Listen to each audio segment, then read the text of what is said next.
بسم الله الرحمن الرحيم. مشاهدينا الأعزاء والحفل الكريم،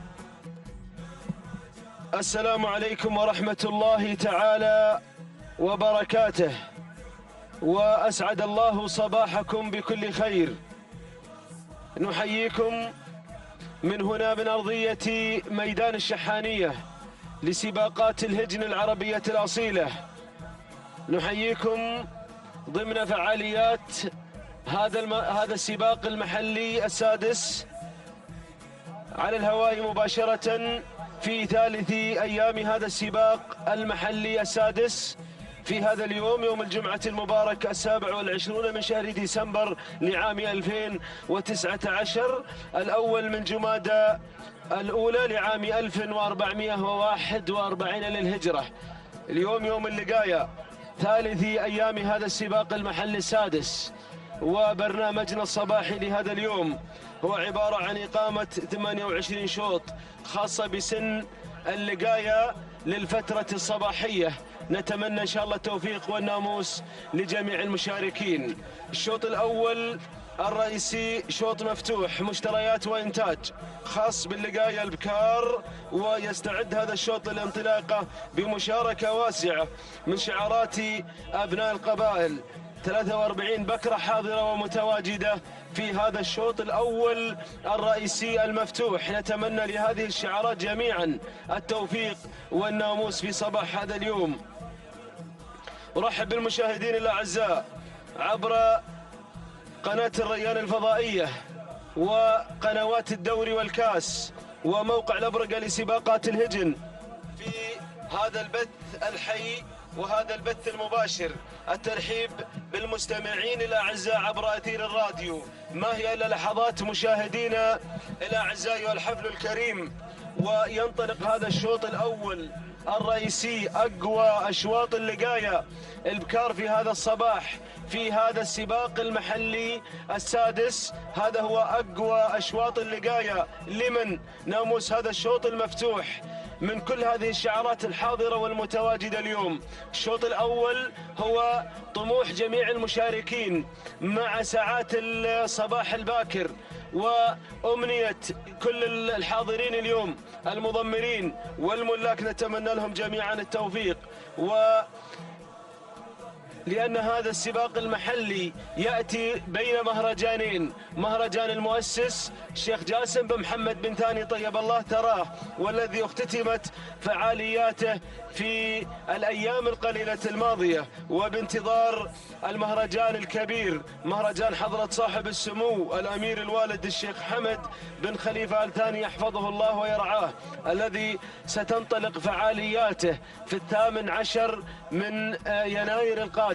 نتمنى إن شاء الله التوفيق للجميع بين هذه المشاركتين أو المهرجانين الكبيرين. وأصدرت اللجنة المنظمة لسباقات الهجن برنامج مهرجان وكتيب مهرجان الأمير الوالد، وشاهدنا الجوائز العينية القيمة التي رصدت للفائزين، وكذلك الرموز بانتظار المشاركين في ذلك المهرجان، وكذلك عدد الأشواط الهائلة التي فاقت 360 شوط.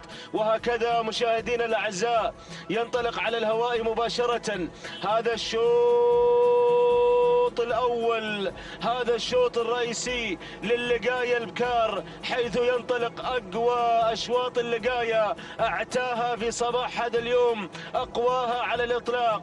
بسم الله وعلى بركة الله، بسم الله نبدأ وعليه نتوكل، ومنه سبحانه وتعالى نطلب التوفيق والسداد والنجاح. ينطلق هذا الشوط وتنطلق الشعارات، وكذلك تتحرك هذه الموجة من الشعارات التي أراها تجوب الميدان في هذا الصباح الباكر عبر قناة الريان الفضائية، قنوات الدوري والكاس، موقع الأبرقة لسباقات الهجن. والترحيب أيضا بالمستمعين والحاضرين معنا في هذا الشوط الناري، في هذا الشوط الطائر من السرعة، في هذا الشوط الطائر مقدمة الشوط، ومن تحتل المركز الأول بدل على المقدمة لسعيد بن راشد بن صالح بن العرج على مقدمة الشوط. المركز الثاني وصلت فيافي لمحمد باللويهي بالهي الجحافي مع المركز الثاني. الدور دور المركز الثالث، وصلت ارتفاع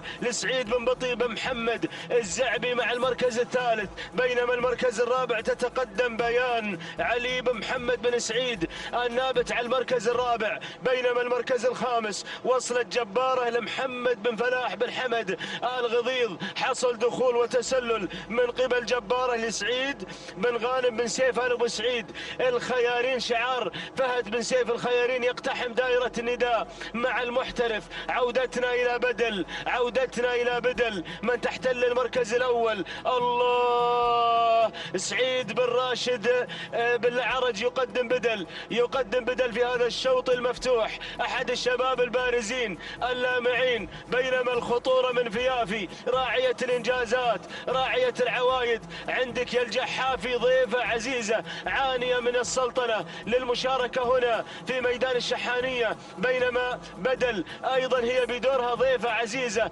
قادمة للمشاركة من المملكة العربية السعودية من ميدان السيح على المركز الثاني. بينما المركز الثالث تتقدم وتتسلل بيان يا بيان علي بن محمد بن سعيد النابت يقدم بيان على المركز الثالث في هذا الشوط الناري. لمن ناموس الشوط يا مضمرين يا متابعين يا جماهيرنا الاعزاء. المركز الرابع تتحرك ويتحرك الزعبي مع ارتفاع سعيد بن بطي. الزعبي يقدم ارتفاع. المغامر حاضر اليوم في هذا الشوط الملتهب، في هذا الشوط المفتوح. بينما المحترف فهد بن سيف ال ابو سعيد الخيارين يقدم جبارة على المركز الخامس. هذا هو نداءنا مشاهدينا الاعزاء ايها الحفل الكريم. العودة الى شعار بالعرج مع المركز الاول، وشعار الجحافي مع المركز الثاني. معركة الابطال، معركة العمالقة على انتزاع ناموس هذا الشوط الرئيسي. لمن يا متابعين؟ دقائق قليلة وثواني تفصلنا عن معرفة راعي هذا الشوط، بطلة الشوط المتوجة بشوط اللقاء الرئيسي اليوم في الفترة الصباحية. الله يا سلام، ما زالت بدل مع بالعرج مع المركز الأول على الهواء مباشرة تسيطر على المقدمة. يتابعها سعيد بن راشد بالعرج أحد الشباب البارزين المحاربين القدامى. الله يا سعيد، حافظ على هذه المقدمة. سعيد بن راشد بالعرج مع يا ما صال وجال، شعارك يا بالعرج يا ما صال وجال. هذا الشعار على ظهور السبق والأصايل في جميع الميادين، في ميادين الخليج صال وجال. هذا الشعار اليوم يصول في أقوى الأشواط في اللقاية. بدل بدل بدل بدل مع المركز الأول. ما تبغي بدل للصدارة، ما تبغي بدل لانتزاع ناموس هذا الشوط المكتظ بالأسماء والمضمرين والعمالقة، والاستعداد أيضا لمهرجان الأمير الوالد الذي نراه على الأبواب. ولكن فيافي تقريبا 5 نقاط في رصيدها في العام الماضي، ما ذاقت الهزيمة. أول ظهور لها تقريبا في هذا الموسم. هذه فيافي والحاضرة من سلطنة عمان الشقيقة. فيافي الجحافي مع المركز الثاني. أحمد بن محمد الجحافي يتابع فيافي. محمد بن الويهي بن الهي الجحافي يدفع بفيافي مع المركز الثاني. بيان على المركز الثالث. بيان بانت ملامح الشوط يا راعي. بيان تتقدم. علي بن محمد بن سعيد النابت يقدم بيان. الزعبي المغامر بدأ بمغامرته المحسوبة. بدأ المغامر يدفع ويقدم في هذا الشوط ارتفاع، وترتفع وتيرة حرارة الشوط مع تحرك ارتفاع الزعبي. تقتحم المركز الثالث، غيرت إلى الثالث في هذه اللحظات. بينما فهد بن سيف ال ابو سعيد الخيارين يقدم جبارة. يلا يا المحترف مع المركز الخامس. ولكن نعود إلى شعار بالعرج 1200 متر، وما زالت بدل مع المركز الأول. الله يا سلام يا سلام، بدل بالعرج، بدل بالعرج، ذكرت بأنها لا تبغي بدل لهذا الشوط الرئيسي لأقوى أشواط اللقاية. لمن ناموس الشوط يا مضمرين، ارتفاع وفيافي قادمتين على المركزين الثاني والثالث، الكيلومتر الأخير يا مضمرين، راحت بدل، طارت بدل بناموس هذا الشوط الأول الرئيسي. روح يا بالعرج، روح روح يا بالعرج، روح. وش تنتظر يا بالعرج، وش تنتظر؟ وصلوك المشاركين، وصلت في هذه اللحظات أول القادمات الدوحة محمد بن صالح القمرة، يصل السندباد القطري مع الوهيبي في التضمير، مع المحمداني، يصل المحمداني، ولكن بدل قامت راس وتريد أن تنهي هذا الشوط الأول الرئيسي. راس الدوحة مع حمد بن محمد بن سالم بن جهويل مع المركز الثاني، دوحة القمرة وبدل بالعرج، اللحظات الحاسمة. يا سلام يا بدل، تصمد بدل، ولكن الدوحة ترفع راية التهديد. بدأت بالضغط الدوحة، ضغط القمرة، ضغط القمرة، حمد بن محمد بن جهويل في التضمير، ولكن بدل تصمد، بدل والدوحة، بدل والدوحة، اللحظات الحاسمة، الشوط المفتوح، الشوط المفتوح. بدل بالعرج، تصمد بدل، تصمد بدل، تهدي الناموس لسعيد بن راشد بالعرج. سلام يا بدل، سلام سلام يا بدل، سلام الدوحة، ولكن بدل قفلت الشوط، قفلت الشوط. سلام يا بالعرج، سلام سلام يا بدل، سلام. قامت راس وخطفت الشوط الرئيسي. راس، تهانينا والناموس لسعيد بن راشد بالعرج. المركز الثاني الدوحة لصالح بن حمد القمرة. المركز الثالث، المركز الثالث ارتفاع لسعيد بن بطي بن محمد الحسنة. المركز الرابع، المركز الرابع وصلت جبارة لسعيد بن غانم بن سيف آل أبو سعيد الخيرين. المركز الخامس، المركز الخامس وقيده للحميدي بن راشد بن مقارح. إذن تهانينا والناموس لمالك بدل سعيد بن راشد الزعبي. بدل قامت راس وأنهت هذا الشوط الأول الرئيسي، أقوى أشواط اللقاية راس اليوم. هذه بدل قدمت عرض وقدمت مستوى راقي ومستوى فنان، قطعت المسافة في 7 دقائق 35 ثانية 47 جزء من الثانية. التهاني والناموس لسعيد بن راشد بن صالح بالعرج المري، تهانينا والناموس على هذا الفوز المستحق. المركز الثاني الدوحة ما قصرت، قطعت المسافة في 7 دقائق 35 ثانية 97 جزء من الثانية، تهانينا والناموس لمالك الدوحة محمد بن صالح بن حمد القمرة. نابت التهاني موصولة للمضمر القدير حمد بن محمد بن سالم بن جهويل مضمر الدوحة. المركز الثالث، المركز الثالث وصلت ارتفاع،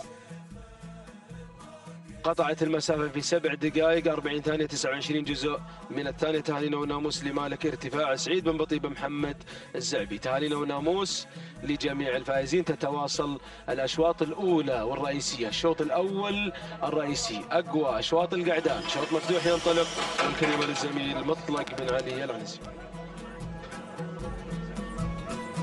بسم الله الرحمن الرحيم. أشكر زميلي محمد بن مريك المري. أيها الإخوة المتابعون، أحييكم وأرحب بحضراتكم في هذا اليوم المبارك، يوم الجمعة 27 من ديسمبر 2019، حيث ننطلق اليوم مع سن اللقاية في هذا الصباح الجميل وهذا الصباح المميز، صباح اللقاية وهجن أبناء القبائل.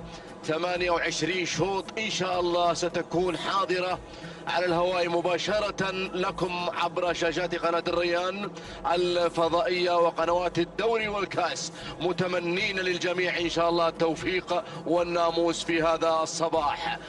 نهني بداية قبل الانطلاقة وقبل أن أشرع بالتعليق على المراكز الأولى شعار بالعرج الذي خطف ناموس الشوط الأول الرئيسي مع بدل سعيد بن راشد بالعرج المري، خاطف الشوط الرئيسي الأول. تهنئة لأبو راشد على هذا الفوز المميز في صباح هذا اليوم.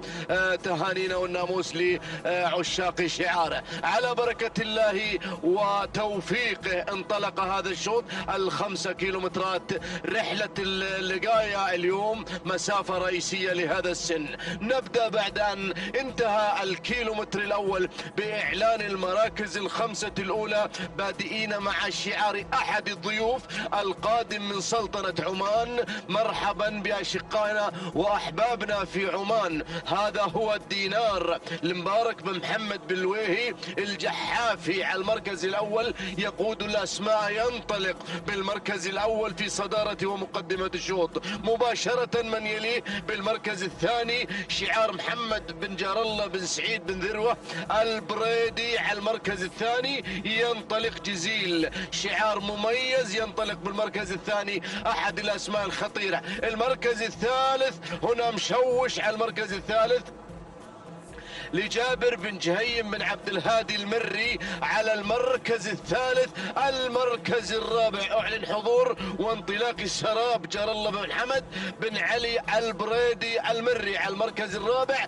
وأيضا البريدي الآخر ينطلق على المركز الخامس بوجود فرق وشعار الامبراطور، بينما الاسم المسجل أمامي جابر بن ناصر بن عبد الله الطريبيل المري على المركز الخامس. هذا النداء الأول متابعينا مشاهدينا الكرام. المراكز الخمسة الأولى لا يعني هذا وجود المراكز الخمسة، بينما هناك 28 اسم مشارك في هذا الشوط، 28 شعار، 28 اسم وقعود مرشح لخطف هذا الشوط. من هو سعيد الحظ الذي سيحظى بناموس الشوط الأول؟ شوط اللقاءات. يا سلام، هذا هو الشوط الأول الرئيسي. يا سلام، الكل يطمع بخطف ناموسه، الكل يطمع بانتزاع أول الأشواط الصباحية. يا سلام، موفقين إن شاء الله يا أخواني، موفقين. يا سلام، أعود إلى الجحافي على المركز الأول على صدارة ومقدمة الشوط. المتابع أحمد الجحافي اللي يتابع هذا الاسم، يتابع دينار القادم من السلطنة، القادم من سلطنة عمان، مبارك بن محمد بن الويهي الجحافي مع المركز الأول، يقود الأسماء في شوط رئيسي. حاول في الشوط الماضي بخطف مع هذا الاسم ومع هذا الشعار مع فيافي، حاول أن يخطف ناموس الشوط الأول للإبكار، ولا أن يحاول في هذا الشوط في هذا الشوط الرئيسي بخطف ناموسه. المركز الثاني البريدي اللي بالمركز الثاني، شعار جميل، شعار مميز، ينطلق بالمركز الثاني، وهذا محمد بن جار الله بن سعيد بن ذروة البريدي المري على المركز الثاني، ينطلق مع جزيل على المركز الثاني، بينما الامبراطور وصل. الامبراطور بالمركز الثالث، اداء جميل، ينطلق مع هذا الاسم، مع فرق جابر بن ناصر بن عبد الله الطريبيل المري على المركز الثالث. المركز الرابع مشوش جابر بن جهيم بن عبد الهادي المري. المركز الخامس اول اعلان بشعار الشرقي على المركز الخامس مع شاهين محمد بن حمد بن صالح بن جابر الشرقي. شوف الشعار الجميل، الشعار الاحمر باللون البحري، لون غير يا جماعة. اللي بالمركز الخامس شعاره مميز حقيقة، شعار مميز، ينطلق شعاره وصاحب انجازات هذا القعود، صاحب سيارة في مهرجان المؤسس. يا سلام، يعني خطير والله خطير على المركز الخامس. ديروا بالكم، شعاره جميل واداء جميل وانجازاته غير، لكن الجحافي ابناء السلطنة على المركز الاول يحاولون خطف ناموس هذا الشوط، لكن ابناء الشحانية، 4 اسماء شحانية، 4 اسماء عنابية قادمة بكل قوة. الامبراطور يحاول منذ صباح الامس وهو يحاول لخطف ناموس الشوط الاول، وها هو في طريقه الى ناموس الشوط الاول، لكن الموقف خطير. يا الامبراطور، يا يا سلام الشرقي قادم. حلوت المنافسة، وصل راشد من بط الزعبلان، حلوت المنافسة، طعمها غير بحضور الشرس. يا سلام لكن الشرقي يا ابو حمد شاهين محمد بن حمد بن صالح الشرقي على المركز الاول. رصيد سيارة يعني مرشح 100% لخطف هذا الشوط. الله يوفق الجميع. انطلق الشرقي. رشح ابو حمد رشح هذا الاسم. انطلق في طريق الناموس. هذا الشعار الجميل، اللون الاحمر باللون البحري على المركز الاول. انطلق في الصدارة. خلاص شوف المركز الثاني قادم. الجهجاه كردي بن جاسم بن كردي المنخس المري على المركز الثاني. الامبراطور يحاول اللحظات الأخيرة، اللحظات الحاسمة. جود مورنينج الشرقي، صباح الناموس، صباح شاهيني، صباح ولا أروع في هذا اليوم. ترشيح أبو حمد. الله تهانينا والناموس لمالك شاهين محمد بن حمد بن صالح بن جابر الشرقي. تهانينا والناموس. المركز الثاني فرق جابر بن ناصر بن عبد الله آل طريبيل المري. المركز الثالث مشوش لجابر بن جهيم بن عبد الهادي المري. المركز الرابع شاهين جاسم بن محمد بن طالب بن محمد الخوري.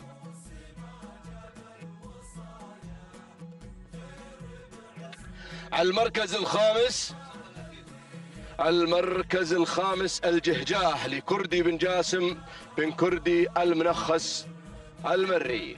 متابعينا مشاهدينا الكرام، على الهواء مباشرة نزف التهنئة الصباحية الرئيسية الأولى لشعار الشرقي على هذا الفوز المستحق مع شاهين محمد بن حمد بن صالح بن جابر الشرقي صاحب السيارة في سباق المؤسس. التوقيت الزمني 7 دقائق 38 ثانية 28 جزء من الثانية. تهنئة لعشاق الشعار على هذا الفوز المستحق في أول الأشواط الصباحية. تهانينا والناموس. بينما المركز الثاني شعار الإمبراطور وفرق جابر بن ناصر بن عبد الله آل طريبيل المري. التوقيت الزمني 7 دقائق 38 ثانية 76 جزء من الثانية. تهانينا والناموس على هذا الفوز.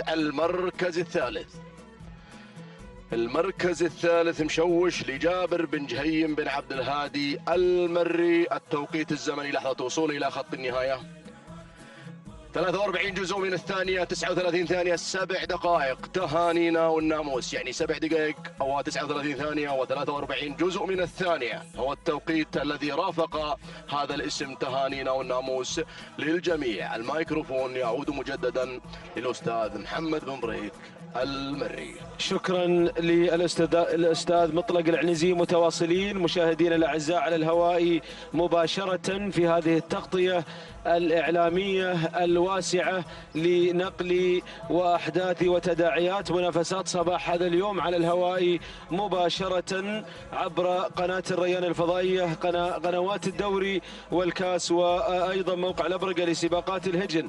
نرحب بالمشاهدين الكرام في كل مكان وبالمستمعين الأعزاء عبر أثير الراديو، حيث ننتظر في هذه الأثناء وفي هذه اللحظات انطلاقة شوطنا الثالث من أشواط الفترة الصباحية. برنامجنا كما أسلفنا اليوم هو عبارة عن 28 شوط. هذا هو الشوط الثالث يستعد للانطلاقة في الفترة الصباحية، بينما البرنامج المسائي لهذه الليلة في ميدان الشحانية هو خاص باللقايا لهجن أصحاب السمو وسعادة الشيوخ.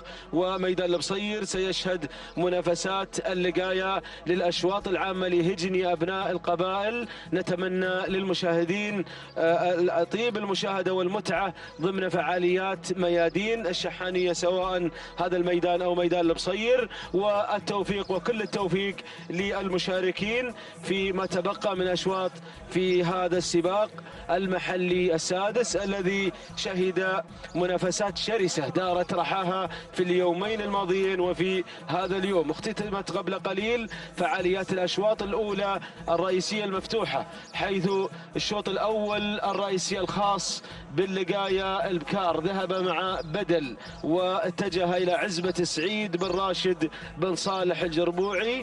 بدل قطعت المسافة في 7 دقائق 35 ثانية، وذهب الشوط الأول الرئيسي للقاية القعدان مع مالك شاهين محمد بن حمد بن صالح بن جابر الشرقي، حيث قطع المسافة في 7 دقائق 38 ثانية. تهانينا والناموس لمالك بدل سعيد بن راشد بن صالح بن العرج، والتهاني أيضا موصولة لمالك شاهين من فاز بالشوط الأول الرئيسي للقاية القعدان محمد بن حمد الشرقي. تهانينا والناموس للجميع. اليوم كانت المنافسات صعبة وبانتظار انطلاقة شوطنا الثالث، وأيضا الكل يستعد للمهرجان القادم، مهرجان حضرة صاحب السمو الشيخ حمد بن خليفة آل ثاني الأمير الوالد. أصدرت في ليلة البارحة اللجنة المنظمة لسباقات الهجن أو كشفت النقاب وأماطت اللثام عن المهرجان الكبير، واعتمد رسميا.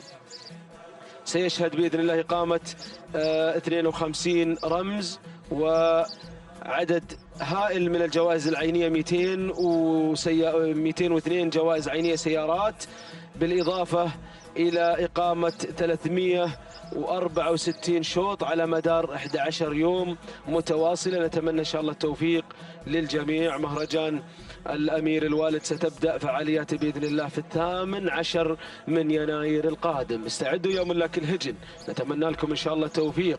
ما زلنا بانتظار انطلاقة هذا الشوط الثاني للقاية البكار. تشاهدون هذه الأجواء الجميلة على الهواء مباشرة من هنا من أرضية ميدان الشحانية لسباقات الهجن العربية الأصيلة هنا في دولة قطر، على الهواء مباشرة. نشاهد هذه اللقطات الجميلة وهذا الميدان الذي يشهد هذا الإقبال الجماهيري الغفير على المشاركة وعلى أيضا متابعة فعاليات السباق. ما هي إلا لحظات مشاهدينا الأعزاء ونتواصل مع حضراتكم.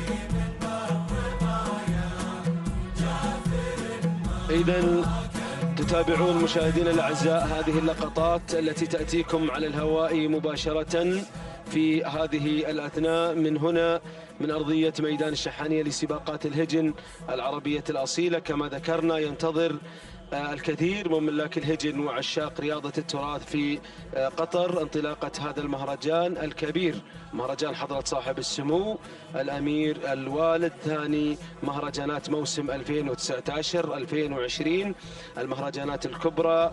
بعد يأتي المهرجان الكبير الثاني بعد مهرجان المؤسس، حيث يحظى هذا المهرجان هذا العام بجوائز عينية ونقدية قيمة بلغت كما ذكرت 52 رمزا، 24 ذهبيا لهجن أصحاب السمو والسعادة الشيوخ، وكذلك 28 رمزا فضيا لهجن أبناء القبائل أبرزهم السيف الفضي والسيف الذهبي، وكذلك 202 سيارة فخمة للفائزين بالمراكز الأولى تتنافس عليها الهجن من خلال إقامة 364 شوط لجميع الفئات السنية من الحقائق حتى سن الحيل والزمول، بالإضافة إلى 3 أشواط لسباق الهجن التراثي. سيقام السباق على مدار 12 يوم. يوم الختام ستختتم المنافسات لهجن أبناء القبائل يوم الأربعاء الموافق 29 من يناير من عام 2020 بأشواط الفضة لسن الحيل والزمول، ومنها الشوط السيف الفضي للحيل المفتوح للأشواط العامة. ويتوقع أن تشهد تلك الأشواط كالعادة تنافسا كبيرا على الجوائز العينية والمالية والألقاب. ومن الجوائز العينية القيمة السيارات الفخمة، الرينج روفر والخنجر الفضي لشوط الزمول العمانيات، وسيارة بنتلي مقدمة من الراعي الماسي بنك قطر الوطني QNB، والشلفة الفضية لشوط الحيل العمانيات، والخنجر كذلك الفضي، وجائزة نقدية 1,500,000 ريال للشوط الزمول المفتوح. وتبلغ جائزة شوط الحيل المفتوح أيضا 5 ملايين ريال قطري للفائز بالمركز الأول والسيف الفضي. وسيكون مسك الختام مع السيف الذهبي والجوائز الذهبية. وسنحدثكم أيضا في وقت لاحق عن هذه المهرجان الكبير. وهكذا مشاهدينا الأعزاء ينطلق في هذه اللحظات هذا الشوط الثاني للقاية البكار، ثالث أشواط الفترة الصباحية. نتمنى إن شاء الله التوفيق والناموس لجميع المشاركين، حيث تتواصل المنافسات على الهواء مباشرة. انطلق قبل قليل وفي هذه الأثناء شوطنا الثالث، ويعتبر الثاني للبكار شوط مفتوح وحدث على المركز الأول على صدارة الشوط شعار جبارة. وشعار الأشواط الرئيسية في ليلة البارحة يصل شعار علي بن فرج بن دلموك، يقدم لنا حدث على المركز الأول على صدارة الشوط. تتقدم حدث في هذه اللحظات، بينما المركز الثاني شعار القمرة فنون أو سعد بن محمد بن سالم بن جهويل يقدم فنون على المركز الأول. ننتقل إلى المركز الثالث، ومن تتقدم على المركز الثالث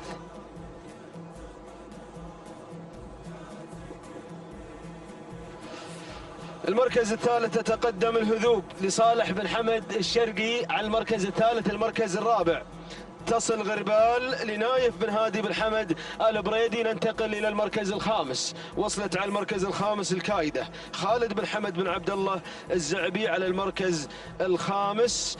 الدور المركز الخامس، ختمنا المركز الخامس. نعود إلى المركز الأول، ومن تسيطر على المركز الأول عند بن دلموك يا أبو حمد، عند بن دلموك اللي خذ في ليلة البارحة الأشواط الرئيسية، انتزع مع جبارة ومع الفاتن الشوطين الرئيسيين في الحقائق في ليلة البارحة.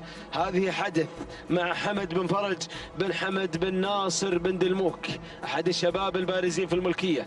يتابعها علي بن فرج، خطير بن فرج، خطير للغاية. هذا ما شاهدناه في ليلة البارحة.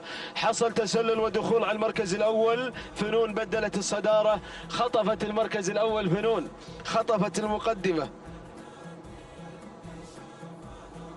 فنون خطفت المقدمة مع سعد بن محمد بن سالم بن جهويل، خطف المركز الأول. المركز الثالث يصل شعار البريدي، يتقدم مع الغربال نايف بن عبد الهادي بن حمد بن حسين البريدي.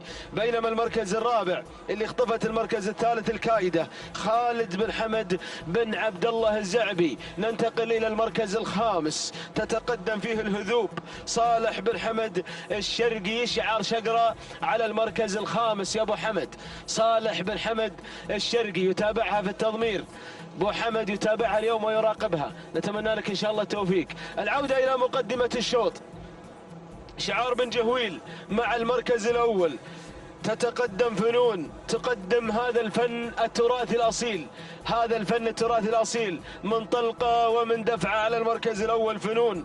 سعد بن محمد بن سالم بن جهويل يقدم فنون على المركز الأول، وموقعها ممتاز. فنون موقعها على الصدارة ممتاز. دير بالك من بن دلموك، دير بالك من بن دلموك الخطير اللي في ليلة البارحة أرسل بن دلموك رسائل تحذيرية للمضمرين بأنه خطير وشعاره قادم في هذا الموسم بكل قوة. عندما انتزع جبار الشوط الأول الرئيسي للحقائق البكار، الشوط المفتوح، وأتى بالفاتن لينتزع أيضا الشوط الأول الرئيسي للحقائق القعدان. اليوم يقدم حدث وننتظر توقيت حدث يا أبو دلموك. عودتنا إلى المركز الأول فنون عند بن جهويل مع المركز الأول، والعصا في الابطان، العصا قوس، وبدري على العصا وبدري على أوامر. عموما لا تواجه أي مضايقات من فرد يبدأ بالمركز الأول ومرتاح على الصدارة، ومرتاح معها أيضا مالك فنون بهذا التقدم المرموق على الهواء مباشرة، ماخذ كادر فوقاني، متميزة بالكادر الفوقاني. المركز الثاني تصل الكايدة، تتقدم لخالد بن حمد بن عبد الله الزعبي، خطيرة الكايدة للغاية، خطيرة واندفاعاتها أيضا خطيرة، ترفع راية التهديد مع الزعبي على المركز الثاني. المركز الثالث تصل غربال، تتقدم غربال، نايف بن عبد الهادي بن حمد البريدي يقدم لنا غربال على المركز الثاني، يتابعها حمد بن عبد الهادي البريدي مع المركز الثالث، حدث بن دلموك مع المركز الرابع. المركز الخامس أرى الانطلاق فيه من إثبات، راشد بن حزام بن راشد بن عبد الله الزعبي يقدم إثبات في أول نداء على المركز الخامس.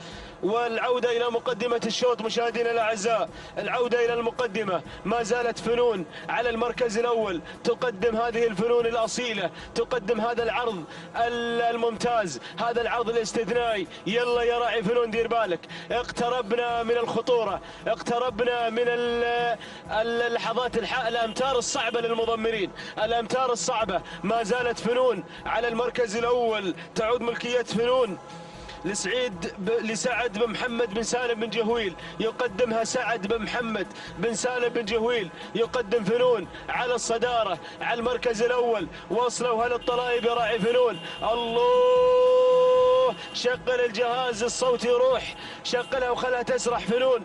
الزعبي قادم مع المركز الثاني، الكايدة الكايدة الكايدة، خالد بن حمد بن عبد الله الزعبي مع المركز الثاني. المركز الثالث إثبات لراشد بن حزام بن راشد الزعبي، وعلى المركز الرابع الانطلاق من قبل عرين علي بن راشد بن علي العلي المعاضيد. المركز الخامس يصل شعار بن سعد، يصل على المركز الخامس، وتتقدم الشاهينية لراشد بن حمد بن سالم آل سعد.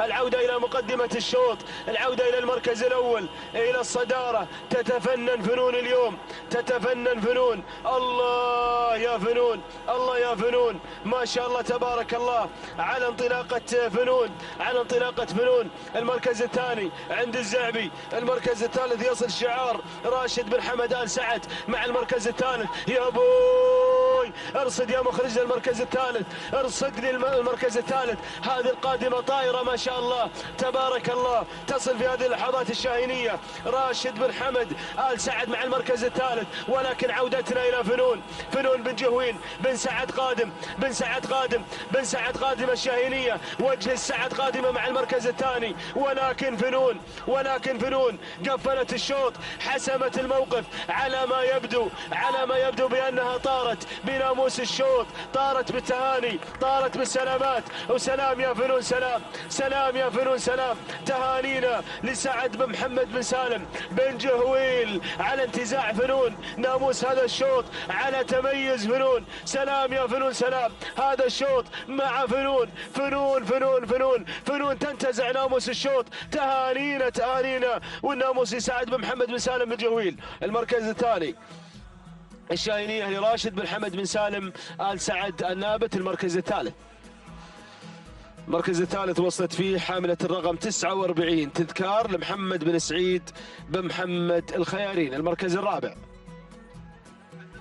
المركز الرابع إثبات لراشد بن حزام بن راشد الزعبي. المركز الخامس، المركز الخامس وصلت فيه صملة لعبد الله بن علي بن عبد الله العطية. تهانينا وناموس لجميع الفائزين. وهذه فنون تصل إلى خط النهاية، 7 دقائق 33 ثانية 14 جزء من الثانية. تهانينا لسعد بن محمد بن سالم بن جهويل على فوز فنون بالمركز الأول. المركز الثاني، المركز الثاني وصلت فيه الشاهينية، قطعت المسافة في 7 دقائق 36 ثانية 62 جزء من الثانية. تهانينا والناموس لمالك الشاهينية راشد بن حمد بن سالم آل سعد النابت. تهانينا يا راشد. المركز الثالث وصلت فيه تذكار، قطعت المسافة في 7 دقائق 37 ثانية 9 أجزاء من الثانية. التهاني والناموس لمحمد بن سعيد بن محمد الخيارين. تهانينا والناموس للجميع.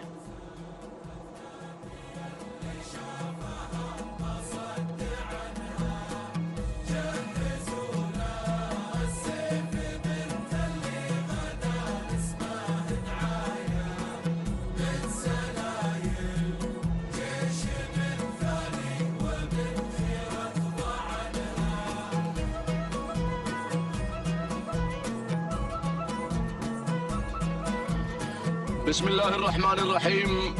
أيها الإخوة المتابعون مشاهدينا الكرام، على الهواء مباشرة تستمر منافسات ميدان الشحانية في صباح هذا اليوم المبارك، حيث ننطلق اليوم مع الانطلاق الخاص بسن اللقاية. انطلقنا وعلى بركة الله توكلنا في شوطنا الرابع الخاص بالقعدان العمانيات، هجن الدار، الأصايل المعروفات التي تندفع بشعارات أبناء القبائل التي تزين أرضية هذا الميدان، الحاضرين من دول مجلس التعاون الخليجي، فمرحبا بكل عشاق الأصالة حاضري ميدان الشحانية في هذا الموسم الموفق إن شاء الله.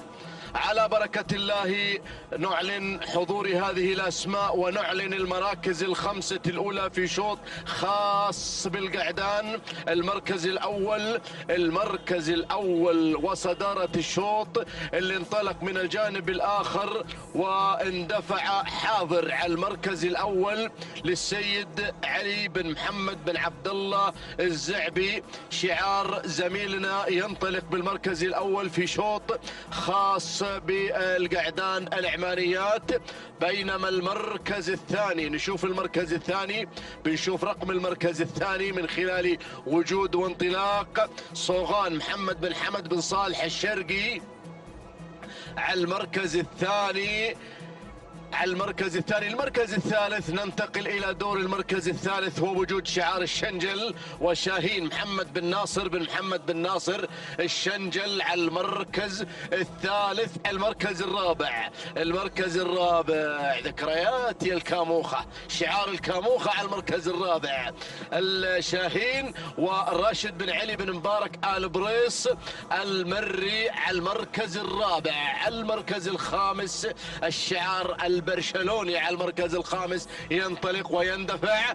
في خامس المراكز وجود عابر سالم بن عنزان بن خاتم آل عنزان النعيمي. هذا النداء الأول، بينما مجموعة تتكون من 5 أسماء انطلقت بالمراكز الأولى، وهناك أسماء عديدة وشعارات حاضرة في هذا الشوط الرئيسي الخاص بالقعدان العمانيات، هجن الدار، الهجن الأصايل. نعود إلى المركز الأول، إلى صدارة ومقدمة الشوط، شعار زميلنا حمد بن محمد الزعبي على المركز الأول، حاضر واسمه حاضر، طبعا اسمه حاضر على صدارة ومقدمة الشوط. حاضر بحاضر يا الزعبي اليوم، حاضر بحاضر بالشوط الأول. الشوط الأول للعمانيات يبحث الزعبي عن خطف ناموسه، وين الزعبي وينه؟ على المركز الأول ينطلق مع حاضر. المركز الثاني شعار غني عن التعريف حقيقة، أنجز في سباق المؤسس، خطف رمزين، رمز في القعدان اللقاية وأيضا رمز في الحيل أعتقد العمانيات، خطف رمزين. هذا الشعار شعار أبو ناصر الحاضر بكل قوة هذا الموسم. نتمنى لك التوفيق ولإخوانك طبعا كلهم إن شاء الله موفقين في هذا الموسم. المركز الثالث نعود إلى ذكريات شعار الكاموخة، أحد الشعارات المميزة شعار الكاموخة، يتخصص دائما هذا الاسم مع سن الحقائق واللقاية، يبحث دائما عن الأشواط الأولى. شعار الكاموخة شاهين راشد بن علي بن مبارك البريص المري على المركز الرابع أو الثالث. المركز الرابع الشعار البرشلوني على المركز الرابع مع عابر سالم بن عنزان بن خاتم آل عنزان النعيمي على المركز الرابع. المركز الخامس مرحبا بشعار منصور بن محمد بن منصور آل سيف الخيارين مع الحذر، شعار مهم، شعار كبير، شعار إعلان. نذكر إعلان خلاص الكل يعرف إعلان أم السيوف دائما التي تتواجد في هذا أو مع هذا الشعار، تواجدت في أعوام سابقة مع هذا الشعار. على المركز الخامس وصل شعار الامبراطور يحاول خطف ناموس ايضا في هذا الصباح. هذا هو مع فولاذ على المركز الخامس، محمد بن علي بن حمد بن علي المري على المركز الخامس، وايضا يتواجد شعار فاران بن عتيق بن محمد آل بريد المري مع فجاج. لكن خلونا مع زميلنا الزعبي يا اخواني، خلونا مع زميلنا الزعبي حمد بن محمد الزعبي اسمحوا لي شوي بعلق على زميلنا المعلق حمد بن محمد الزعبي. يلا يا الزعبي وسع صدرك شوي، الاخوان قادمين، لكن موقع حاضر مميز، موقع مميز. اعطيه بالسماعه شوي، كلمه بالسماعه شوي. يا سلام، حركه بسيطه. يا سلام على المركز الاول. الشنجل خطير، والله خطير. خلاص دبر نفسك يا الزعبي الان، روح الشنجل منصور الخيارين قادم، الامبراطور الكاموخة فاران قادم. راح الناموس يا الزعبي، يا سلام. يا شعار اعلان، يا لهذا الشعار. الحذر، حذرتكم من الحذر من منصور بن محمد بن منصور آل سيف الخيارين، غانم بن منصور الخيارين. الاسم الكبير، الاسم الخطير، الاسم المثير، الشعار الغني عن التعريف، شعار غانم بن منصور آل سيف الخيارين. يا سلام، رحمك الله يا محمد يا بن منصور يا الخيارين. هذا هو شعار اعلان. جود مورنينج لغانم، جود مورنينج لعشاق الشعار المنتصر في هذا الشوط الخاص بالعمانيات القعدان. تهانينا فوز الحذر في المركز الاول منصور بن محمد بن منصور آل سيف الخيارين، ينتزع ناموس هذا الشوط. تهانينا. والناموس المركز الثاني شاهين محمد بن ناصر بن محمد الشنجل. المركز الثالث اعتقد فولاذ لمحمد بن علي بن حمد بن علي المري شعار الامبراطور. المركز الرابع فجاج لفاران بن عتيق بن محمد آل بريد المري. المركز الخامس نمبر 3 وهو شاهين راشد بن علي بن مبارك آل بريص المري. تهانينا والناموس للجميع. متابعينا مشاهدينا الكرام، ينتصر ويفوز شعار منصور بن محمد بن منصور آل سيف الخيارين. 7 دقائق 36 ثانية 13 جزءا من الثانية توقيت الحذر. تهنئة لداعم ومالك هذا الشعار غانم بن منصور آل سيف الخيارين على هذا الفوز. 7 دقائق 36 ثانية 95 جزء من الثانية. هذا هو توقيت شاهين محمد بن ناصر الشنجل. تهانينا والناموس بناصر. المركز الثالث شعار الامبراطور. 7 دقائق 38 ثانية 99 جزء من الثانية. هذا هو فولاذ لمحمد بن علي بن حمد بن علي المري. تهانينا والناموس لجميع الفائزين. تهنئة لكل الفائزين في الأشواط الأربعة الماضية. ليستمر زملائي بالتعليق على الأشواط القادمة.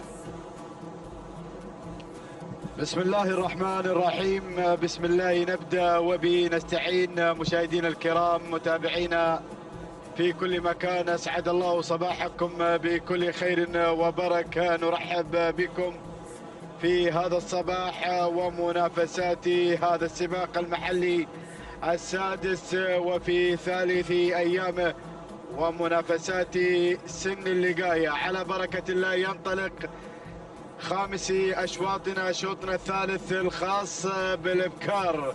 نبدأ هذه المسيرة ونتابع البداية والصدارة مباشرة هناك، وأول المراكز أتابع التقدم من مزون فرج بن محمد بن طالب بن هليل من يتقدم على البداية والصدارة، بينما أتابع من الجانب الآخر هناك التقدم والتواجد من غزلان صالح بن محمد بن علي المشروم يتقدم هناك، يقدم غزلان. بينما ثالث الأسماء أتابع في هذه اللحظات وصلت شرطة لهجن السيلية، الشرطة المتقدمة مع ثالث المراكز في هذه اللحظات.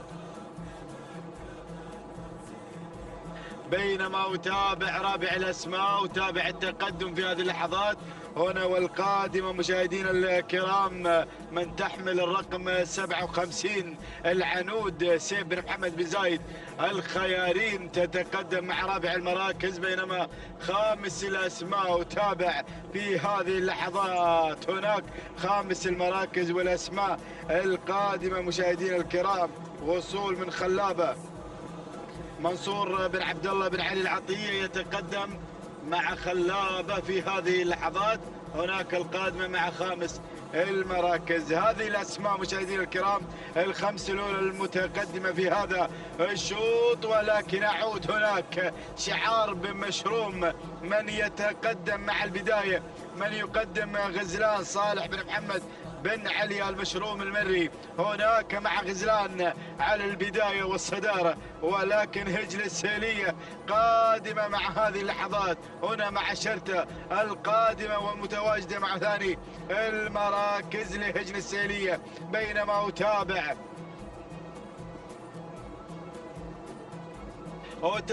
في هذه اللحظات هناك ثالث المراكز التقدم من العنود سيف بن محمد بن زايد الخيارين يتواجد مع ثالث المراكز، بينما رابع الأسماء وصلت مزون فرج بن محمد بن طالب بن هليل القادم مع رابع المراكز. وخامس الأسماء أتابع في هذه اللحظات هناك التقدم والوصول من الشاهرية علي بن راشد بن جخدب بن محمد الهميمي القادم مع هذه اللحظات. الله يا الأسماء، الله يا التحديات القادمة مشاهدينا الكرام في هذه الأشواط في منافسات اللقاية. الله هناك أيضا شعارات، ولكن أتابع وصول من الظبي محمد بن عبيد بن راشد المري يتقدم في هذه اللحظات. وصلت الظبي شعار بن بعيران القادم مع الظبي هنا من تنضم في هذه اللحظات،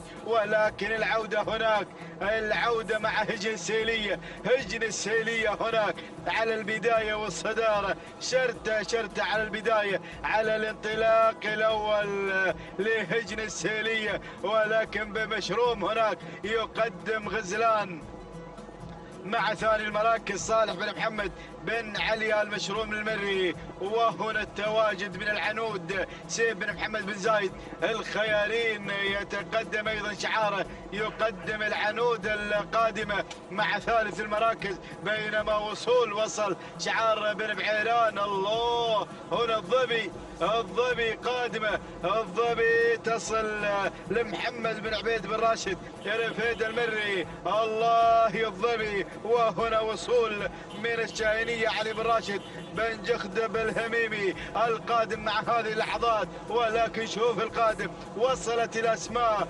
وصلت الشلفة راشد بن حمد بن جار الله المري القادم مع الشلفة هنا مع خامس الأسماء. بدأ الهجوم والكل قادم في هذه اللحظات مع الكيلو الأخير، شرطة على الصدارة. الله هجن السيلية تتواجد مع شرطة على البداية والصدارة. انطلقت مشاهدينا الكرام شرطة على أول المراكز لهجن السيلية، ولكن شوف القادم. الله يا الشلفة والظبي والشلفة هنا. أتابع الوصول من الشلفة راشد بن حمد بن جار الله المري، وهناك أيضا شعار بن بعيران يقدم الظبي محمد بن راشد المري القادم مع هذه اللحظات. الله الهجوم على الصدارة، الهجوم هنا من خلال هذا التواجد، ولكن شرطة على الصدارة. الظبي بن بعيران القادم في هذه اللحظات يشكل الخطر، ينطلق مع الظبي محمد بن عبيد بن راشد رفيد المري. وهنا شوف القادم وصلت في هذه اللحظات جميلة منصور بن محمد بن منصور منصور آل سيف الخيارين القادم مع اللحظات الأخيرة. الله، جميلة جميلة جميلة، تخطف ناموس هذا الشوط هنا مع اللحظات الأخيرة. الله، صايد الرموز يقدم لنا جميلة منصور بن محمد بن منصور آل سيف الخيارين. جميلة جميلة بهذا الناموس، جميلة بهذا الأداء، جميلة بهذا الشعار. تهانينا والناموس لمنصور بن محمد بن منصور الخيارين على هذا الفوز والانتصار. ثاني المراكز وصلت مشاهدينا الكرام الوجبة راشد بن سالم بن مبارك بن جهويل، بينما وصلت في ثالث المراكز كان الوصول من الظبي محمد بن عبيد بن راشد الفيد المري. ورابع المراكز وصلت سعادة لمحمد بن صالح بن حمد القمرة. وخامسا كان الوصول مشاهدينا الكرام من العنود فهد بن سالم بن عبد الهادي آل بحيح المري. هكذا كانت النتيجة مشاهدينا الكرام. تابعنا جميلة من حضرت بهذا الأداء الجميل، من استطاعت أن تخطف ناموس هذا الشوط ب7 دقائق 36 ثانية 42 جزء من الثانية. تهانينا والناموس لمنصور بن محمد بن منصور آل سيف الخيارين على هذا الفوز والانتصار. ثاني المراكز وصلت مشاهدينا الكرام الوجبة ب7 دقائق 38 ثانية 18 جزء من الثانية. تهانينا والناموس لراشد بن سالم بن مبارك بن جهويل المري من قدم لنا الوجبة مع المركز الثاني. ثالث المراكز كان الوصول من الظبي، وصلت ب7 دقائق 38 ثانية 66 جزء من الثانية. الثانية لمالك الظبي محمد بن عبيد بن راشد الفيدة المري. تهانينا والناموس للجميع.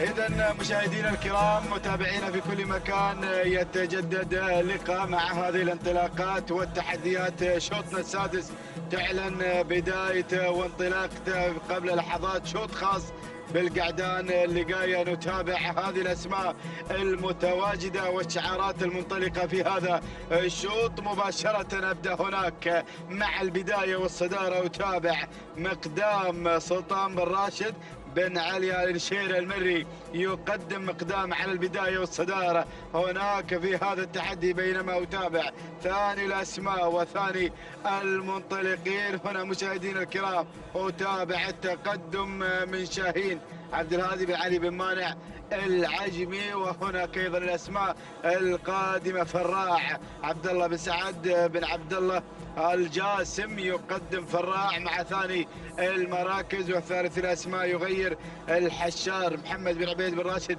الفيد المري يتقدم مع ثالث المراكز. ورابع الاسماء وصول من ناصي محمد بن ناصر بن حمد العوامي يتقدم ناصي الى ثالث المراكز. وخامس الاسماء أتابع في هذه اللحظات وصول من الفايز فيصل بن علي بن محمد بن عبد الله العطية مع خامس الأسماء. هذه الأسماء، هذه الشعارات مشاهدينا الكرام والتحديات المستمرة هنا على أرضية ميدان الشحانية في منافسات اللقاية في انطلاقات ال5 كيلومترات. نتابع هذا الحضور المميز مشاهدينا الكرام.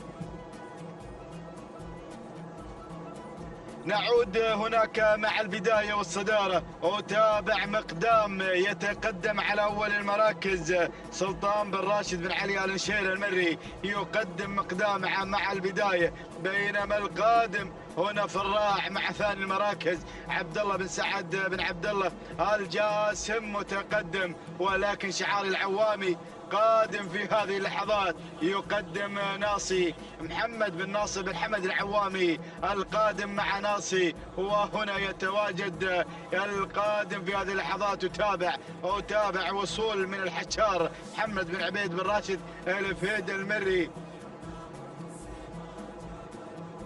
بينما أتابع خامس الأسماء وصول في هذه اللحظات وصول من متعب سالم بن حمد بن سالم بن لزيوح يصل بن لزيوح ينطلق في هذه اللحظات مع متعب.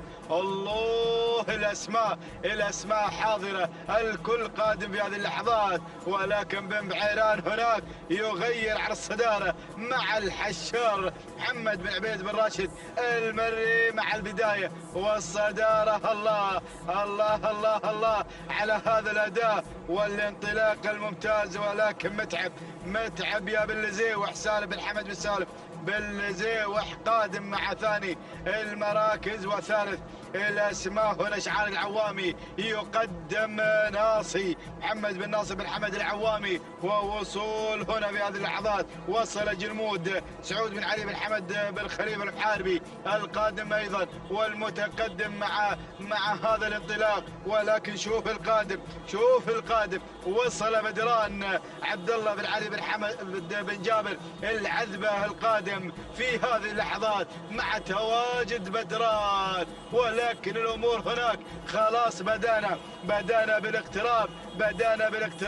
بن بعيران هناك مع البداية والصدارة يقدم الحشار محمد بن عبيد بن راشد المري. الله، الحشار بن لزيوح في المحاولات الجادة من خلال تواجد متعب. هنا يغير مع الصدارة متعب سالم بن حمد بن سالم بن لزيوح. الله، متعب على البداية والصدارة. ولكن شوف القادم، وصل بدران عبد الله بن علي بن حمد بن جابر العذبة القادم مع ثاني المراكز. ولكن نتابع الاسم القادم، وصل مهلك ايضا حمد بن محمد بن راشد بن مقارح قادم. الله الله الله يا القادم، وتابع الاسماء الكل قادم في هذه اللحظات. وهناك وصل الفهد جابر بن مسعود بن علي المري قادم مع هذه اللحظات. وهناك ايضا تقدم من الباز صالح بن حمد بن مبارك النابت القادم مع خامس المراكز. ولكن اعود هناك مع الكيلومتر الاخير متعب على الصدارة. ركز يا بن لزيوح، ركز مع مقدمة الشوط والتواجد متعب سالم بن حمد بن سالم بن لزيوح مع البداية والصدارة. وهناك بدران قادم خطير. بدران ركز ايضا مع القادم. هنا شعار عبد الله بن علي بن حمد بن جار الله بن جابر العذبة يتقدم بدران. الله الله، شوف القادم هناك، وتابع مهلك حمد بن محمد بن راشد بن مقارح. ولكن ايضا القادم في هذه اللحظات الفهد جابر بن مسعود بن علي المري. ولكن خلاص بن لزيوح غادر مع متعب بناموس هذا الشوط. مشكور يا بن لزيوح على هذا الاداء. متعب لسالم، سلمت يا سالم ايضا هنا مع متعب سالم بن حمد بن سالم بن لزيوح. الله، مشكور هنا مع هذا الانطلاق والاداء. متعب من اتعب الجميع، من انتصر في هذا الشوط. تهانينا والناموس لسالم بن حمد بن سالم بن لزيوح بن مسعود على هذا الفوز والانتصار. هنا مع لحظات الوصول مشاهدينا الكرام، وصولي متعب معلن ايضا هذا الحضور المميز. مشكور يا بن لزيوح على هذا الانتصار. ثاني المراكز وصل الفهد لجابر مسعود بن علي المري. ثالث المراكز كان الوصول مشاهدينا الكرام من مهلك لحمد بن محمد بن راشد بن مقارح. ورابع المراكز وصل بدران لعبد الله بن علي بن حمد بن جابر العذبة. وخامسا وصل مشاهدينا الكرام مرموق راشد بن علي بن محمد العبيدة المري. هكذا كانت النتيجة مشاهدينا الكرام. نتابع متعب ولحظة وصول إلى خط النهاية.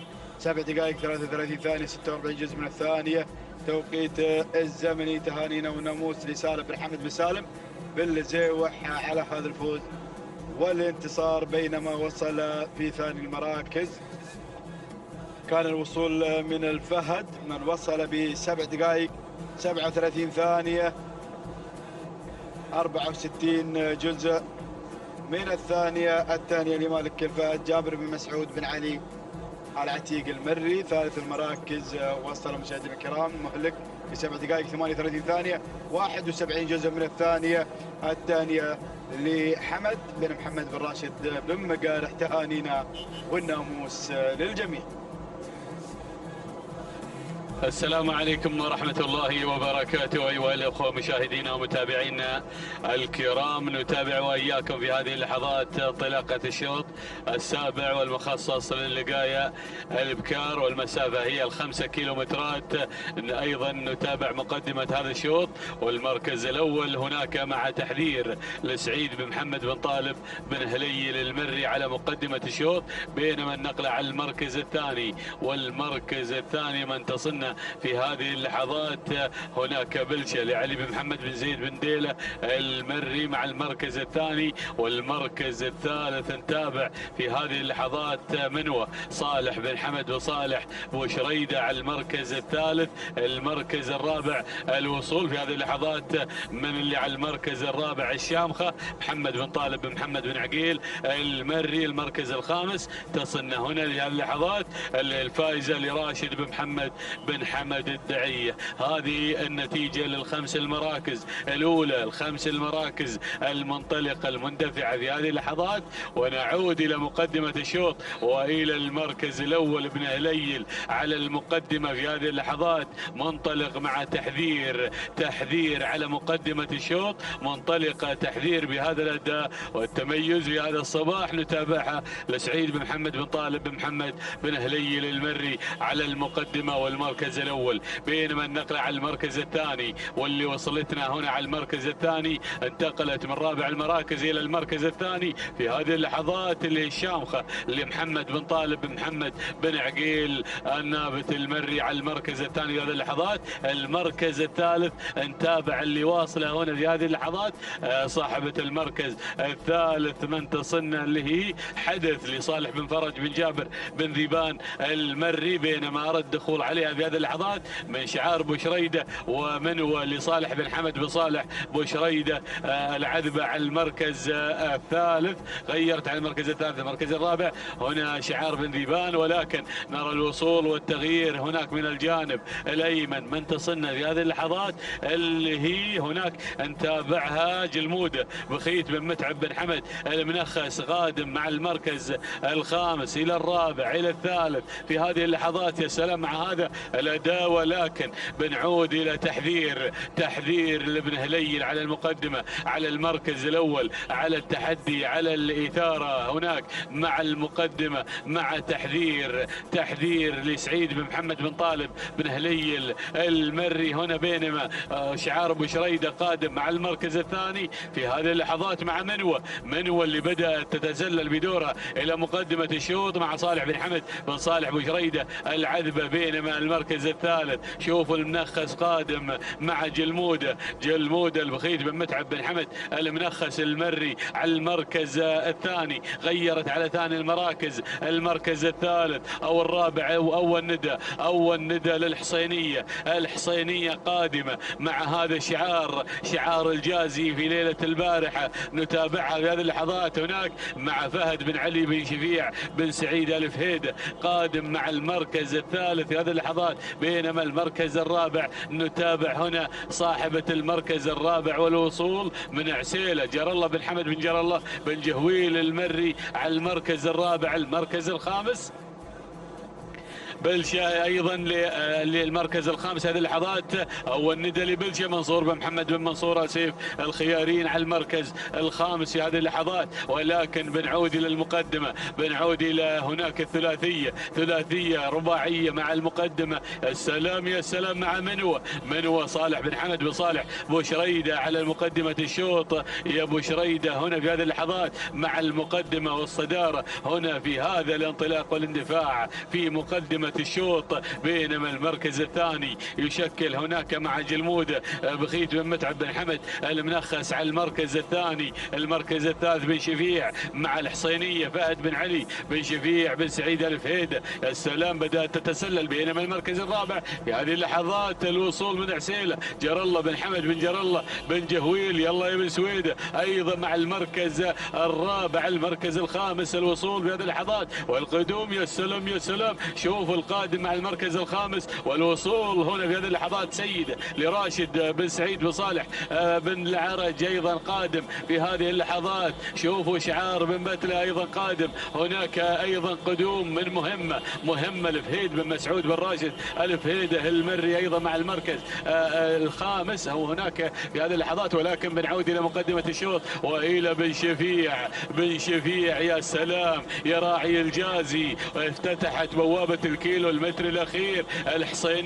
الحصينية في المقدمة وفي الصدارة. يا سلام يا سلام، الله يا الحصينية لفهد بن علي بن شفيع بن سعيد الفهيده. يا فيصل يا بن شفيع ويا حمود ركزوا هنا في المقدمة. بن جهويل، الله يا بن جهويل، يا سلام يا سلام، بدأ بالقدوم في هذه اللحظات، بدأ بالانطلاق عسيلة جار الله بن حمد بن جار الله بن جهويل. يا سلام في هذه اللحظات، بينما التسلل من الجانب الأيمن والقدوم في هذه اللحظات سيدة راشد بن سعيد بن صالح بن العرج على المركز الثاني. في هذه اللحظات مهمة بن بتلة قادمة مع المركز الرابع في هذه اللحظات مع هذا القدوم. هناك أيضا بقيادة مسعود بن راشد البتلة المركز الخامس. هناك شعار وشريدة، ولكن نعود إلى الثنتين اللي انحصر النداء عليها هنا في مقدمة الشوط. الله يا سلام يا سلام، شوفوا بالعرج غير في هذه اللحظات سيدة راشد بن سعيد بن صالح بن العرج، بينما هنا المحاولة من عسيلة، ولكن سيدة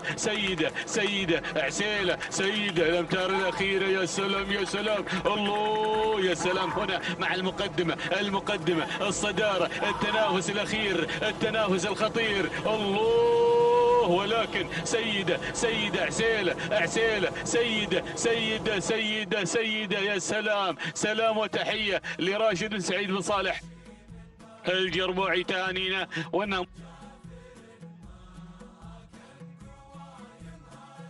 تهانينا والناموس لمالك سيدة راشد بن سعيد بن صالح الجربوعي على هذا الفوز. بينما المركز الثاني وصلت هناك عسيلة لمالكها جار الله بن حمد بن جار الله بن جهويل المري. المركز الثالث وصلت الحصينية لفهد بن علي بن شفيع بن سعيد الفهيده. المركز الرابع وصلت فخر لعلي بن حمد بن علي بن جرحب المري. المركز الخامس وصلت المنايا لمحمد بن صالح بن حمد القمرة النابت هنا في هذا الشوط. شاهدنا هذا الشوط وتعدي سيدة، توقيتها الزمني 7 دقائق 35 ثانية 33 جزء من الثانية. تهانينا لراشد بن سعيد بن صالح الجربوعي أيضا بالعرج. الثاني وصوله لبريك بن سعيد أيضا هنا مع المركز الثاني. هنا التوقيت الزمني مع عسيلة اللي قدمت العرض الممتاز هنا في هذه اللحظات 7 دقائق 35 ثانية و66 جزء من الثانية. تهانينا والناموس لجار الله أيضا هنا جار الله بن حمد بن جار الله بن جهويل هنا قلب الأسد القطري أيضا هنا في هذه اللحظات. بينما المركز الثالث من وصلتنا هنا الدخول مع المركز الثالث، ولكن بن جرحب هنا شعار المبتكر من غيرت الجميع. يا سلام مع هذا الدخول المفاجئ مع فخر اللي وصلت على المركز الثالث، توقيتها 7 دقائق 38 ثانية و90 جزء من الثانية. تهانينا لعلي بن حمد بن علي بن جرحب، تهانينا لك يا المبتكر على هذا الناموس مع المركز الثالث. نتابع وإياكم انطلاقة شوطنا القادم وهو الشوط الثامن لمجمل الأشواط الصباحية. نتابع وإياكم في هذه اللحظات هذا الانطلاق مع الشوط الثامن. نتابع هنا اللقاية القعدان والمنافسة في هذه اللحظات مع المراكز الأولى المتقدمة هناك في هذا الشوط. نتابع هنا هذا الاندفاع والمراكز الأولى المتقدمة اللي هو ملبي لحمود بن طالب الراشد الفهيده المري على المقدمة. بينما أرى التسلل من الجانب الأيمن في هذه اللحظات من رياض راشد بن حمد بن متعب المنخس المري على مقدمة الشوط من الجانب الأيمن. بينما المركز الثالث في هذه اللحظات يصلنا اللي هو شاهين عامر بن علي بن عميران بن بجاش الفهيده على المركز الثالث. المركز الرابع اللي وصل في هذه اللحظات هناك قدوم مع ايضا مبسوط لناصر بن نهار بن ناصر بن ماجد النعيمي على المركز الرابع. المركز الخامس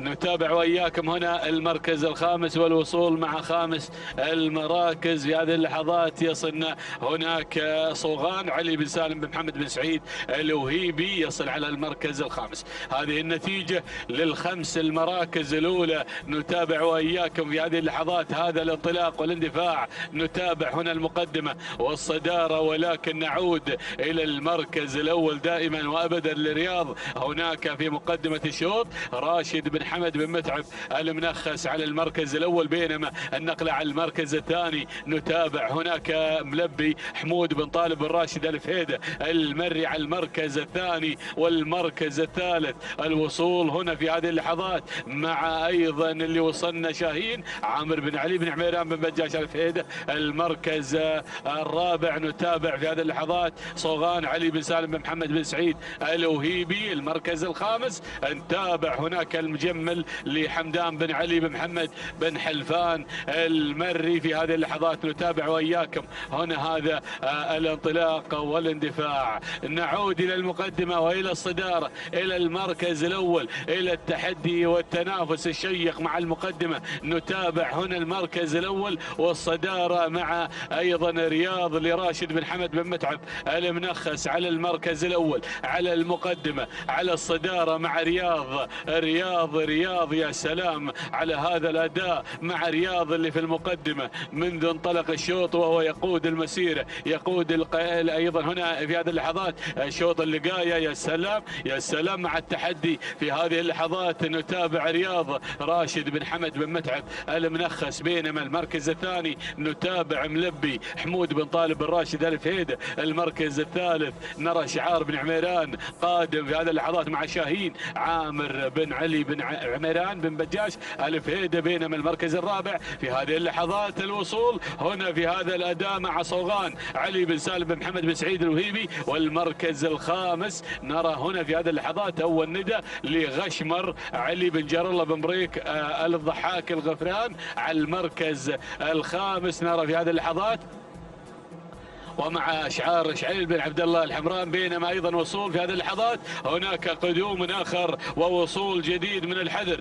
علي بن ناصر بن جار الله بن علي الجار الله على المركز ايضا السادس في اللحظات. ولكن بنعود الى مقدمه الشوط والى ابن عميران. ابن عميران غير الى مقدمه الشوط، غير في هذه اللحظات مع شاهين في مقدمه الشوط. عميران او عامر بن علي بن عميران بن بجاش على المركز الاول، على المقدمة، على الصدارة، منطلق ومندفع. وركز يا فهد يا ابن عميران هنا في قيادة شاهين بالمركز الأول. وفي المقدمة نتابع في المركز الأول، بينما المركز الثاني غشمر علي بن جار الله بن بريك الغفران على المركز الثاني في هذه اللحظات.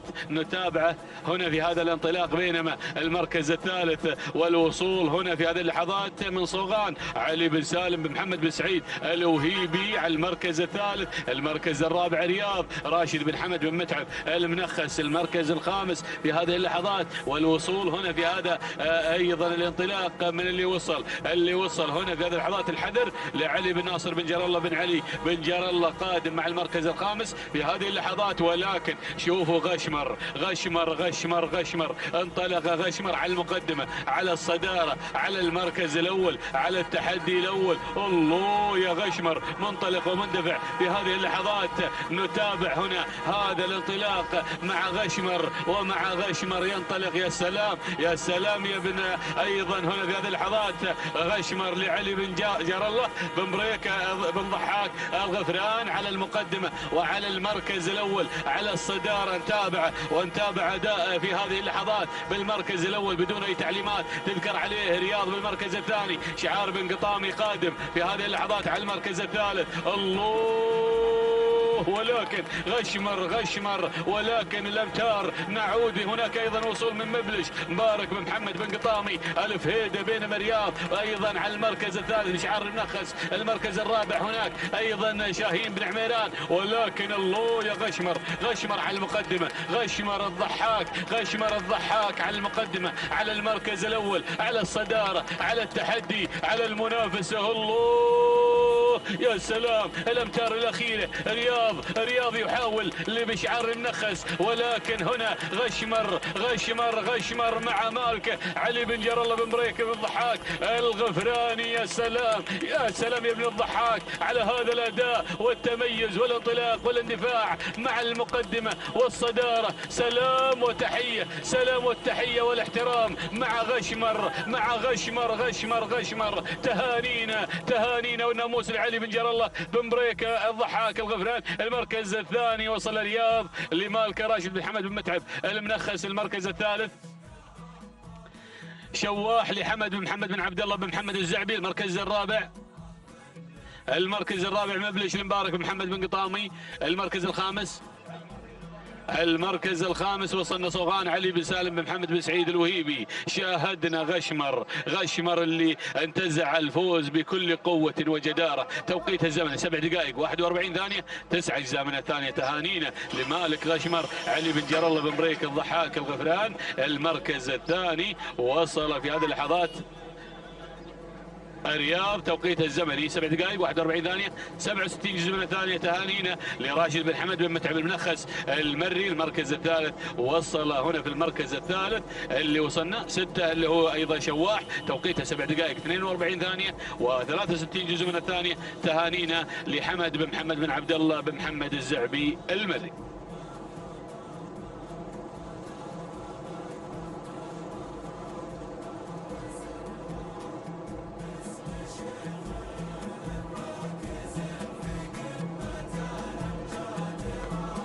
بسم الله الرحمن الرحيم. مشاهدينا ومتابعينا الكرام، اسعد الله صباحكم بكل خير وبركة من هنا من ميدان التحدي، ميدان التحديات التي نتابع من خلالها في هذا الصباح الجميل مع انطلاقات سن اللقاية. ينطلق مشاهدينا الكرام الشوط التاسع، وهو شوط مخصص للابكار ومن مسافة 5 كيلومترات.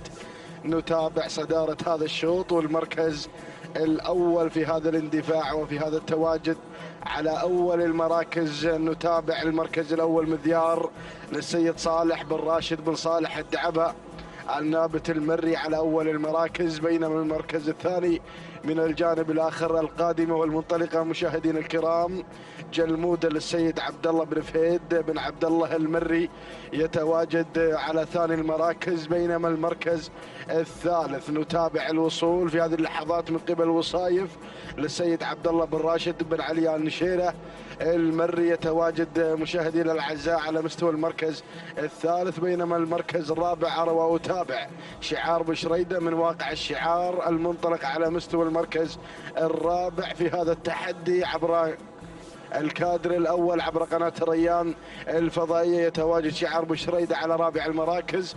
بينما المركز الخامس نتأخر قليلا لنتابع خامس المراكز في الكادر الأسفل من مخرجنا العزيز. نتابع المركز الخامس في هذا الانطلاق وفي هذا التحدي القادمة مشاهدينا الكرام والمنطلقة. نتابع التحديات المميزة في هذا الشوط في أشواط سن اللقاية ضمن تحديات السباق المحلي السادس، حيث نتابع انطلاقات هذا اليوم أشواط الصغار وأسبوع الصغار. هنا نتابع هنا المنافسة الكبيرة. نتابع المركز الخامس القادمة مشاهدينا الأعزاء والمنطلقة في هذا التحدي الكبير اللي تحمل الرقم 36.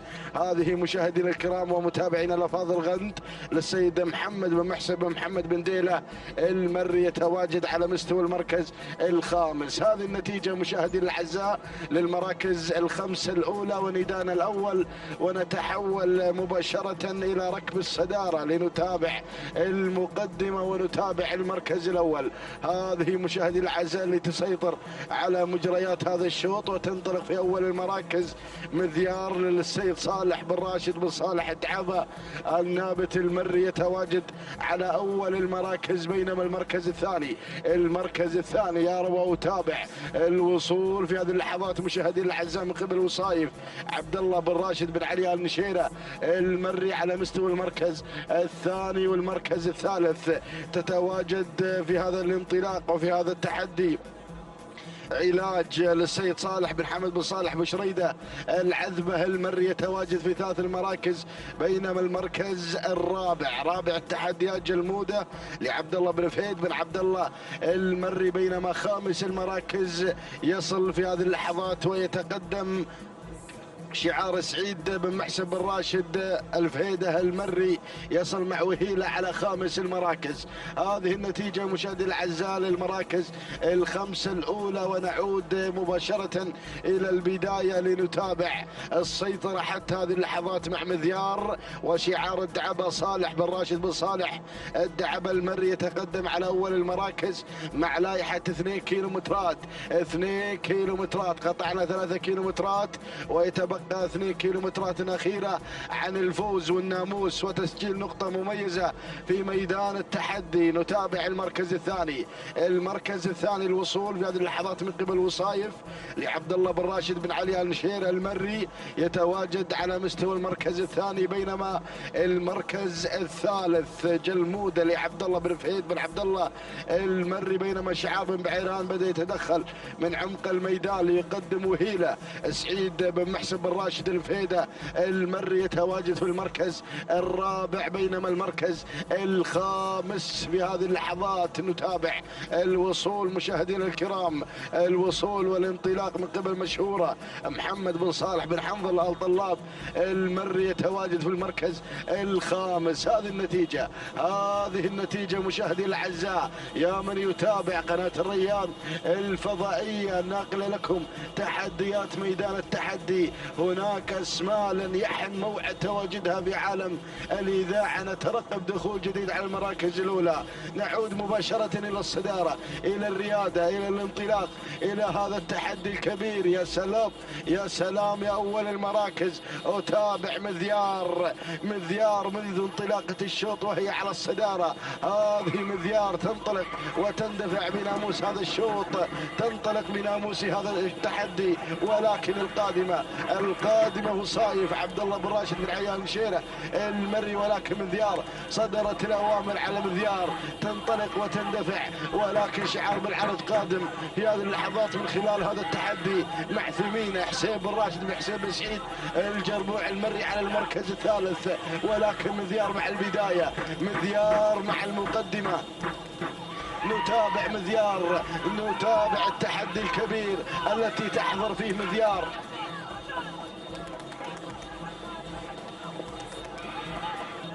هذه مشاهدينا الكرام اللي على الصدارة، هذه مشاهدينا الكرام استشارة علي بن عميران بن بجاش بن عايض الفهيدة المري على أول المراكز، ينطلق بناموس هذا الشوط.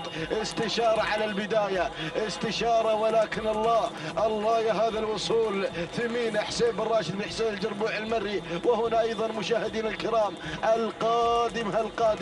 القادمة في هذا التحدي ضيوف راشد بن سالم بن محمد الغيثاني المري، يقدم ضيوف على أول المراكز، غيرت بناموس هذا الشوط، انطلقت في هذا التحدي الكبير لتعلن التواجد في هذا الشوط.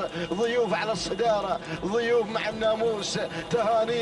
تهانينا والناموس لمالك ضيوف راشد بن سالم بن محمد الغيثاني المري على فوز ضيوف بالمركز الأول. المركز الثاني جاءت في مشاهدينا الكرام ثمينة لحسين بن راشد بن حسين الجربوع المري المركز الثالث.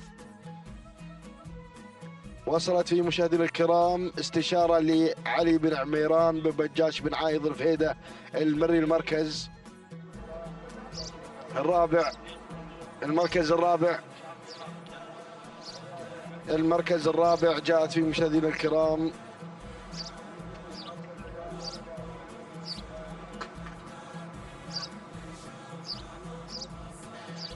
المركز الرابع جلمودة لعبد الله بن فهيد بن عبد الله المري، بينما المركز الخامس حلت فيه مشاهدينا الكرام ومتابعينا الافاضل وصايف لعبد الله بن راشد بن علي النشيره المري.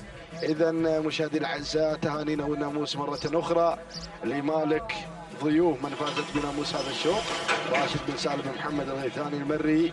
التوقيت الزمني 7 دقائق 32 ثانيه و97 جزء من الثانية. تهانينا والناموس. بينما المركز الثاني حلت فيه مشاهدينا الكرام ومتابعينا الافاضل ثمينة بشعار حسين بن راشد بن حسين بن سعيد الجربوع المري. 7 دقائق 33 ثانية 51 جزء من الثانية تهانينا والناموس. بينما المركز الثالث استشارة قدمت أداء وعرض يشكر عليه ونعتذر من مالكها، عليها أكثر من رقم. هذه استشارة اللي قامت الشوط وفازت بالمركز الثالث. استشارة تهانينا وناموس لعلي بن عميرة بن بجاش بن عايض الفهيده المري. 7 دقائق 35 ثانية و95 جزء من الثانية تهانينا والناموس لجميع الفائزين. إذا مشاهدي الأعزاء، لا زالت الأشواط متواصلة في انطلاقات هذا اليوم الخاصة لسن اللقاية ضمن السباق المحلي السادس. نتابع تحديات هذا الشوط ونتابع انطلاقة الشوط العاشر وشوط خاص للقعدان، ونتابع المقدمة والمركز الأول في هذا التحدي ومن يتواجد على البداية على التحدي الأول. نتابع حصاد لراشد بن علي بن حمد بن حتروش المري يتواجد على أول المراكز.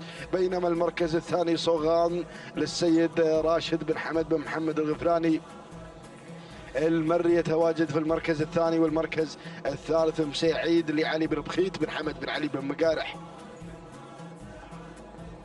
المري على ثالث المراكز. بينما المركز الثالث يتابع الوصول في هذه اللحظات والتقدم على مستوى المركز الثالث القادم في هذه اللحظة.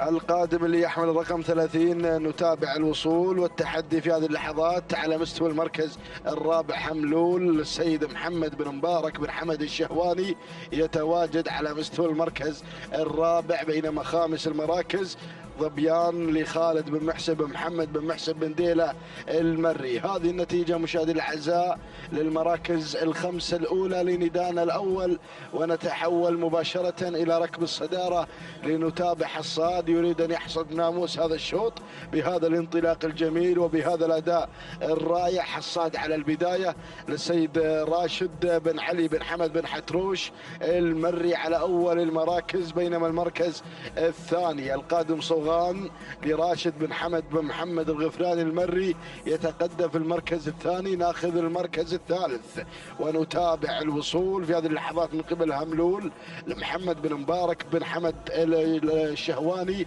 يتواجد على مستوى المركز الثالث. بينما المركز الرابع مداهم لعلي بن شجاع بن علي بن مسعود الفهيده المري. وخامس التحديات القادم بث علي بن عبد المحسن بن راشد بن محسن بن عبدان المري على خامس المراكز. هذه النتيجة مشاهدينا الكرام، هذه النتيجة للمراكز الخمسة الأولى. ولكن نعود مباشرة إلى الصدارة لنتابع مجريات هذا الشوط مع حصاد اللي على البداية. ينطلق في هذه اللحظات في المركز الأول للسيد راشد بن علي بن حمد بن حتروش المري. بينما المركز الثاني التواجد من قبل صوغان للسيد راشد بن حمد بن محمد الغفراني المري. وثالث المراكز أرى الهجوم، أرى الاسم القادم في هذه اللحظات من قبل مداهم علي بن شجاع بن علي بن مسعود الفهيده المري يتواجد في المركز الثالث. بينما المركز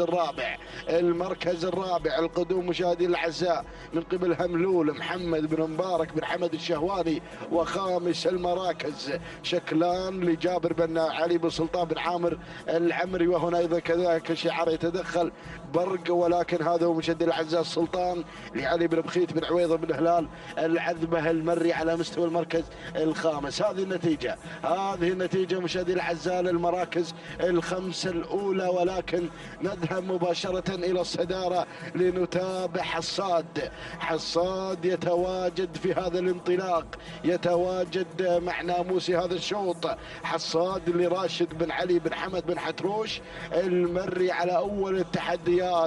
الله يا حصاد، ولكن اللي رافق حصاد مع ثاني المراكز. نتابع القادم في هذه اللحظات والمنطلق مشاهدينا الكرام من الجانب الاخر نتابع الوصول في هذه اللحظات. نتابع على مستوى المركز الثاني عليه هنا مشاهدينا الاعزاء خطوره لوسيل محمد بن ناصر بن مبارك بن حمود آل شافي. والمركز الثالث الشعار الأحمر الذي بدأ يعلن الانطلاق على مستوى المركز الثالث صوغان راشد بن حمد بن محمد الغفراني المري. بينما المركز الثالث وصل في هذه اللحظات مداهم علي بن شجاع بن علي بن مسعود الفيده المري. وخامس المراكز أتابع وصل بث علي بن عبد المحسن بن راشد بن محسن بن عبدان المري، ولكن اللي يتدخل حاجب يصل راشد بن بطي بن محمد الجعبي يصل مع حاجب على خامس المراكز. هذه النتيجة مشاهدينا الأعزاء. نعود إلى التحدي،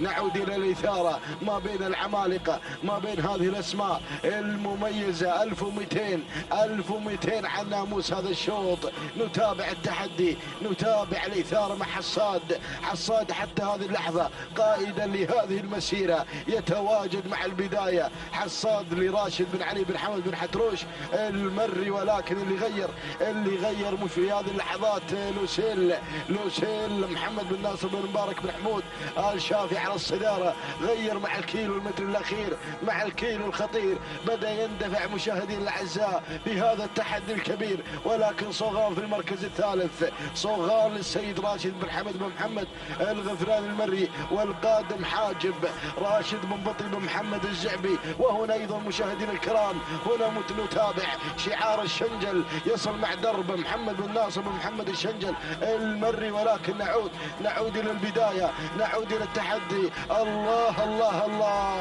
لوسيل على المركز الأول، لوسيل مشاهدين الأعزاء على المقدمة مع الإثارة بالأمتار الأخيرة باللحظات الخطيرة. لوسيل بدأ ينطلق بناموس هذا الشوط. هذا هو لوسيل مشاهدين الأعزاء مع بن شافي على البداية.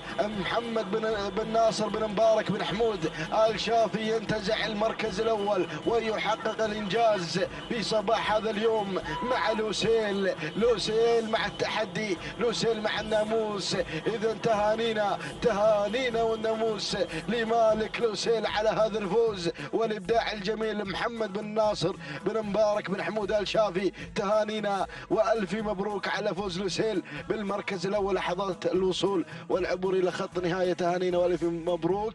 المركز الثاني درب لمحمد بن ناصر الشنجل المري. المركز الثالث حل فيه مشاهدينا الكرام مبلش لسلطان بن شافي بن حمود العجمي. المركز الرابع حل فيه صوغان لراشد بن حمد بن محمد الغفراني المري. المركز الخامس درب لبدر بن محسن بن عبد الهادي بن علي بن ديله المري. إذا مشاهدي الأعزاء تهانينا وناموس مرة أخرى.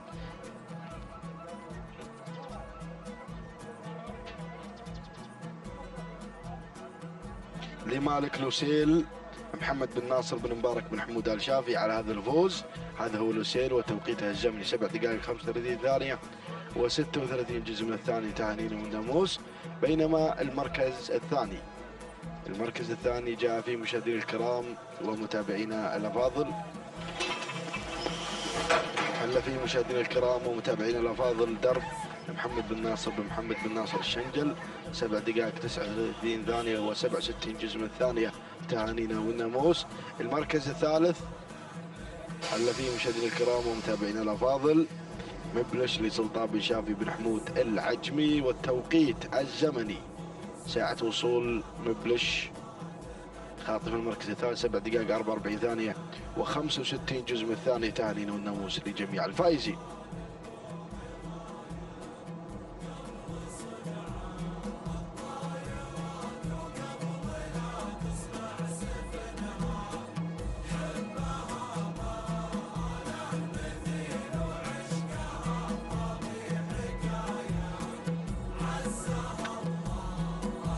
بسم الله الرحمن الرحيم. بسم الله وعلى بركة الله. مشاهدينا الكرام نحييكم بتحية الإسلام، فسلام من الله عليكم ورحمته تعالى وبركاته. نحييكم من هنا من ميدان الشحانية للسباقات الهجن ضمن منافسات سباقنا المحلي السادس في تحديات صباحية مميزة وانطلاقات مع السن اللقاية مع شعارات أبناء القبائل. ينطلق على بركة الله وتوفيقه الشوط 11 من مجموع أشواطنا في هذا الصباح في منافسات هنا مع الإبكار الشعار مع سن اللقاية. نتابع ال5 كيلومترات وتحديات جميلة مع هذه الشعارات المنطلقة. مشاهدينا الكرام نتابع مجريات هذا الشوط، ونبدأ أيضا بالتعرف على المراكز ال5 الأولى مع مقدمة الشوط ومع المركز الأول. أتابع الصدارة هنا التقدم مشاهدينا الأعزاء من الفائزة حسين بن مبارك بن حسين الجربوع المري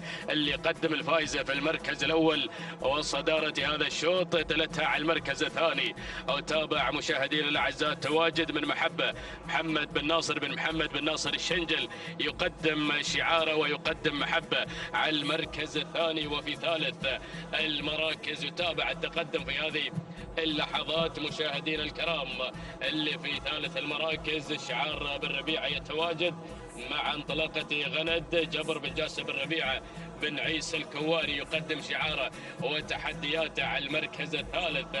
المركز الرابع شعار بن عنزان متواجد مع تحدياته وانطلاقته أيضا مقادير اللي خذت المركز الرابع في هذه اللحظات سالم بن عنزان بخاتم العنزان النعيمي، ولكن هنا تدخل مشاهدينا الاعزاء من سكون راشد بن حمد بن جار الله المري اللي خذت المركز الرابع في هذه اللحظات. ومن الجانب الاخر أتابع القدوم من ثبوت محمد بن سريع بن محمد الكعبي يقدم شعاره ويقدم ثبوت في هذه اللحظات مع المركز الخامس. هذه نتيجتنا لل5 الأسماء المتقدمة في أول ندى على مسار وتحديات هذا الشوط، ولكن تابع الأعداد القادمة من خلال هذه اللقطة الجميلة على الكادر السفلي من قناة الريان الفضائية الناقلة لحضراتكم هذه المنافسات الصباحية الجميلة على ميدان شحانية لسباقات الإجن ضمن منافسات السباق المحلي السادس.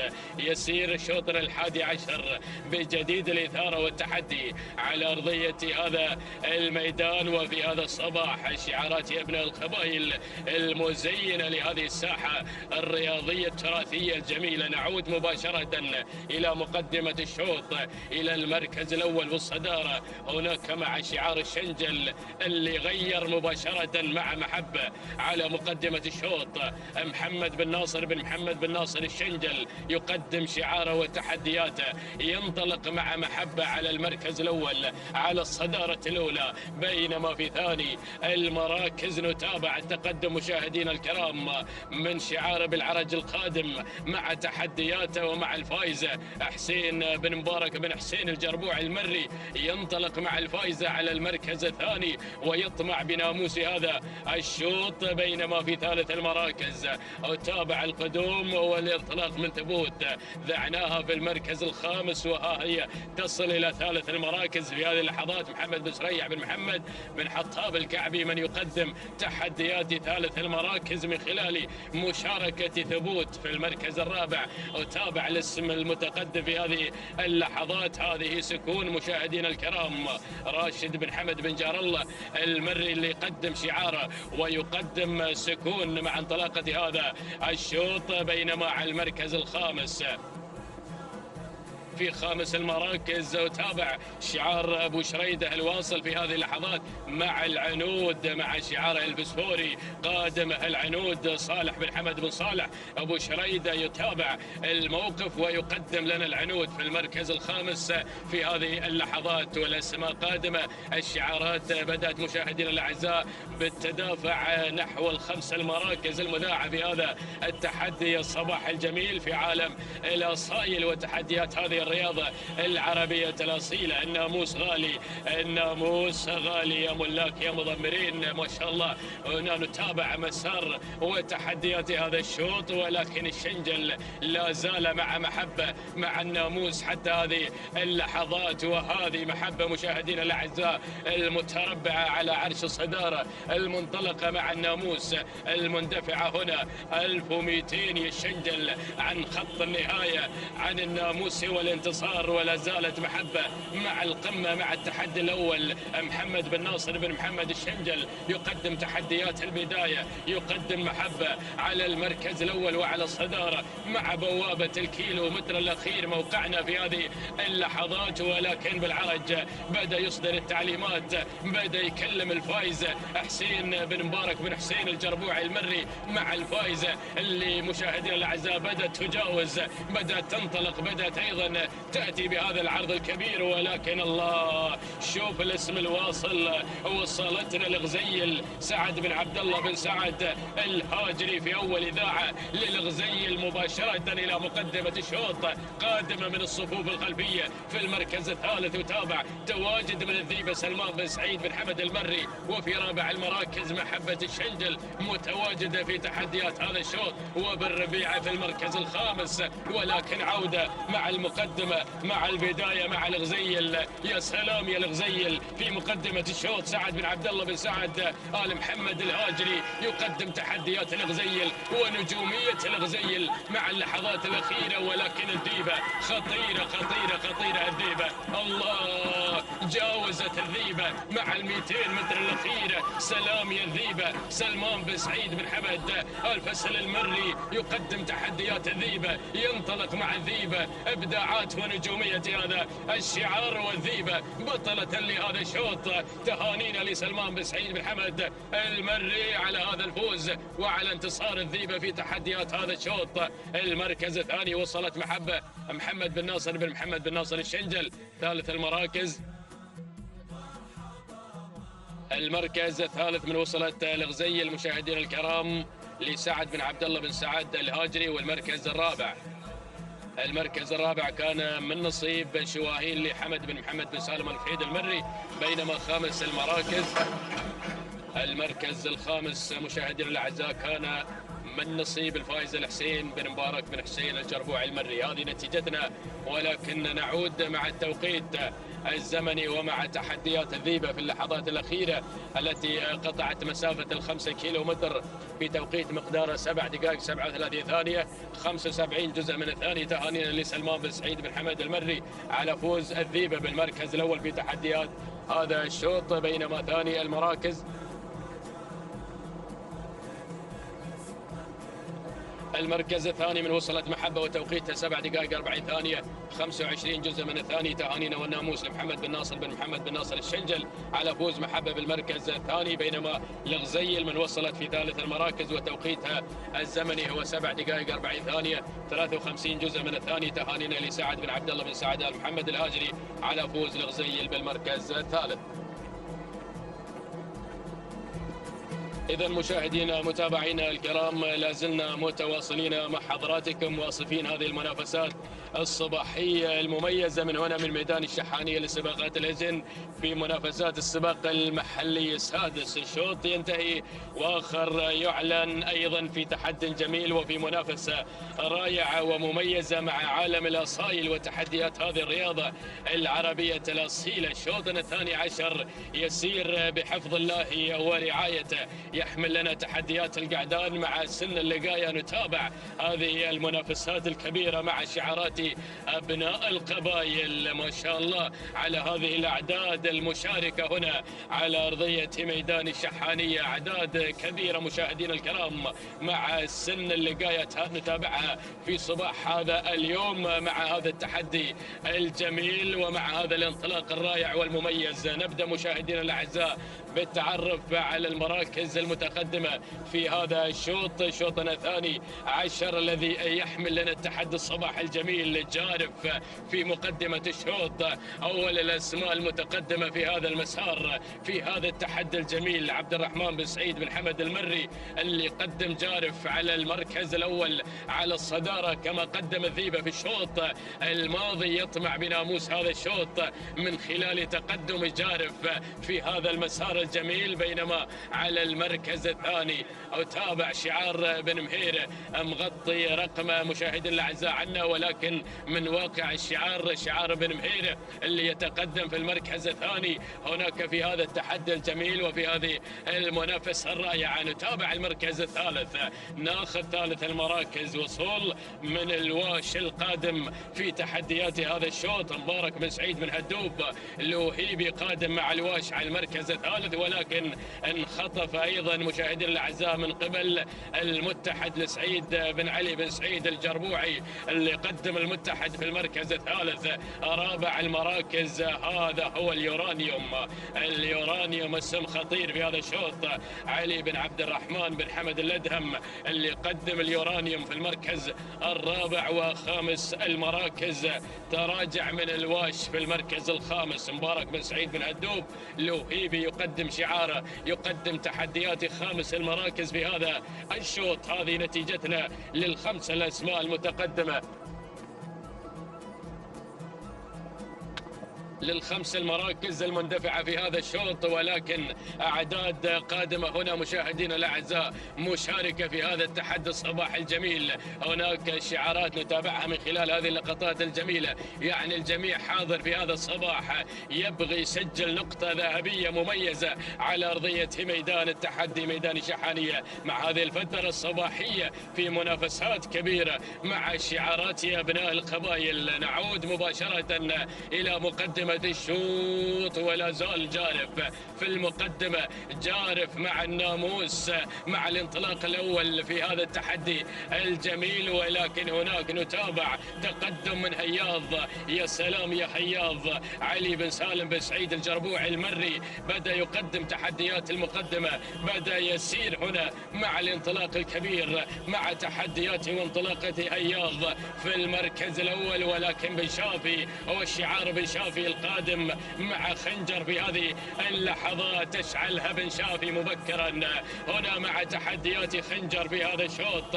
سعود بن ناصر بن سعود بن حمود آل شافي بدأ يقدم خنجر مشاهدينا الأعزاء هنا في هذا التحدي الكبير على المركز الأول والصدارة، بينما هياض في المركز الثاني. المركز الثالث نتابع التقدم في هذه اللحظات، اسم جديد بدأ ينضم، منذر يصل في هذه اللحظات، عبد الله بن صالح بن سعيد الجربوعي المري يقدم منذر على المركز الثالث. ورابع المراكز الواش المتواجد بشعار مبارك بن سعيد بن هدوب لوهيبي المركز الخامس. مشاهدينا الاعزاء اتابع التقدم في هذه اللحظات من المتحد سعيد بن علي بن سعيد بن محمد الجربوعي من ينطلق مع المتحد على المركز الخامس. لكن شوف الاسماء القادمه، شوف الشعارات التي بدات تشن الغاره على الخمس المراكز المذاعة في هذا الشوط. ولكن عودة مع بن شافي وتحديات خنجر على المقدمة، 1200 جاوزناها يا بن شافي، ولكن بالعرج قادم بتحدي كبير مع منذر اللي غير مباشرة إلى المركز الأول. عبد الله بن صالح بن سعيد الجربوعي المري يقدم منذر على المركز الأول. في ثاني المراكز خنجر مع بن شافي وهياض. نتابع على المركز الثالث، تقدم جميل في هذا الشوط، ولكن ارصد الاسم الواصل، وصلكم دلوب في هذه اللحظات، شليويح بن محمد بن حمد اللنقح المري في اول اذاعه لهذا التحدي الجميل مع دالوب اللي غير مع المركز الثاني. وفي ثالث المراكز جارف يبغي يستعيد حقوقه المنهوبه، يبغي يحقق الناموس مع تحديات هذا الشوط بتقدم هذا الشعار عبد الرحمن بن سعيد بن حمد المري. ولكن عودة مع الناموس مع منذر، الله يا منذر يا بالعرج، منذر بدأ يستعرض مشاهدينا الأعزاء، غادر الأسماء وغادر الشعارات بحفظ الله ورعايته إلى خط النهاية. يا سلام يا بالعرج اللي قدم إبداعاته في هذا الصباح، وهذا هو منذر مشاهدينا الأعزاء. الشكل جميل والأداء أجمل والتحدي رائع على أرضية ميدان التحدي. عبد الله بن صالح بن سعيد الجربوعي المري، سلام وتحية واحترام.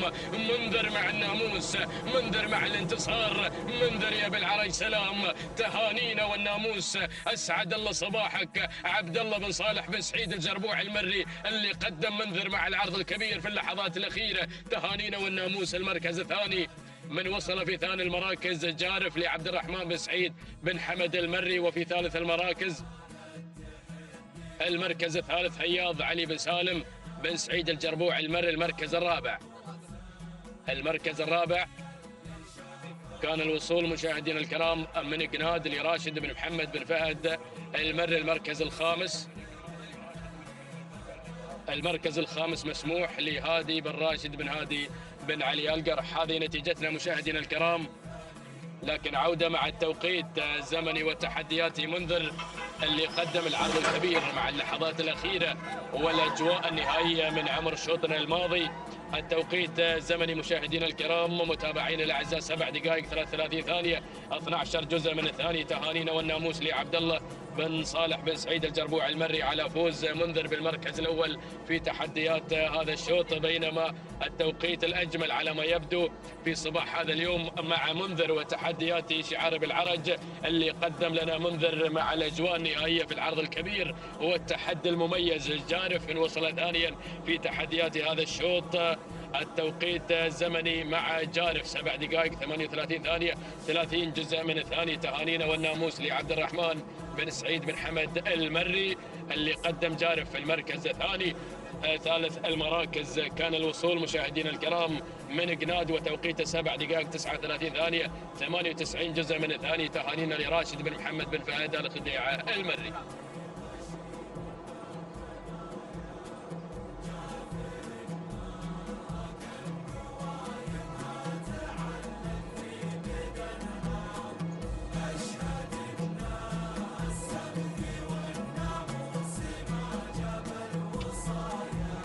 بسم الله الرحمن الرحيم. مشاهدينا ومستمعينا في كل مكان، أسعد الله صباحكم وطابت جميع أوقاتكم بكل خير من هنا من على أرضية ميدان الشحانية، ميدان التحدي. نرحب بحضراتكم على الهواء مباشرة على قناة الريان الفضائية الناقلة لهذا الحدث الكبير نقلا حيا مباشرا. فأهلا ومرحبا بالجميع في هذه المنافسات وفي هذه التحديات ضمن منافسات وتحديات هذا المحلي السادس.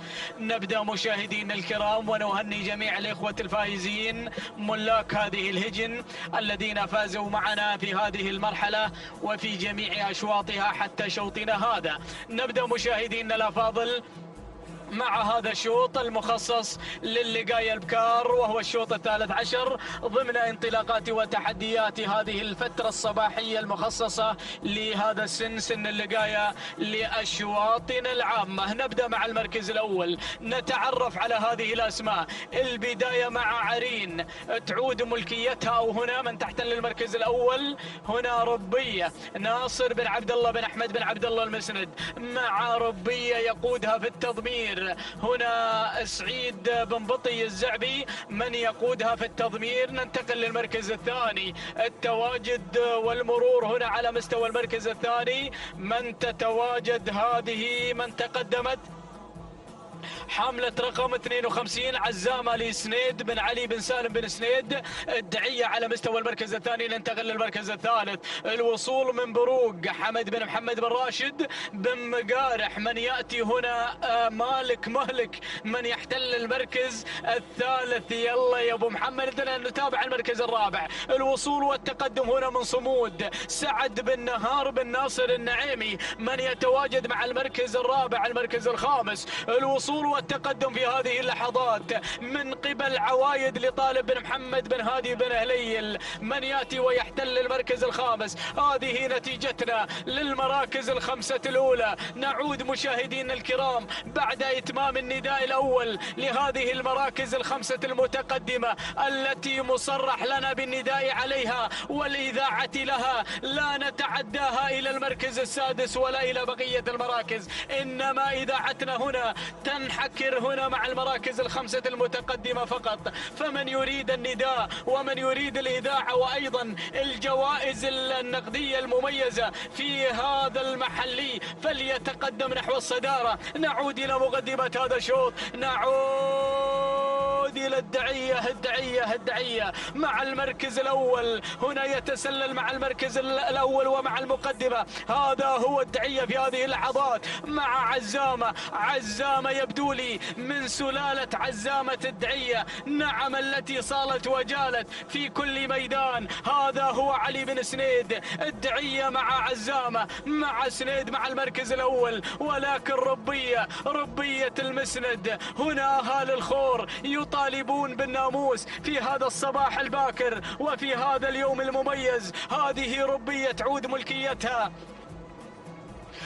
ملكية ربية لناصر بن عبد الله بن أحمد بن عبد الله المسند. التضمير والمتابعة مع المقامر سعيد بن بطي الزعبي من يتابعها من قرب، بينما الوصول على المركز الثالث ومن تتواجد على ثالث المراكز هذه من وصلت هنا قارة راشد بن مبارك بن حمد الشهواني الهاجري، وعلى المركز الخامس والمركز الرابع من الجانب الأيمن أول نداء وأول دخول لرسائل زايد بن مجدل بن عواض العتيبي.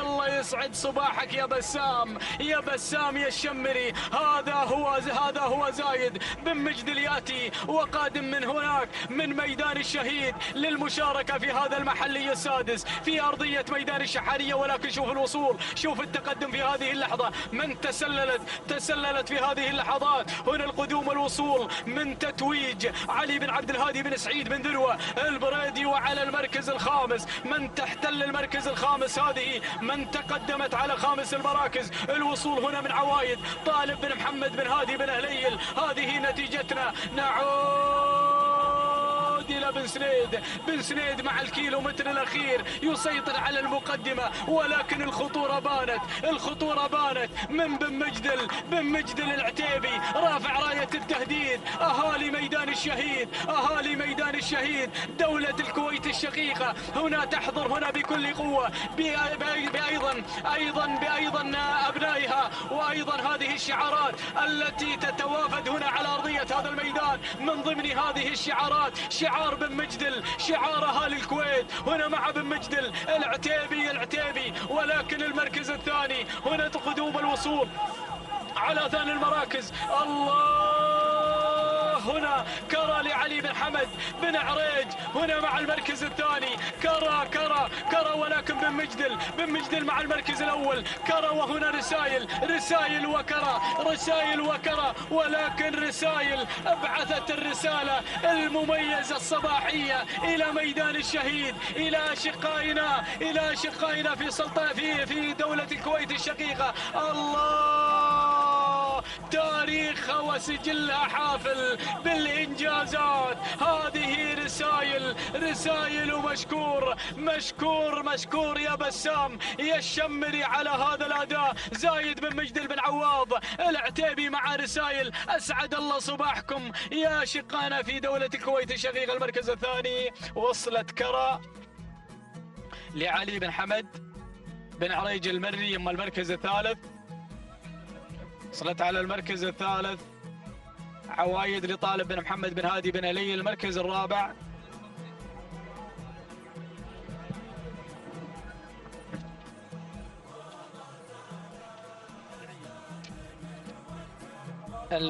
الرابع عزام السنيد بن علي بن سالم بن سنيد الدعية. المركز الخامس وصل على المركز الخامس الاتحادية المبارك بن محمد بن قطامي المري. هذه النتيجة مشاهدينا ومستمعينا الكرام. إذن ناموس صباحي ولا أجمل في هذا الصباح يذهب من هنا من ميدان الشحانية إلى ميدان الشهيد. هذه رسائل تقطع المسافة في زمن مقداره 7 دقائق 34 ثانية 76 جزءا من الثانية. تهانينا والناموس لمالك رسائل زايد بن مجدل بن عواض العتيبي، والتهنئة موصولة لزميلنا الإعلامي ومعلقنا المميز بسام بن جابر الشمري. نهنيهم ونهني أيضا أشقانا في دولة الكويت الشقيقة على هذا الناموس الصباح المميز. المركز الثاني وصلت على المركز الثاني مشاهدينا ومستمعينا الأفاضل كرة تقطع المسافة في 7 دقائق 37 ثانية 36 جزءا من الثانية. تهانينا وناموس لعلي بن حمد بن عريج المري. أما المركز الثالث فوصلت على المركز الثالث عوايد تقطع المسافة في 7 دقائق 37 ثانية 52 جزءا من الثانية. تهانينا والناموس لطالب بن محمد بن هادي بن أهلي المري. تهانينا والناموس لجميع الإخوة الفائزين. متواصلين مشاهدينا ومستمعينا الأفاضل، للحديث بقية، وهذه هي أيضا انطلاقة شوطنا الرابع عشر تتم قبل لحظات بتوفيق من الله سبحانه وتعالى وبالجهود المبذولة المشاهدة للعيان، سواء على شاشة قناة الريان أو سواء أيضا خلف الكوادر. هناك أيضا لجان تنظم هذا المسار وتنظم هذه الانطلاقات. مشكورة هذه اللجنة بجميع موظفيها وجميع رؤسائها. وهذه هي انطلاقة شوطنا الرابع المخصص للقاية القعدان، وسنوافيكم بإذن الله تعالى بالمراكز الخمسة الأولى المتقدمة فيه. نبدأ مع المركز الأول، ومن يحتل المركز الأول والصدارة مشاهدينا ومستمعينا الأفاضل من يتقدم عارف عبد الرحمن بن سعيد بن حمد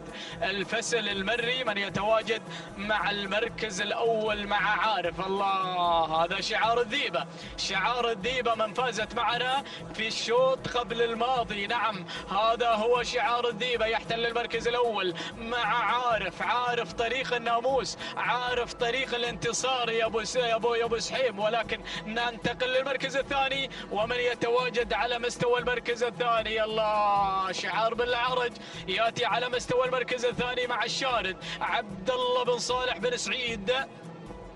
ولكن شوف المركز الثاني من يتقدم، من هل أو هنا من يتقدم على المركز الثاني جزيل متعب بن راشد بن علي آل سلعان، من يأتي ويحتل المركز الثاني.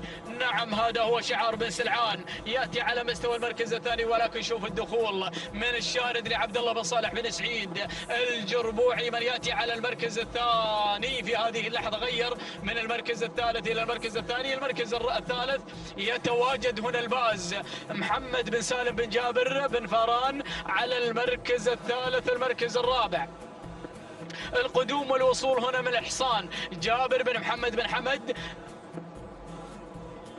الدعية مع المركز الرابع من واقع الرقم، ولكن هذا ليس بشعار الدعية. ولكن على كل حال الحصان لجابر بن محمد بن حمد الدعية. حنا سنذيع بما لدينا في الكشف فقط. ننتقل للمركز الخامس. المركز الخامس الوصول والتقدم على المركز الخامس منهم الأول عبد الله بن سعيد بن تخيل أبو صلعة على المركز الخامس. هذه نتيجتنا، هذه النتيجة للمراكز الخمسة الأولى أتممناها على مسامعكم. نعود إلى مقدمة هذا الشوط، نعود إلى شعار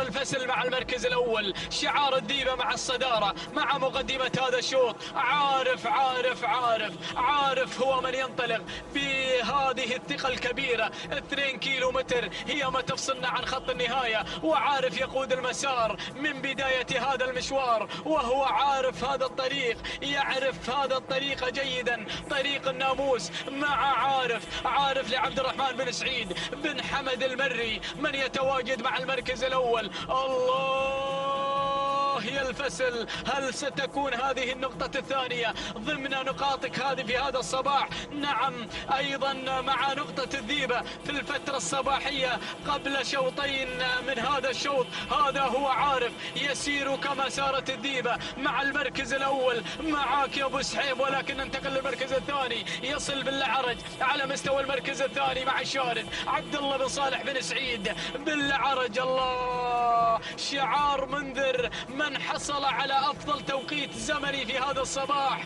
هذا هو شعار بالعرج يحتل المركز الثاني. المركز الثالث الوصول والتقدم على مستوى المركز الثالث. في هذه اللحظات يتقدم الزير عبيد بن حمد بن جار الله بن سالمين في أول نداء له في هذه اللحظات، بينما يصل في هذه اللحظة على مستوى المركز الرابع من الجانب الأيمن. يتقدم في هذه اللحظات من الجانب اليمين اللي محجوب عنا رغبة، ولكن سنوافيكم بإذن الله بالمعلومة عن الحصان من الجانب الأيمن تعود ملكيته لمحمد بن سعيد بن صالح.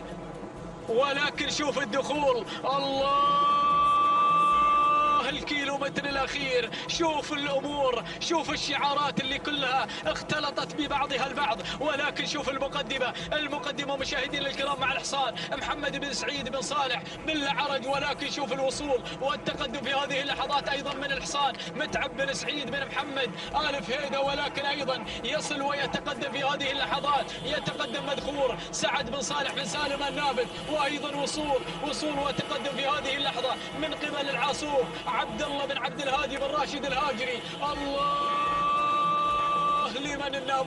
لمن الناموس حاير طاير هنا في الأمتار الأخيرة 500 متر الأخيرة. شوف الجانب الأيمن، شوف التقدم في هذه اللحظات من مهيض سعود بن مسعود بن سعيد آل فهيدة. ولكن هنا المقدمة والصدارة في هذه اللحظات تسير من صالح العاصوف لعبد الله بن عبد الهادي بن راشد الهاجري. العاصوف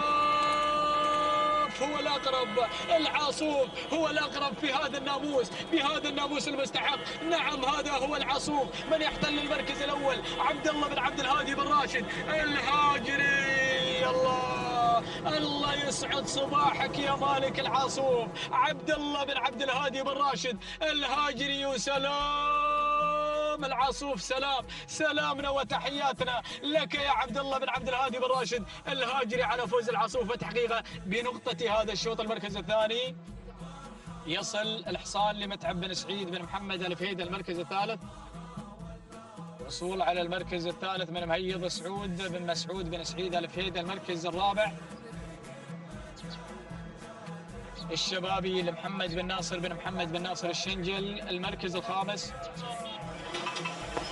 الوصول من مذكور سعد بن صالح بن سالم آل نابت. تهانينا وناموس للجميع. نعود الى التوقيت الزمني ولحظة وصول العاصوف الى خط النهاية، مهديا مالك هذا الناموس قاطع المسافة في زمن مقداره 7 دقائق 38 ثانية 50 جزء من الثانية. تهانينا والناموس لمالك العاصوف عبد الله بن عبد الهادي بن راشد الهاجري، نهنيه على هذا الناموس الصباح المميز. المركز الثاني يصل على ثاني المراكز الحصان، يقطع المسافة في 7 دقائق 40 ثانية 16 جزء من الثانية. تهانينا لمالك الحصان متعب بن سعيد بن محمد آل فهيدة. أما المركز الثالث يصل على ثالث المراكز مهيض، يقطع المسافة في 7 دقائق 41 ثانية 4 أجزاء من الثانية. تهانينا وناموس لسعود بن مسعود بن سعيد آل فهيدة. تهانينا وناموس لجميع الإخوة الفائزين. مشاهدينا ومستمعينا الأفاضل، في هذه اللحظات أنقل الكلمة للزميل مسعود بن سعيد الحريري. السلام عليكم ورحمة الله وبركاته. نتابع وإياكم في هذه اللحظات. كما نشكر زميلي أحمد بن محمد الزعبي. بينما نعود إلى مقدمة الشوط وإلى الشوط الخامس عشر، نتابع وإياكم في هذه اللحظات هذا الانطلاق والاندفاع مع المقدمة والصدارة. هنا نتابع 2022 يا سلام، مع شعار بن جهويل على المقدمة والصدارة، مع نجود لمحمد بن سعد بن محمد بن سالم آل سعد هنا في هذه اللحظات مع المقدمة والصدارة مع نجود اللي في مقدمة الشوط يا سلام. وأيضا باندفاعتها هنا بالمركز الأول بقيادة حمد بن سالم بن جويل. المركز الثاني نتابع اللي بالمركز الثاني والوصول من وضوح لفرج بن حمد بن علي آل عوض المري على المركز الثاني. المركز الثالث نتابع المركز الثالث في هذه اللحظات من الجانب الأيمن، رقمها محجوب عنه ولكن أيضا هي واصلة في هذه اللحظات. هناك درعة بندر بن حزام بن زيد البحيح هنا بهذه اللحظات، ولكن شوفوا اللي اختفت الأضواء هنا إلى المركز الثاني مباشرة مع أيضا الواصلة منصورة. محمد بن ظافر بن حمد بن راشد الدوسري غير مباشرة إلى المركز الثاني. المركز الرابع هناك في هذه اللحظات الدوحة جبر بن جاسم بن ربيعة بن عيسى الكواري. والمركز الخامس نتابع هناك في هذه اللحظات صاحبة المركز الخامس اللي واصلة في هذه اللحظات الشبلة سيف بن محمد بن سيف الجفالي النعيمي. شاهدنا هذه الخمس المراكز الأولى، الخمس المنطلقة المندفعة في هذه اللحظات، وبنعود إلى نجود في المقدمة في الصدارة، نجود على المركز الأول في هذا الأداء والتميز والتحدي والمنافسة مع نجود في مقدمة الشوط. نتابعها لمحمد بن سعد بن محمد بن جهويل على المركز الأول على المقدمة في هذه اللحظات، وبقيادة أيضا هناك الصعب يا سلام هنا في هذه اللحظات من يتابعها ويرافقها بهذا الأداء والانطلاق مع نجود. المركز الثاني نتابع الوصول من صاحبة المركز الثاني منصورة محمد بن ظافر بن حمد بن راشد الدوسري قادمة مع المركز الثاني منطلقة في هذه اللحظات مع أيضا وضوح ايضا هناك او المركز اللي هي منصوره. بينما المركز الثالث نتابع شعار بن ربيعه قادم مع الدوحه جبر بن جاسم بن ربيعه بن عيسى الكواري مع المركز الثالث منطلقه ومندفعه. بينما المركز الرابع في هذه اللحظات نتابع هناك الفاتنة قادمة في هذه اللحظات لمحمد بن علي بن حمد بن عايض أيضا هنا يصل في هذه اللحظات مع الفاتنة يا سلام. بينما المركز الخامس والوصول مع المركز الخامس هناك أيضا من تصلنا اللي واصل درعة بندر بن حزام بن زيد بن بحيح أيضا واصل في هذه اللحظات مع المركز الخامس. نتابع وإياكم هذا الشوط، وأيضا لوحة الكيلوين الأخيرة، الكيلوين المتبقية على نهاية الشوط. يراعي نجود في المقدمة. يا سلام يا هذا الشوط منطلق ومندفع بن جهويل. يلا يا حمد يا بن سالم، يلا على هذا الأداء مع هذا الشعار.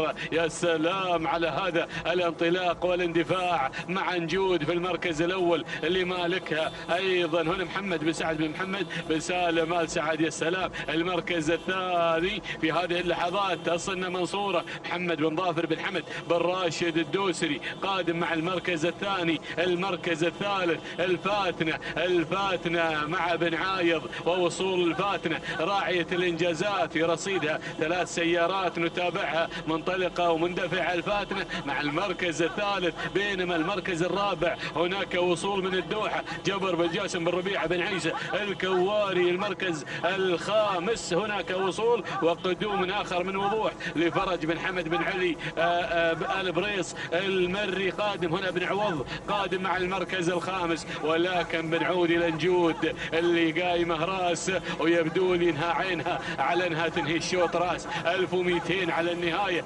يراعي نجود. يا سلام يا بن سعد يا بن جهويل هنا في مقدمة الشوط مع المركز الأول مع المقدمة مع التحدي مع المنافسة. ما شاء الله على هذا الأداء، أداءها وتميزها مع بوابة الكيلو المتر الأخير بالمركز الأول في مقدمة هذا الشوط.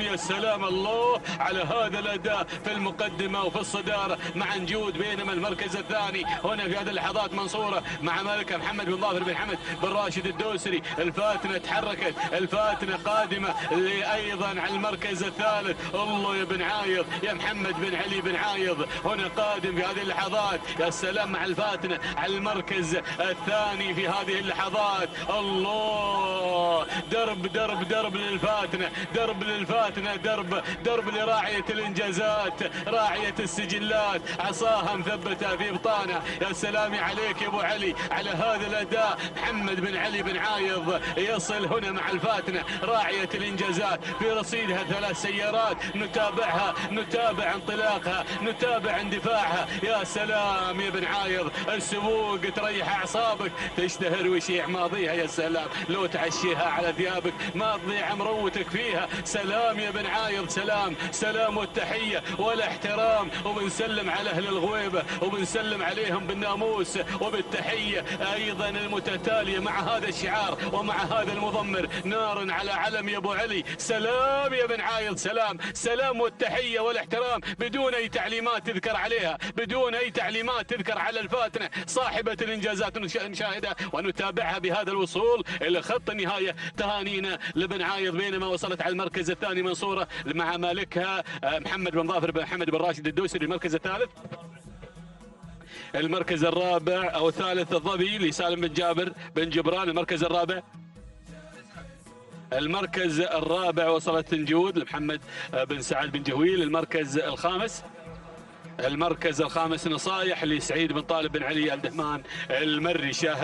شاهدنا هنا الفاتنة من تصل بكل سلام وامان الى خط النهاية، معلنه الفوز والناموس وتوقيتها مميز 7 دقائق 34 ثانية و26 جزء من ثانية. تهانينا لمحمد بن علي بن عايض ايضا هنا على هذا الفوز. سلام يا السنجاري، سلام على هذا الناموس الغالي هنا في هذه اللحظات. وتصلنا على المركز الثاني، اللي على المركز الثاني وصلتنا هناك منصورة مع مالكها.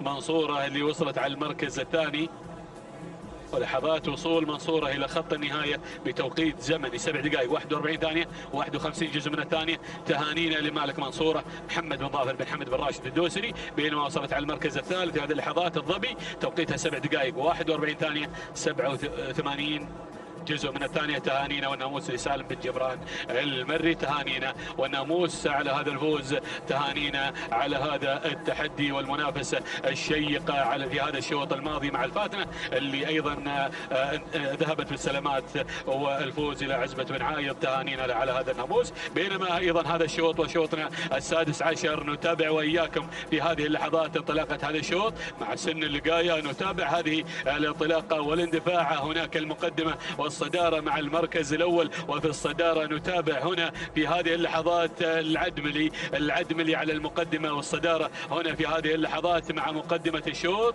في هذا الاندفاع مع جابر بن صالح بن علي القعود المري هنا بقيادة البرقي. جابر بن علي البرقي أيضا من هنا يقود هذا القعود اللي في المركز الأول. بينما المركز الثاني هنا نتابع القدوم في هذه اللحظات من صايب لحمد بن عايض بن محمد بن عايض الحنزاب قادم مع المركز الثاني. المركز الثالث الوصول في هذه اللحظات من مختار ملحان بن راشد بن حبيبة المري مع المركز الثاني أو المركز الثالث. المركز الرابع نتابع في هذه اللحظات شعار الزعبي مع الشرس حمد بن محمد بن عبد الله الزعبي قادم هنا في هذه اللحظات بهذا الوصول مع الشرس اللي على المركز الرابع ويغير إلى المركز الثاني مباشرة. المركز الخامس نتابع هنا المركز الخامس يصلنا في هذه اللحظات مغادر عبد الله بن سعيد بن تخيل بصلعه على المركز الخامس. نشاهد وياكم هذه النتيجة للخمس المراكز الأولى المنطلقة المندفعة. نشاهد وياكم هذا التنافس الشيق ونعود إلى مقدمة الشوط وإلى العدملي على المقدمة على الصدارة على المركز الأول. هنا نتابع العدملي في هذه اللحظات مع جابر بن صالح بن علي القعود المري على مقدمة هذا الشوط مع المركز الأول. بينما النقلة على المركز الثاني، والمركز الثاني نتابع في هذه اللحظات الشرس حمد بن محمد بن عبد الله الزعبي على المركز الثاني منطلق ومندفع في هذه اللحظات مع ثاني المراكز. بينما المركز الثالث ومن يصلنا على المركز الثالث صايب حمد بن عايض بن محمد بن عايض الحنزاب على المركز الثالث. المركز الرابع الوصول مع المركز الرابع نتابع وإياكم في هذه اللحظات صوغان على المركز الرابع لعبد العزيز بن جبران بن زي الحجاجي قادم في هذه اللحظات أيضا هنا في هذه اللحظات مع صوغان على المركز الرابع. المركز الخامس في هذه اللحظات يصلنا على المركز الخامس. الوصول هنا شعار الزعبي قادم مع المركز الخامس هنا شاهين لحمد بن مبارك بن حمد العويلة الكربي قادم في هذه اللحظات مع شاهين مع المركز الخامس. نشاهد وإياكم في هذه اللحظات هذا الانطلاق والاندفاع، نتابع ولكن بنعود إلى العدملي هنا في مقدمة الشوط. وركز يا البرقي، ركز يا جابر، هنا في مقدمة الشوط منطلق ومندفع في هذا الأداء في مقدمة هذا الشوط. نتابع التحدي والمنافسة وأيضا العدملي في مقدمة الشوط. العدملي لجابر بن صالح بن علي القعود المري على مقدمة هذا الشوط هنا بقيادة جابر بن علي البرقي. بينما المركز الثاني في هذه اللحظات يصل نصايب حمد بن عايض بن محمد بن عايض الحنزاب قادم مع المركز الثاني في هذه اللحظات مندفع في هذا الأداء. بينما المركز الثالث يصلنا هنا في هذه اللحظات اللي هو صغار لعبد العزيز بن جبران بن زين بن كريب الحجاجي على المركز ايضا الثالث. المركز الرابع الوصول في هذه اللحظات من القادم؟ الباز راشد بن مبارك بن زايد المطوع الخيارين هنا في هذه اللحظات. يلا يا ابو مبارك، يلا يا ابو مبارك. بينما المركز الخامس من الجانب الايمن شاهين لحمد بن عويره الكربي. يا سلام، حمد بن مبارك بن حمد العويره الكربي قادم مع المركز الخامس هنا ايضا في هذه اللحظات مع هذا الاداء. يا سلام، بينما ارى الشعارات قادمه، شعار بطشان والشعار ايضا اخر، شعار هنا شعار ايضا حمد بن محمد الوهيبي قادم. السلام، ولكن ركز يا راعي العدملي هنا في مقدمه الشوط بالمركز الاول. شعار بن عماره ايضا قادم، شعار بن عقيل قادم. يا سلام يا هذا الشوط، يا سلام. بدات كوكبه من القعدان بالهجوم على المقدمة، بالهجوم بتغيير المراكز، بالمنافسة، بالتحدي. الله يا راعي العدملي 1200 على النهاية هنا في هذه اللحظات. ولكن نشاهد العدملي في مقدمة الشوط بالمركز الأول جابر بن صالح بن علي القعود المري. بينما المركز الثاني هنا في هذه اللحظات الباز راشد بن مبارك بن زايد المطوع الخيارين. المركز الثالث شوفوا القادم، شوفوا المتحد بطشان بن صالح بن هادي اليامي على المركز الثالث. المركز الرابع الوصول من الكايد مبارك بن سعيد بن عبد الله بن برغش العسكري. المركز الخامس ايضا وصول من مهاجر محمد بن ناصر بن محمد الشنجل المركز. يا سلام يا سلام يا سلام، الله يا هذا الشوط، يا التحدي والمنافسه. ولكن العدملي على المقدمه على المركز الاول. ولكن شوفوا اللي ايضا هنا قادم اللي وصلنا الباز من الجانب الايمن. ولكن المتحد الله يا بطشان، الله يا بطشان بن صالح اليامي. يا سلام على هذا الاداء، يا سلام على هذا الاداء. ولكن الباز على المركز الثاني مع راشد بن مبارك المطوع الخيارين. يا سلام يا سلام، يعود الباز يعود. ولكن المتحد والباز الباز والمتحد راشد بن مبارك زايد مطوع خيارين. ولكن المتحد هنا مع بطشان بن صالح بن هادي اليامي. الامتار الاخيره الخطيره. يا سلام يا سلام، التحدي، المنافسه، الامتار الخطيره. ولكن المتحد يتحد المتحد بالناموس. سلام يا بطشان، سلام لبطشان بن صالح بن هادي المحامض اليامي. سلام والتحيه والاحترام هنا لبطشان ولمحمد بن بطشان. تهانينا على هذا الفوز وهذا الناموس. بينما المركز الثاني وصل هنا الباز لراشد بن مبارك بن زايد المطوع خيارين. المركز الثالث رداد محمد بن حمد بن مسفر الشهواني. المركز الرابع وصلنا نواف مسعود بن ناصر بن حمد الفهيد ايضا المري. هنا المركز الخامس وصلنا الكايد مبارك بن سعيد بن عبد الله بن برغش العسكري. شاهدنا هذا الشوط، شاهدنا التحدي والمنافسه هنا في هذا التحدي ايضا الى خط النهايه والفوز مع المتحد 7 دقائق 37 ثانيه 39 جزء الثانيه. تهانينا لك يا بطشان بن صالح بن هادي المحامض اليامي، تهانينا له على هذا الفوز. بينما وصل على المركز الثاني الباز 7 دقائق 38 ثانيه 67 جزء الثانيه. تهانينا لمالك الباز راشد بن مبارك بن زايد المطوع الخيارين. بينما وصل على المركز الثالث في هذه اللحظات اللي وصلنا رداد من وصلنا على الامتار الاخيره 7 دقائق 41 ثانيه 13 جزء من الثانيه. تهانينا لمحمد بن حمد بن مستر الشهواني، تهانينا والناموس للجميع.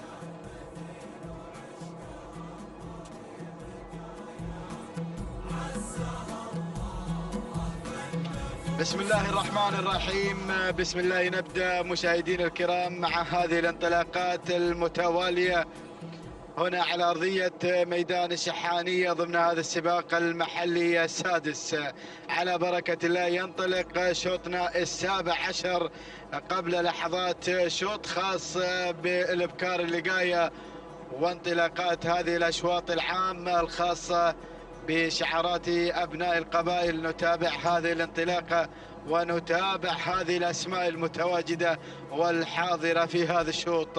أبدأ مع البداية وأتابع الذيبة هنا على البداية والصدارة لراشد بن محمد بن حمد الدعية هنا على مقدمة الشوط، بينما أتابع ثاني الأسماء وصول من مخايل حسن بن محمد بن راشد الصعاق هنا تغير إلى البداية مخايل على الصدارة، بينما أتابع القادمة في هذه اللحظات من تصل مع ثالث المراكز وصول من مذيار عبد الله بن سالم بن عبد الله النابت المري، ورابع المراكز هناك الأسماء القادمة وشعار بشريدة يصل ويقدم لنا أيضا هذا الانطلاق من خلال تواجده في هذه اللحظات.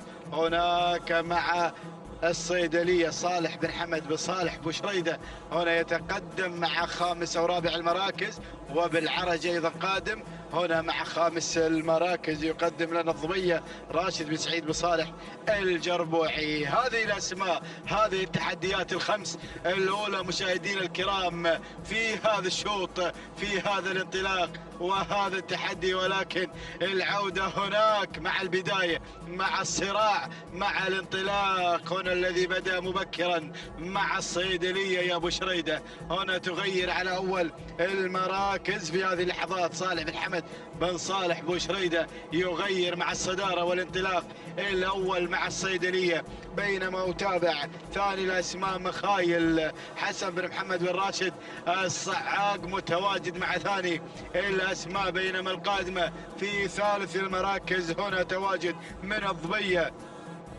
راشد بن سعيد بن صالح الجربوع المري، شعار بالعرج متقدم، بينما تدخل في هذه اللحظات وانطلاق من مذيار عبد الله بن سالم بن عبد الله النابت المري، وخامس الاسماء اسم جديد هنا امجاد مسلم بالطالب بن عقيل القادم مع ايضا امجاد مع خامس المراكز. هذه الاسماء، هذه التحديات، الله يا القادم، الله يا الشعارات المتواجدة مشاهدينا الكرام. بدأت بالاقتراب ولكن الأمور هناك على الصدارة ما زالت الصيدلية هناك قائدة لزمام الأمور، منطلقة على البداية بشعار صالح بن حمد بن صالح بو شريدة يتقدم بشعاره البسفوري هنا في هذا الانطلاق والتحدي المميز، بينما أتابع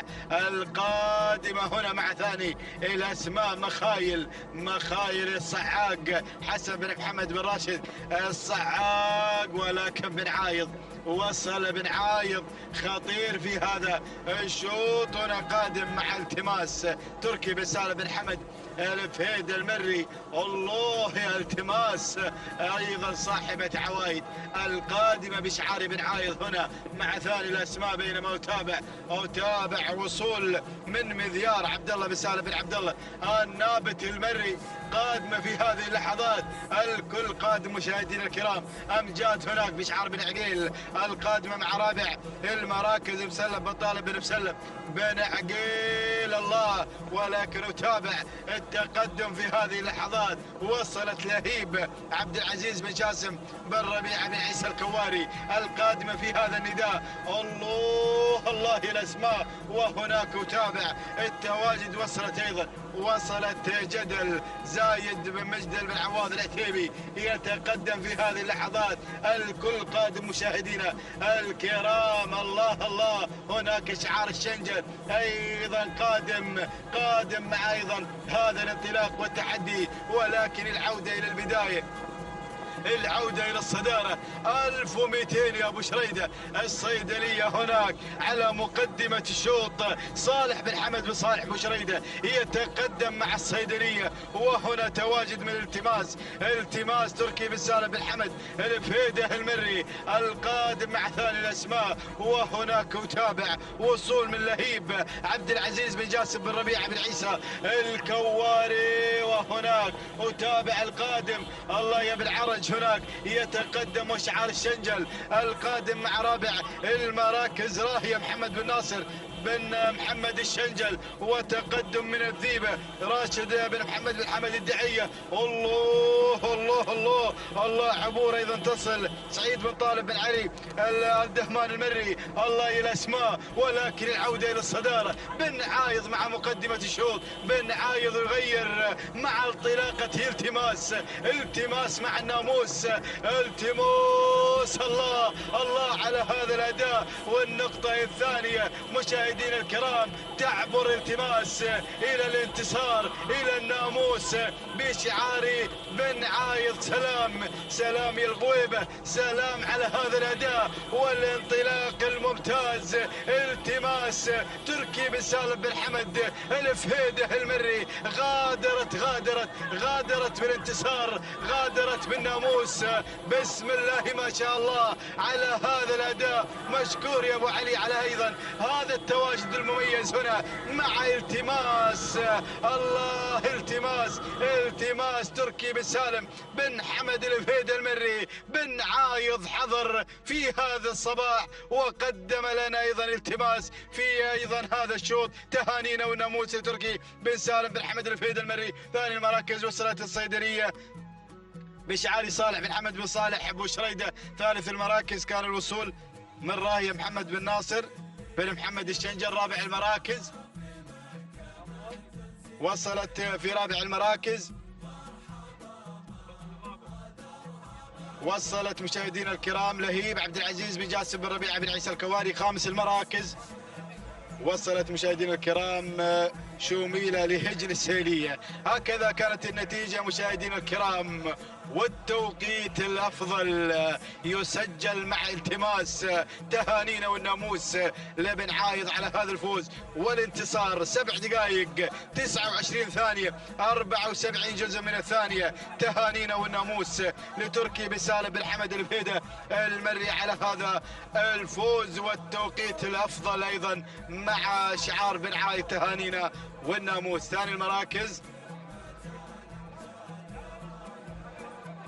وصلت الصيدلية في ثاني المراكز ب7 دقائق 34 ثانية 43 جزء من الثانية. الثانية لصالح بن حمد بن صالح بشريدة العذبة. بينما وصلت في ثالث المراكز هناك راهية من وصلت بشعار الشنجل ب7 دقائق 35 ثانية 93 جزء من الثانية. التهنئة لمحمد بن ناصر بن محمد بن ناصر الشنجل. تهانينا والناموس للجميع.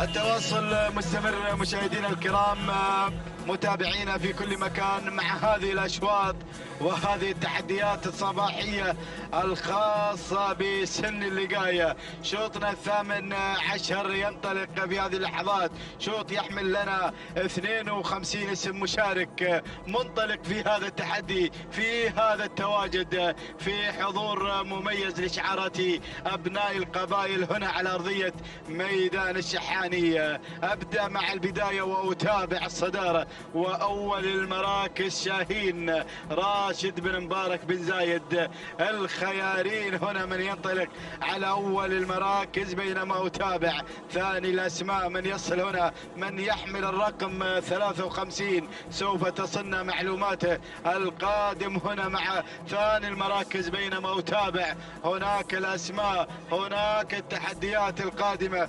والمتواجدة مشاهدين الكرام. أيضا يحمل لنا الرقم 54 سوف تصلنا معلوماته. بينما أتابع رابع الأسماء هنا شغموم محمد بن ناصر الشنجل القادم مع رابع المراكز. وخامس الأسماء هنا القادم شاهين لعبد المحسن بطالب بن عمارة، هنا شعاره المتقدم مع خامس المراكز مع تواجد شاهين. هذه الأسماء، هذه التحديات الأولى، ولكن العودة هناك مع البداية والصدارة. أتابع شاهين يتقدم لراشد بن مبارك بن زايد. الخيارين على مقدمة الشوط من ينطلق في الصدارة والبداية الله. بينما أتابع التقدم هنا شعار بن بريكان من يحمل الرقم 54 المتواجد مع ثاني الأسماء. يتقدم شعار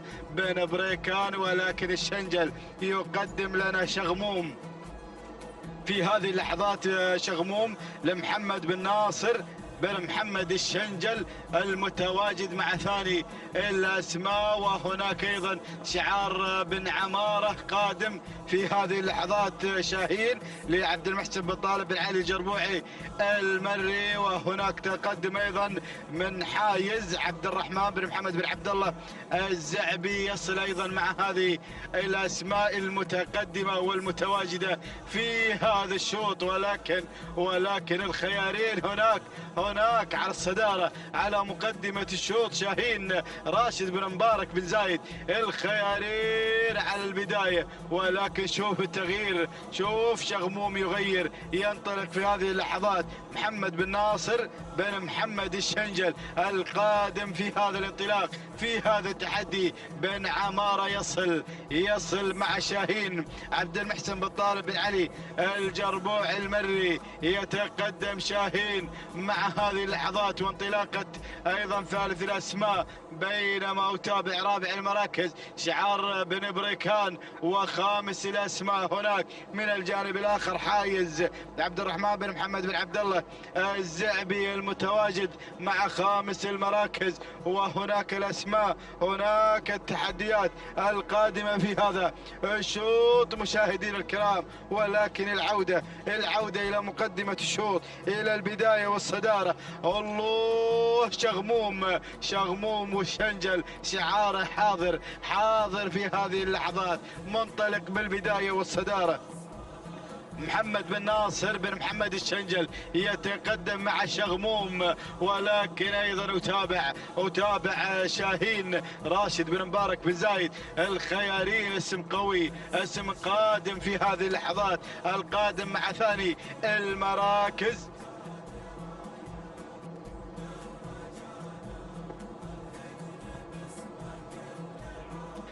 ركز يا بن رايق هنا مع ايضا تواجد شاهين القادم مع ثاني المراكز. بينما اتابع شاهين القادم مع ثالث المراكز عبد المحسن بن طالب بن علي الجربوعي هنا يتقدم مع ثالث المراكز. بينما اتابع حايز هنا قادم مع رابع المراكز لعبد الرحمن بن محمد بن عبد الله الزعبي. وخامس الاسماء وصول من مبلش عامر بن سعيد بن سعد الرفاده قادم مبلش.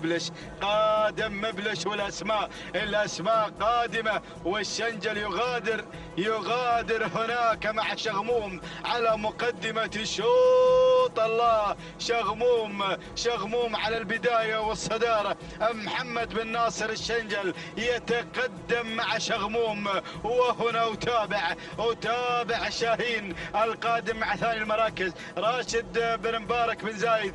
الخيارين ركز يا بن رايق، حرك روح هناك مع ايضا تواجد شاهين مع المركز الثاني.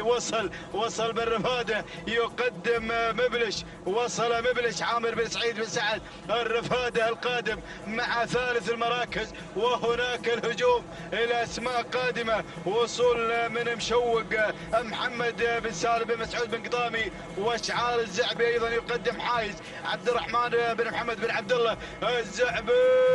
ولكن الله يا الشنجل مع الكيلو الاخير شغموم يغادر بناموس الشوط هناك بشعار الشنجل محمد بن ناصر الشنجل. ولكن شوف القادم شوف ايضا مشوق مشتاق للناموس القادم مع ثاني المراكز محمد بن سالم بن مسعود بن قطامي. وصل بن قطامي يشكل الخطر في هذه اللحظات، وهناك ايضا شاهين مع ثالث المراكز راشد بن مبارك بن زايد الخيارين. ولكن اعود مع الصدارة، اعود مع شغموم على مقدمة الشوط محمد بن ناصر الشنجل. ولكن الخطر من بن قطامي. الله مشوق قادم يغير اللحظات. الله غير بن قطامي، غير مع اللحظات الأخيرة. محمد بن سالم بن مسعود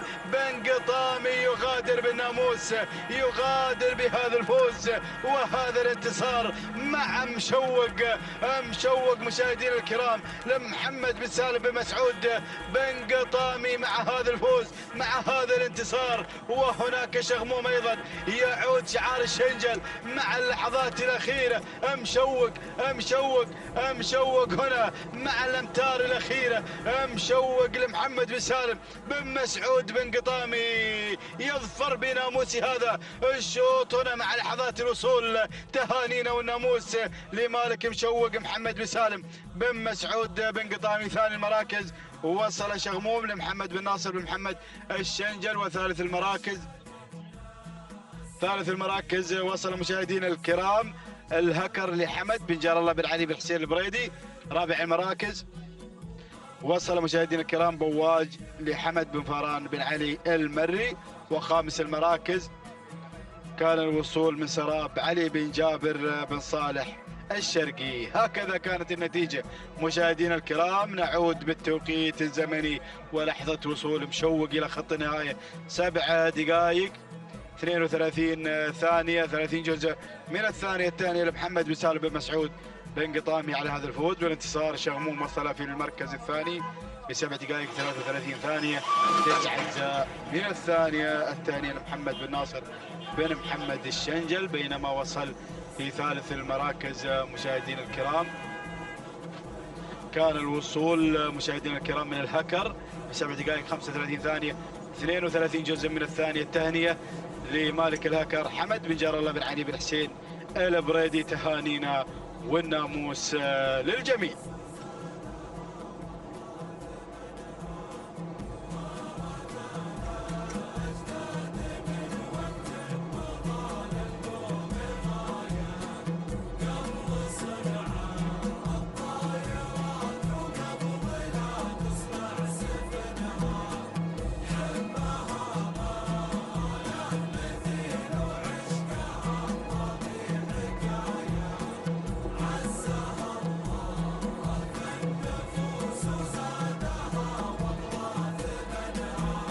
بسم الله الرحمن الرحيم. أيها الحفل الكريم مشاهدينا متابعينا الكرام، أسعد الله صباحكم وجميع أوقاتكم بكل خير. هكذا نجدد لكم التحية من أرضية ميدان الشحانية، ميدان التحدي لسباقات الهجن العربية الأصيلة ضمن السباق المحلي السادس وانطلاقات سن اللقاية وال5 كيلومترات هي المسافة الحاضرة في هذا الصباح. نسير مع شوطنا ال19 الذي يحمل لنا في طياته اللقاية الابكار. نسير مباشرة مع الصدارة مع المركز الأول وأول الأسماء الحاضرة والمنطلقة هناك مع بداية هذا الانطلاق المميز والجميل والرائع. من تأتينا في صدارة هذا الشوط مشاهدينا متابعين الكرام، أيضا تتقدم هنا ظن محمد بن مسعود بن سالم بن مسعود أبو شريدة من يقدم لنا شعاره وتحدياته المميزة والجميلة، بينما يتابع المركز الثاني شعار الخيارين من يتقدم من خلال تواجد طرب زايد بن غانم بن زايد المطوع الخيارين. والمركز الثالث وصول وتقدم من نوف راشد بن محمد بن حمد بن محمد الدعية مع المركز الثالث. والمركز الرابع وصول وقدوم في هذه اللحظات من قبل اللي واصله مع المركز الرابع مشاهدينا متابعين الكرام شعار بن ربيع الكواري يتقدم في هذا المسار المميز والجميل. وايضا شعار الشهواني يتدخل في هذه اللحظات من قبل ايضا تواجد شعاره المميز مع المركز الرابع في هذا الانطلاق او اللي واصله هنا مع المركز الخامس. مشاهدينا متابعين الكرام تتقدم هنا بتحدياتها المميزة والجميلة حاملة رقم 28 وصول هنا من متعبة كليفيخ بن سعد بن ناصر بن كليفيخ العتيبي القادمة مع المركز الخامس. هكذا هي الأسماء الخمسة الأولى المتقدمة في هذا المسار المميز والجميل والرائع، والخمسة الأسماء الحاضرة والمنطلقة في هذا المسار. نتابع ونعود مشاهدينا الكرام مع المركز الأول وصدارة هذا الشوط. البداية هناك مع ظن محمد بن مسعود بن سالم بن مسعود أبو شريدة يقدم لنا شعاره وتحدياته المميزة والجميلة مع المركز الأول. ناخذ المركز الثاني.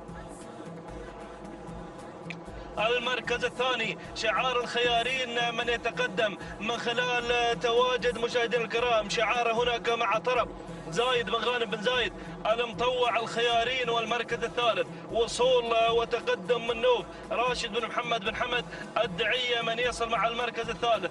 المركز الرابع وصول من شعار بن ربيعة يقدم لنا تحدياته المميزة والجميلة مع انطلاقة هناك الغشامية جبر بن جاسم بن ربيعة بن عيسى الكواري. وخامس التحديات وصول وتقدم في هذه اللحظات من قبل الفائزة محمد بن فاران بن عتيق آل بريد المري من يصل مقدما لانطلاقة الفائزة مع المركز الخامس. هكذا هي الأسماء الخمسة الأولى المتقدمة في هذا المسار والانطلاق الرائع والجميل. ولكن البداية وصدارة هذا الشوط والقيادة مع شعار أبو شريدة الذي يقدم لنا تحدياته المميزة والجميلة هناك مع ظن مع المركز الأول وصدارة هذا الشوط.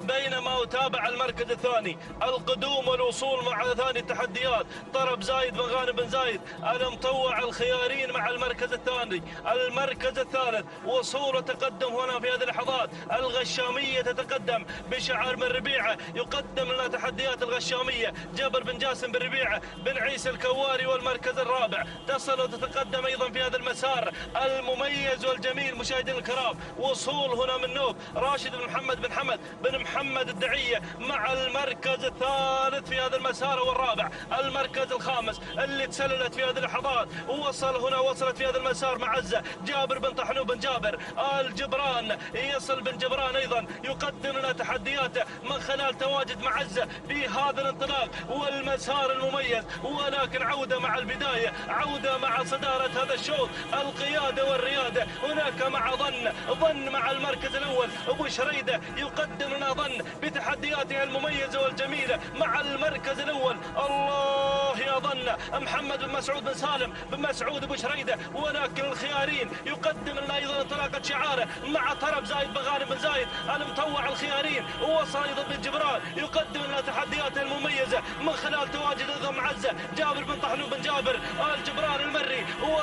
وصلت الأسماء بدأت الشعارات أيضا بالوصول والظهور مشاهدينا الكرام. تابع أول الواصلين اللي وصلت في هذا المسار وتقدمت هنا مشاهدينا الكرام. تصل هنا وتتقدم مشاهدينا الكرام وصول من الذيبة جاسم بن ناصر بن عبد الله الحميدي يصل في هذا الانطلاق والمسار المميز والجميل. وايضا وصول من ميمنة الميدان اللي واصله هناك من الجانب الاخر شعار بن جبران يتقدم من خلال تواجد شعاره المميز شعار البطل يتقدم ايضا ويقدم لنا هناك سلام محمد بن علي بن جابر الفسل المري. ولكن الله يا سلام. تابع ايضا اسم جديد بدا ينضم هنا، وصلت في هذا المسار وتقدمت مشاهدينا الكرام. وصول من مدعثه سالم بن مسعود بن سعيد بن قطامي، يصل شعار بن قطامي، ولكن البدايه الله يا بن جبران. شعار بن جبران يقدم لنا تحدياته من خلال تواجد هناك. شعاره المميز سلام محمد بن علي بن جابر الفسل المري يقدم لنا هذا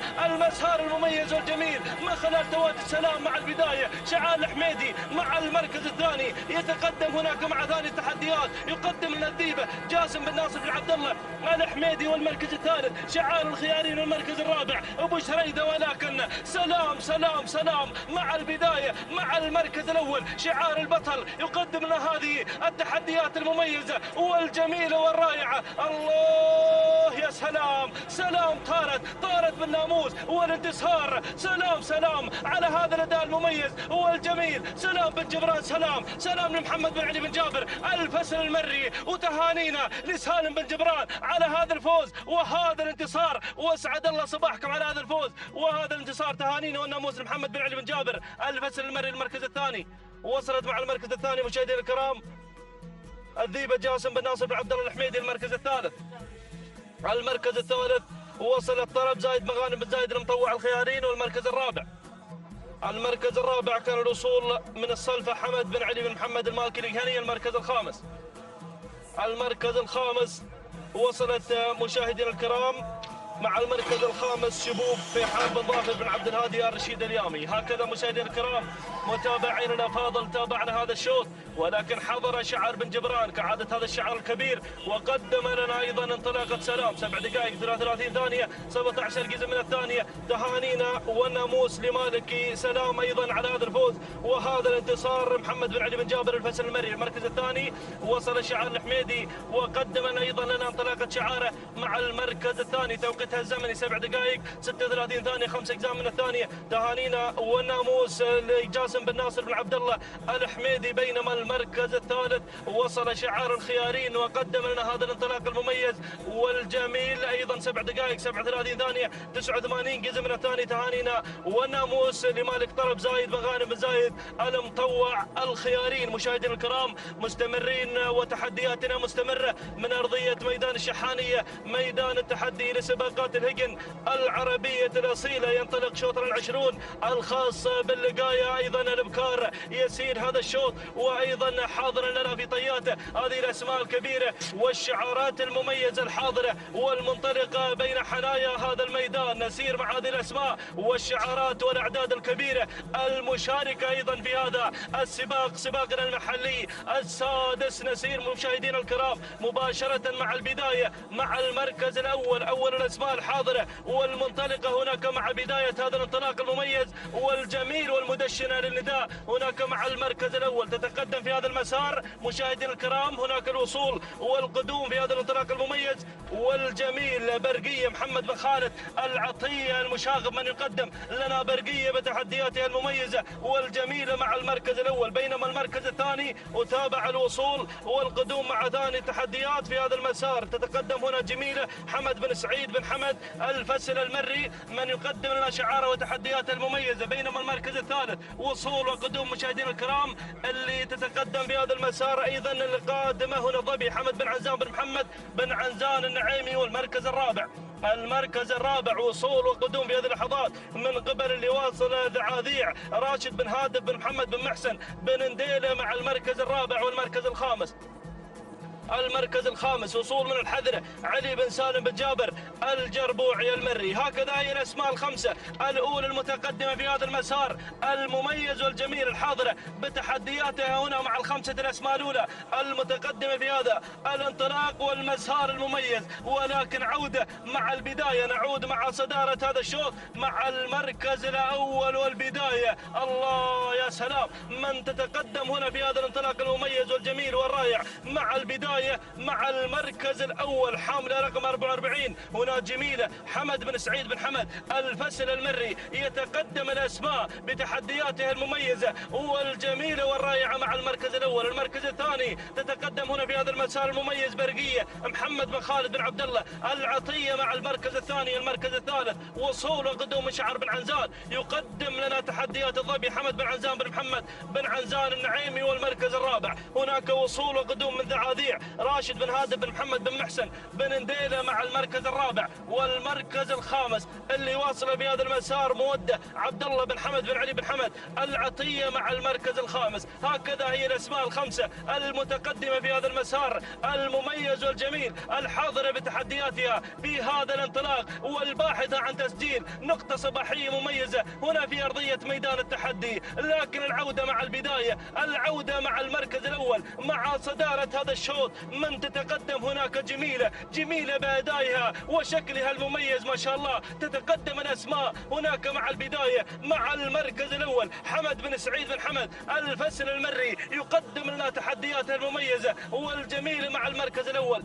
المركز الثاني وصول هنا يصل شعار المشاغب يقدم لنا تحدياته المميزه والجميله مع برقيه محمد بن خالد بن عبد الله العطيه. بينما المركز الثالث وصول وقدوم في هذا المسار. من تتقدم مشاهدينا الكرام هنا تصل الظبي حمد بن عنزان بن محمد بن عنزان النعيمي والمركز الرابع اللي واصل مع المركز الرابع في هذا الانطلاق المميز والجميل. تصل هناك مشاهدينا الكرام ايضا القادمه ذعاذيع راشد بن هادي بن محمد بن محسن بن نديله. والمركز الخامس تابع الوصول القدوم وصلت في هذا المسار الوذنه محمد بن متعب بن شباط الشمري يصل بتحدياته الرائعه والجميله يقدم لنا الوذنه في هذا المسار المميز والجميل. ولكن العوده مع البدايه جميله مع المركز الاول مع صداره هذا. إذا البداية جميلة. من تتقدم هنا مع المركز الأول مع صدارة هذا الشوط حمد بن سعيد بن حمد الفسل المري يقدم لنا جميلة. ولكن ينخطف في هذه اللحظات من قبل هناك اللي واصل في هذا المسار. تتقدم ذعاذيع راشد بن هادي بن محمد بن محسن بن نديله. بينما تابع الوصول والقدوم في هذا المسار. شوف اللي وصلت أيضا من الجانب الآخر. الله يا سلام، وصول وتقدم في هذا المسار من قبل التماس شنار بن محمد بن طامي الهادي. ووصلوا أبناء الكويت يقدمون لنا أيضا هذا الحضور المميز والجميل. ولكن رصد الوصول أيضا من شعار الشمري القادم في هذا المسار. تابع أيضا الوصول ووصل شعار عبد الله بن سالم البخيت أيضا يقدم لنا تحديات المميزة. ووصل شعار فاران بن محمد بن عتيق آل بريد المري يصل في هذا المسار. بدأ الجميع بالاقتراب، بدأ الجميع بالظهور. ووصل المدهش أيضا يقدم لنا تحديات المميزة. سالم بن عامر المدهوشي يصل هنا يقدم لنا شعاره. ولكن البداية الله يا سلام، البداية ذعاذيع راشد بن هادي بن محمد بن محسن بن نديله مع المركز الأول مع الصدارة. ووصل أيضا هنا يتقدم في هذا المسار. ووصلت شرف محمد بن فاران بن عتيق آل بريد المري يصل بتحدياته الجميلة والرائعة. وأيضا من ميمنة الميدان هناك من تتقدم في هذا المسار. مشاهدينا متابعينا الكرام تابع أيضا الوصول والتقدم من قبل اللي واصل هناك التماس شنار بن محمد بن طامي الهاجري. وايضا وصل الشهواني بتحدياته المميزه. يقدم هنا الجربوعي يصل مع هجر راشد بن محمد بن سعيد الجربوعي المري. الله يا سلام. ولكن البدايه شرف مع البدايه مع المركز الاول محمد بن فاران بن عتيق آل بريد مع الصداره مع المركز الاول. ولكن دير بالك الجربوعي قادم مع ثاني التحديات. يقدم لنا ايضا هذا الاسم الكبير مع ثاني التحديات. الله شرف مع البداية، شرف مع المركز الأول. هجر قادمة، شرف وهجر الأمتار الأخيرة، الأمتار المجنونة. ولكن هجر تهاجر بالناموس والانتصار. راشد بن محمد بن سعيد الجربوعي المري يقدم لنا تحدياته المميزة والجميلة مع المركز الأول. يذهب الجربوعي بالسلام. هاجرت هجر بالناموس والانتصار. هاجرت إلى بر الأمان إلى خط النهاية. الله يا سلام هجر، سلام الجربوعي، سلام على هذا الأداء المميز والجميل اللي تقدمه هجر مع الخط النهاية. تهانينا والناموس الراشد بن محمد بن سعيد الجربوعي المري على هذا الفوز وهذا الانتصار. المركز الثاني وصلت شرف محمد بن فاران بن عتيق آل بريد. المركز الثالث كان الوصول. المركز الثالث وصلت بلشة فيصل بن صالح بن مسلم بن عقيل. والمركز الرابع وصلت التماس شنار محمد بن طامي الهاجري. المركز الخامس كان الوصول منطوع سالم بن عامر بن راشد المدهوشي. هكذا مشاهدينا الكرام تابعنا هذا الشوط، ولكن حضر الجربوعي بحضور الكبار وقدم لنا هجر في هذا الشوط. 7 دقائق 40 ثانية 97 جزء من الثاني. تهانينا والناموس على فوز هجر لراشد محمد بن سعيد الجربوعي المري. بينما المركز الثاني وصلت شرف توقيتها الزمني 7 دقائق 41 ثانية 51 جزء من الثاني. تهانينا والناموس لمحمد بن فاران بن عتيق آل بريد، والتهاني ايضا لفاران بن عتيق آل بريد من قدم لنا شرف مع المركز الثاني. المركز الثالث وصلت مشاهدينا الكرام مع المركز الثالث كان الوصول من بلشه وتوقيتها الزمني 7 دقائق 42 ثانية 51 جزء من الثاني. تهانينا والناموس الفيصل بن صالح بن مسلم بن عقيل البري.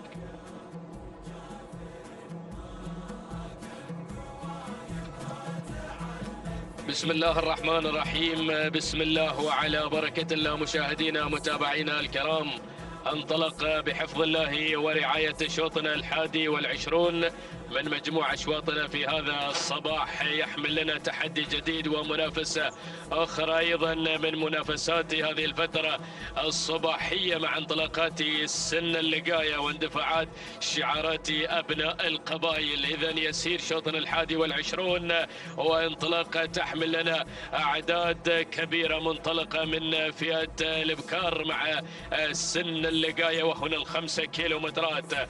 نبدأ مباشرة مع مقدمة الشوط مع المركز الأول والصدارة. نتابع البداية والمقدمة اللي تحمل الرقم 53 يا أبو حمد، هذه المتقدمة في هذا الشوط. نتابع الغزي اللي عبد الله بن ناصر بن محمد الحباب الهاجري يقدم الغزيل على المركز الأول والصدارة المنفردة في هذا الأداء الجميل وفي هذا الدفع المميز على مقدمة هذا الشوط. النقلة مع ثاني المراكز لنتابع هذه الأجواء الرياضية المميزة. نتابع ثاني المراكز الجزيرة حمد بن ناصر بن هادي بن هدوان، يصل بن هدوان مع الجزيرة على المركز الثاني في هذا الشوط. بينما نقلة مباشرة إلى ثالث المراكز لنجد تواجد من الدانة فهد بن محمد بن فهد بن سالم بن دخيل الله، يصل هناك مع الدانة على المركز الثالث. بينما نقلة مباشرة إلى رابع المراكز لنتابع تقدم في هذه اللحظات. وصول أيضا من شعار بن ربيعة، بدأ يتقدم مع العزوم جبر بن جاسم بن ربيعة بن عيسى الكواري يقدم شعاره على المركز الرابع. أما في خامس المراكز الاسم الواصل في هذه اللحظات تتابع اللي تحمل الرقم 47 ما شاء الله على هذه الأعداد المشاركة في هذا الشوط. معزة بشعار فالح بن راشد بن فالح الساعي الهاجري من يقدم تحديات هذا الشعار على المركز الخامس. هذه نتيجتنا للخمسة الأسماء المتقدمة، نتيجة مبدئية مع مسار وتحديات هذا الشوط. ولكن هناك مع أجواء الكيلومتر الأخير أجواء مميزة وتحديات كبيرة مع شعارات أبناء القبائل. شوف هذا السيل الجارف من سن اللقاية المنطلق هنا بين جنبات ميدان التحدي ميدان الشحانية لسباقات الهجن في منافسات السباق المحلي السادس. نعود مباشرة إلى مقدمة الشوط إلى المركز الأول والصدارة لنتابع هناك المقدمة مع هذا الأداء الجميل. هناك مع تقدم الجزيرة والشعار بن هدوان يقدم هذه الخطوط القطرية المميزة في مقدمة الشوط.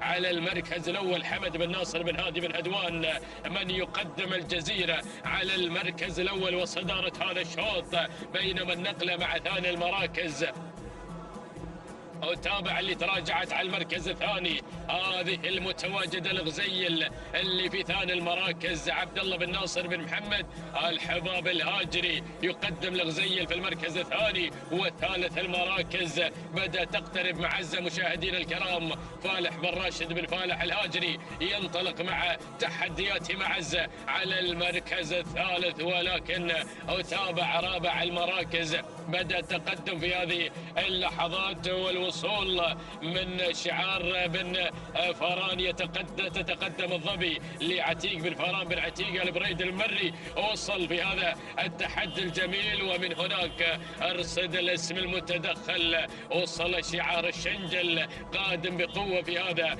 الشوط من خلال تواجد الضويمر القادمة بشعار محمد بن ناصر بن محمد الشنجل. ينطلق في هذا الأداء الجميل مع تقدم الضويمر. هذه الخمس المراكز تقريبا في موقع واحد، ولكن سرعة هائلة في هذا الشوط وأجواء رياضية مميزة على ميدان الشحانية. شوف هذه الأسماء، تابع هذه الشعارات، وتابع أيضا الجمهور الحاضر هنا على أرضية هذا الميدان. الناموس غالي مع تعدد الأشواط، لكن يبقى الناموس واحد. عودة مع الشنجل وشعار الشنجل في المقدمة مع الضويمر اللي اقتحمت الصدارة مبكرا مع تحديات هذا الشعار الكبير. محمد بن ناصر بن محمد بن ناصر الشنجل يقدم تحديات البداية، ينطلق في المركز الأول مع انطلاقة الضويمر، ولكن أرصد هنا التحرك الجميل مع هذا الشعار الخطير. الظبي قادمة عتيق بن فاران بن عتيق البريد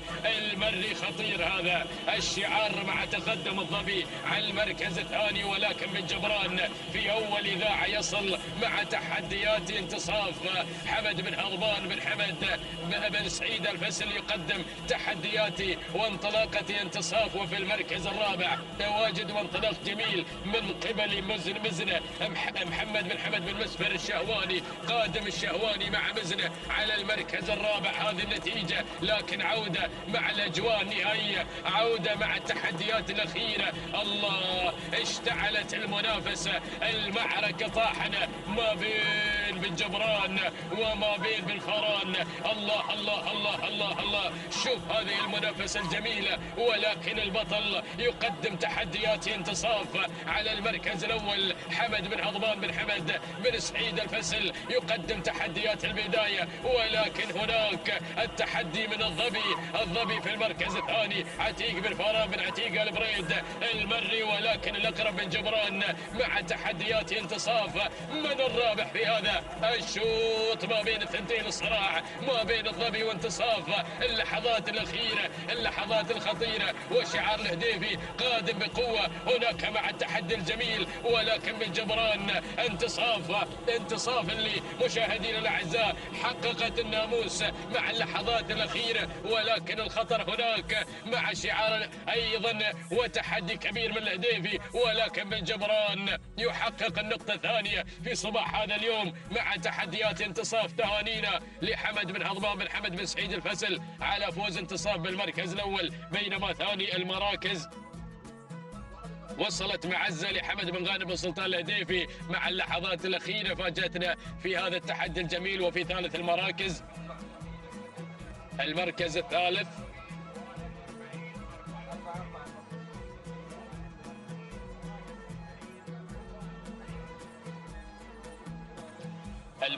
الثالث مشاهدينا الاعزاء من وصلت الظبي لعتيق بن فاران بن عتيق البريد المري. المركز الرابع، رابع المراكز كانت الضويمر لمحمد بن ناصر بن محمد الشنجل. المركز الخامس وصلت مزنة لمحمد بن حمد بن مسفر الشهواني. هذه النتيجة مشاهدينا الكرام للخمس المراكز المتقدمة في هذا الشوط. نعود مع التوقيت الزمني مشاهدينا ومتابعينا الكرام. لحظة وصول انتصاف إلى خط النهاية محقق ناموسي هذا الشوط قاطع 5 كيلومتر في 7 دقائق 37 ثانية، جزئين من الثانية. تهانينا والناموس لحمد بن هضبان بن حمد بن سعيد الفسل على فوز انتصاف بالمركز الأول، بينما ثاني المراكز من وصلت مشاهدينا الكرام معزة في توقيت مقداره 7 دقائق 37 ثانية 14 جزء من الثاني. تهانينا والناموس لحمد بن غانم بن سلطان الهديفي على فوز معزة بالمركز الثاني. الظبي من وصلت ثالثا في 7 دقائق 37 ثانية 66 جزء من الثاني. تهانينا لعتيق بن فاران بن عتيق البريد المري.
إذا مشاهدينا ومتابعينا الكرام، تتواصل التحديات والإثارة من هنا من ميدان الشحانية لسباقات الهجنة العربية الأصيلة. ينطلق مشاهدي الأعزاء الشوط 22 من مجمل أشواط الفترة الصباحية الخاصة للإبكار اللقاية. نتابع أول المراكز وأول التحديات. انتباه للسيد سالم بن محمد بن بخيت على بحيح المري، يتواجد على أول المراكز من خلال تواجد انتباه. بينما المركز الثاني ننتقل مباشرة لنتابع القادمة على مستوى ثاني المراكز وثاني الانطلاقات. وقار للسيد علي بن محمد بن علي بن هوبش المري يحتل المركز الثاني. بينما المركز الثالث نجد في هذه اللحظات شهب المبارك بن حمد بن تراحيب بن نايفة الهاجري يحتل المركز الثالث. والمركز الرابع الوصول في هذه اللحظات والتقدم من قبل هزامة حمد بن حزام بن راشد بن عبد الله الزعبي. بينما المركز الخامس نتابع مزون جابر بن محمد بن حمد الدعية يحتل المركز الخامس. هذه النتيجة مشاهدي الأعزاء للمراكز الخمسة الأولى في تحديات هذا الشوط وفي هذا التحدي الكبير والرائع من هنا من ميدان الشحانية ضمن السباق المحلي السادس، حيث نتابع هذه الأعداد وهذه الشعارات المشاركة في هذا التحدي الكبير. ولكن نعود مباشرة لنتابع البداية. انتباه للسيد سالم بن محمد بن بخيت آل بحيح المري يتصدر على هذه الأسماء ويتواجد في هذا الموقع ليقدم لنا انتباه على أول المراكز. المركز الثاني نجد في هذه اللحظات وقار علي بن محمد بن علي بن هوبش المري يتواجد مع وقار على ثاني المراكز. بينما المركز الثالث من الجانب الآخر يصل شعار بن نايفة في هذا الإبداع وفي هذا التواجد مع المركز الثالث من خلال تقدم شهب مبارك بن حمد بن ترحيب بن نايفة الهاجري. بينما المركز الرابع نتابع شعار الشنجل القادم بتحديات ووجود عز محمد بن ناصر بن محمد الشنجل المري. بينما خامس المراكز نجد هزامة حمد بن حزام بن راشد بن عبد الله الزعبي. هكذا مشاهدي الأعزاء هي النتيجة للمراكز الخمسة الأولى، وهناك أسماء لن يحن موعد تواجدها في عالم الإذاعة. نترقب دخول جديد على المراكز المتقدمة. عودة مباشرة إلى شهب وشعار بن نايفة بدأ يغير على بداية هذا الشوط. مبارك بن حمد بن ترحيب بن نايفة الهاجري على أول المراكز. المركز الثاني شعار بن هوبش يتواجد مع وقار علي بن محمد بن علي بن هوبش المري. بينما المركز الثالث نتابع مشاهدي الأعزاء انتباه سالم بن محمد بن بخيت آل بحيح المري يحتل المركز الثالث. بينما المركز الرابع عز للسيد محمد بن ناصر بن محمد بن ناصر الشنجل يتواجد شعاره في المركز الرابع. وخامس المراكز من الجانب الآخر ومن الزاوية الصعبة أتابع الدخول في هذه اللحظة من قبل حشيمة بخيت بن محمد بن كردي المنخس المري يتدخل على خامس المراكز. هذه النتيجة مشاهدينا الكرام للمراكز الخمسة الأولى الفايف ستار والمسافة الخمسة كيلومترات. نتابع تحديات اللقاية في هذا الملتقى المميز من هنا من ميدان الشحانية. نعود مباشرة إلى شهب على البداية. شهب المبارك بن حمد بن ترحيب بن نايفة الهاجري يتواجد في الكادر الأعلى عبر قناة الريان الفضائية. يتصدر شعار بن نايفة أحد الشعارات الخطيرة في هذا العالم الساحر. يتواجد مع شهب مبارك بن حمد بن ترحيب بن نايفة الهاجري على أول المراكز. المركز الثاني القادمة وقار علي بن محمد بن علي بن هوبش المري. بينما المركز الثالث نتابع ونراقب الوصول من قبل مزون محمد بن بطي بن محمد الحسنة المري على المركز الثالث. بينما المركز الرابع القادمة انتباه سالم بن محمد بن بخيت آل بحيح المري. وخامس المراكز اسم جديد بدأ ينضم يحمل الرقم 63. لحظات بنوافيكم بمعلوماتها. إذا متابعين الكرام هذه المراكز الخمسة الأولى مع دخول شعارات جديدة في هذا الموقع المميز. ولكن شهب على البداية. الله يا بن نايفة يتواجد على البداية من خلال تقدم شهب مبارك بن حمد بن ترحيب بن نايفة. الهاجري يتواجد على الصدارة، هاجر الهاجري بناموس هذا الشوط حتى هذه اللحظة مع شهب على البداية. هذه شهب 1500 متر يا بن نايفة، وتابع أسماء قوية، أسماء وشعارات قوية قادمة من المراكز الخلفية من خلال مزون محمد بن بطي بن محمد الحسنة المري القادمة بكل قوة مع ثاني المراكز. المركز الثالث، المركز الثالث يا سلام يا سلام، يحمل الرقم 63. لحظات بنوافيكم باسمها وباسم مالكها. بينما المركز الرابع، المركز الرابع نتابع وعد محمد بن حمد بن محمد بن ضرمان المري يصل والوعد كالرعد يا بن ضرمان القادم مع رابع المراكز. بينما المركز الخامس أتابع التحدي، أراقب الإثارة. العنود تأتي في هذا التحدي، العنود لعلي بن فهد بن بجاش المري على مستوى المركز الخامس. ولكن نعود مباشرة إلى ركب الصدارة، إلى شهب حتى هذه اللحظة تسيطر وتنطلق بالمركز الأول. شهب مع بن نايفة، شهب على الصدارة، ولكن التغيير يا سلام الله يا غزوين. سعيد بن محمد بن سعيد النابت المري يغير الى اول المراكز، وبن ضرمان مع وعد محمد بن حمد بن محمد بن ضرمان المري في المركز الثاني. المركز الثالث اتابع الوصول، اراقب التحدي، اراقب الاثاره. الله الله الله الله يا القادمه معزه محمد بن بريك بن محمد بن علي المري. ولكن نتابع الصداره مشاهدينا الاعزاء، الصداره مع غزوين مع التحدي، غزوين مع اللحظات الاخيره. غزوين تنطلق بناموس هذا الشوط. الله يا غزوين مع الناموس. هذه غزوين مشاهدينا الاعزاء، تهانينا من هذه اللحظات مع المعركه الكبيره والرائعه. هذه غزوين لسعيد بن محمد بن سعيد النابت المري ينتزع المركز الاول. السومالي يتواجد على البدايه. الله يا السومالي، سلام يا السومالي، سلام على هذا التحدي الكبير المميز مع غزوين. سعيد بن محمد بن سعيد النابت المري يخطف هذا الناموس المميز. سلام يا السومالي مع هذا الابداع الكبير. المركز الثاني سعادة لعلي بن عبد الله بن محمد الفيدي المري. المركز الثالث جاءت في مشاهدينا الكرام المركز الثالث جاءت فيه قيادة لجابر بن جاسم بن ربيع بن عيسى الكواري. المركز الرابع حلت فيه مشاهدينا الكرام وعد بن محمد بن حمد بن ضرمان المري. بينما المركز الخامس مغيرة لسالم بن عبد الله بن سعيد آل بخيت المري. إذا مشاهدي الأعزاء هذه المراكز الخمسة الأولى تابعنا شعار السومالي يحضر في هذا الشوط بتواجد غزوين سعيد بن محمد بن سعيد السومالي المري. تهانينا والناموس على هذا الفوز. 7 دقائق 36 ثانية و69 جزء من الثانية. تهانينا والف مبروك. المركز الثاني سعادة لعلي بن عبد الله بن محمد الفيدي المري، أتى في الأمتار الأخيرة وحقق المركز الثاني بتوقيت وقدره 7 دقائق 37 ثانية 13 جزء من الثانية. تهانينا والناموس.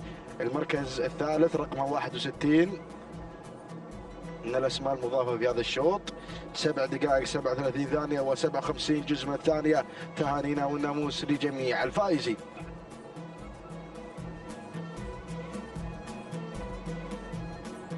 إذا مشاهدي الأعزاء تتواصل التحديات والإثارة في صباح هذا اليوم مع سباق المحلي السادس وتحديات اللقاية.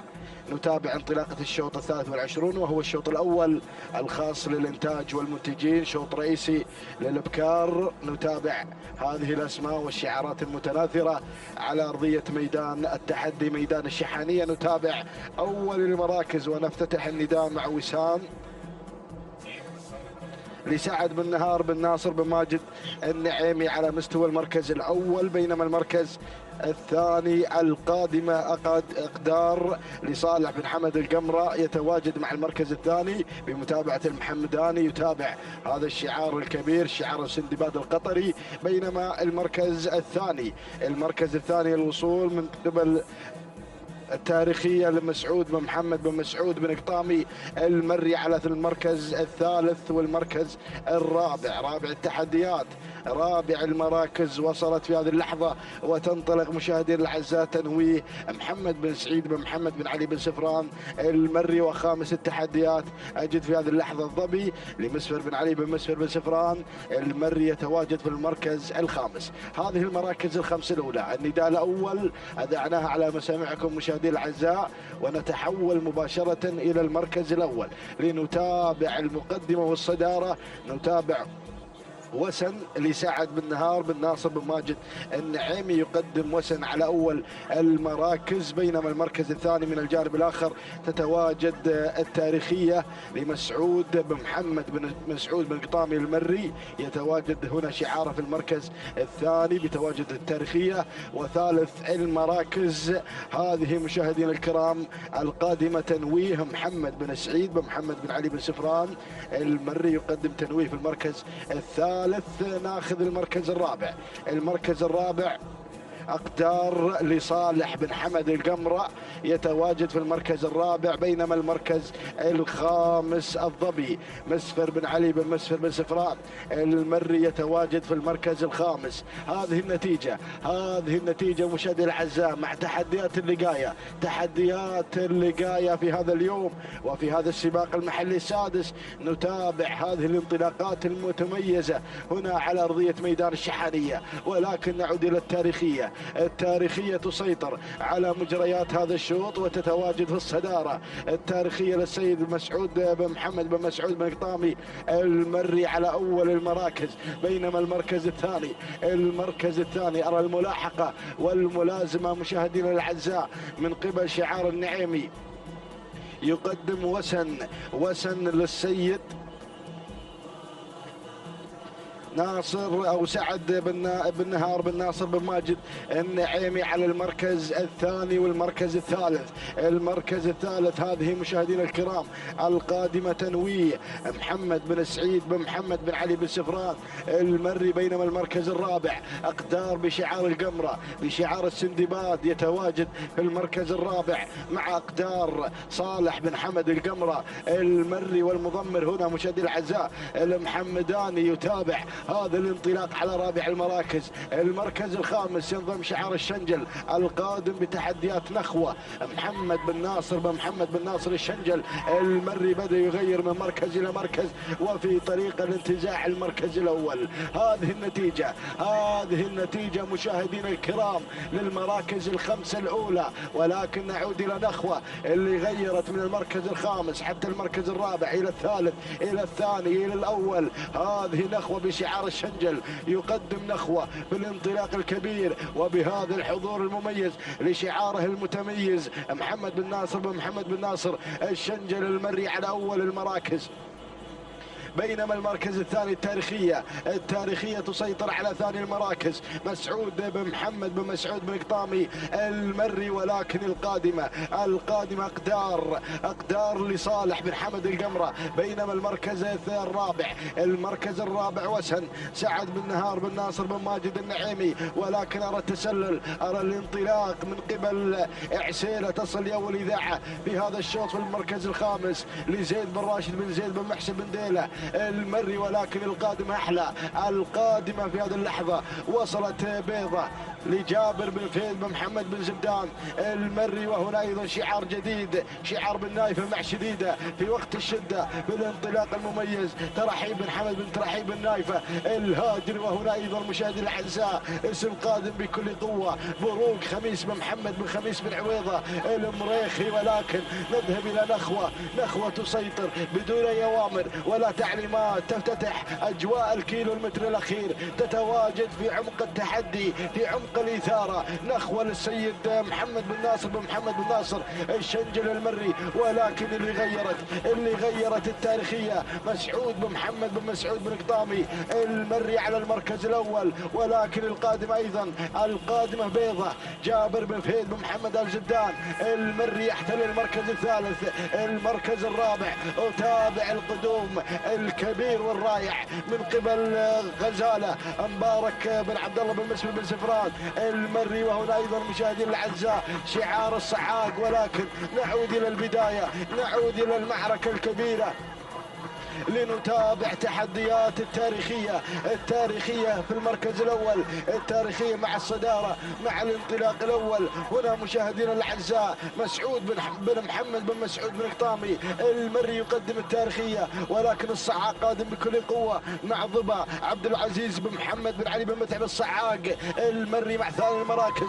ولكن نذهب إلى التاريخية غادرت وانطلقت بناموس هذا الشوط في أول أشواط الإنتاج والمنتجين. التاريخية مع الناموس، التاريخية مع التألق مع الإبداع الكبير. تهانينا والناموس لمسعود بن محمد بن مسعود بن قطامي المري على فوز التاريخية بالمركز الأول. المركز الثاني ضبا لعبد العزيز بن محمد بن علي بن متعب الصعاق. المركز الثالث كان الوصول مشاهدينا الأعزاء من قبل العزوم لصالح بن علي بن حسين بن السيقان، بينما المركز الرابع جاءت فيه مشاهدينا الكرام غزالة لمبارك بن عبد الله بن مسر بن سفران المري. وخامس المراكز حلت فيه مشاهدينا الكرام ومتابعينا الافاضل اقدار لصالح بن حمد القبرة.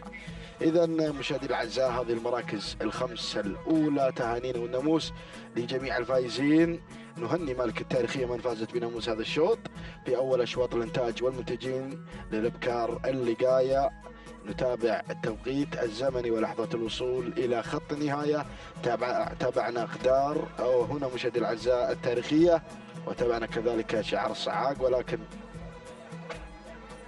أقدار صاحبة المركز الأول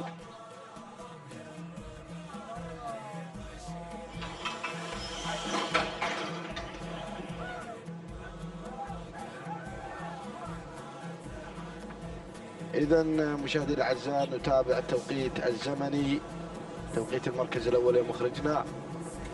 نتابع توقيت المركز الأول اللي فازت فيه التاريخية بشعار مسعود بن محمد بن مسعود بن قطامي المري.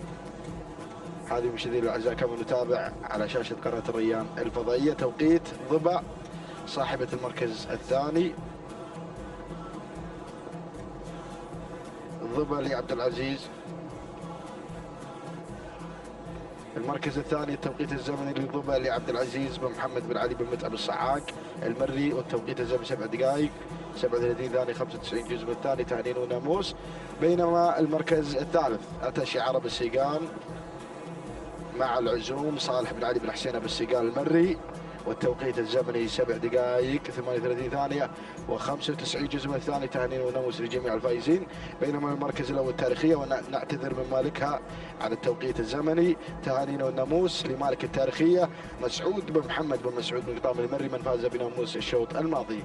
تتواصل التحديات والإثارة مشاهدينا الكرام في هذا التحدي الكبير. نتابع انطلاقة الشوط الرئيسي الخاص للقعدان اللي قايض من أشواط الإنتاج والمنتجين. ينطلق هذا الشوط بتوفيق من الله ورعايته. نتابع أول المراكز سلطان لمنصور بن علي بن حمد آل شعيل المري يتواجد على أول المراكز، بينما المركز الثاني القدوم في هذه اللحظات والتقدم مشاهدينا الكرام على ثاني المراكز، ثاني التحديات. كما نتابع هذا النقل الحي والمباشر عبر قناة الريان الفضائية. نتابع تحديات ميدان الشحانية في هذا الملتقى الكبير، حيث نتابع الشعارات والأسماء المميزة التي تشارك في هذا اليوم. نتابع أول المراكز مع سلطان لمنصور بن علي بن حمد آل شعيل المري يتواجد على أول المراكز. ناخذ المركز الثاني ونتابع نجد لجار الله بن حمد بن محمد بن ضرمان المري يتواجد في المركز الثاني. بينما المركز الثالث الطيب يصل في هذه اللحظات لمحمد بن راشد بن محمد العذبة المري على مستوى المركز الثالث مع الطيب. بينما المركز الرابع نتابع الوصول في هذه اللحظات من قبل هياض لسعيد بن راشد بن صالح الجربوع المري مع المركز الرابع. بينما خامس المراكز نقلة مباشرة إلى الحصان للسيد عبد الله بن خالد بن ناصر بن عبد الله الحميدي يحتل المركز الخامس. هذه النتيجة مشاهدينا الأعزاء في أشواط الإنتاج والمنتجين. شوط رئيسي تحدي خاص للقعدان. نتابع التحدي المميز، سوف نتابع إثارة في الأمتار الأخيرة، ولكن نعود إلى البداية لنتابع سلطان. وسلطان لهذا الشوط حتى هذه اللحظة لمنصور بن علي بن حمد آل شعيل المري على أول المراكز. ناخذ المركز الثاني، نتابع نجد جار الله بن حمد بن محمد بن ضرمان المري يتواجد في المركز الثاني. المركز الثالث وصل الحصان لعبد الله بن ناصر بن خالد بن ناصر بن عبد الله الحميدي على المركز الثالث، بينما المركز الرابع نتابع هياض سعيد بن راشد بن صالح الجربوع المري، بينما المركز الخامس وصل في هذه اللحظات مشاهدي الاعزاء ويتقدم فيه الشايب للسيد محمد بن مبارك بن عبد الله بن مسفر المري على مستوى المركز الخامس. هذه النتيجة مشاهدي الاعزاء للمراكز الخمسة الاولى، ونعود مباشرة لنتابع التحدي والاثارة الى سلطان لمنصور بن علي بن حمد آل شعيل المري يتربع على عرش الصدارة ويقدم لنا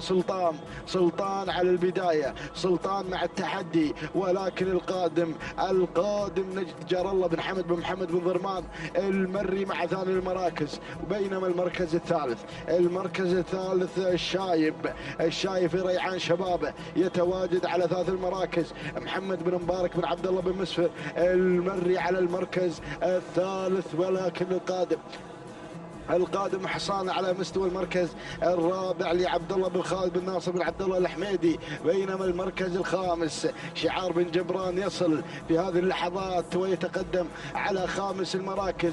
نتابع القدوم الكبير والتقدم الرائع من قبل شعار بن جبران، ياتي مشاهدي الاعزاء على المركز الخامس ويندفع في هذا التحدي الكبير. نتابع المركز الخامس ايضا دخول مميز من قبل هذا الشعار، يصل شعار سعيد بن راشد بن صالح الجربوعي المري ليقدم هياض على خامس المراكز، ولكن نعود الى الصداره، نعود الى المقدمه لنتابع الامور. هنا نجد غير شعار بن ضرمان على البدايه، غير مع ناموس الانتاج الشوط الرئيسي بن ضرمان. هنا مشاهدينا الاعزاء نجد لجار الله بن حمد بن محمد بن ضرمان المري على اول المراكز، ولكن القادم سلطان منصور بن علي بن حمد آل شعيل المري. بينما المركز الثالث الحصان لعبد الله بن خالد بن ناصر بن عبد الله الحميدي. والمركز الرابع نتابع مشاهدي الاعزاء الشايب بن محمد بن مبارك بن عبد الله بن مسفر المري. وهنا ايضا شعار ايضا يتدخل بكل قوه من عمق الميدان ليتسلل مباشره الى المركز الثالث. هذا هو شعار الجربوعي سعيد بن راشد بن صالح الجربوعي المري مع هياض. بينما شعار ايضا شعار حمد بن سعيد بن محمد الجربوعي المري مع هياض في المركز الخامس. ولكن نعود الى البدايه، نعود مشاهدي الاعزاء الى الصداره، نعود الى المقدمه لنتابع شعار بن ضرمان ياتي على البدايه مع نجد جار الله بن حمد بن محمد بن ضرمان المري. يقدم نجد على الصدارة، جار الله بن حمد بن محمد بن ضرمان المري على البداية. هذا هو نجد مشاهدين الأعزاء يسيطر على المركز الأول.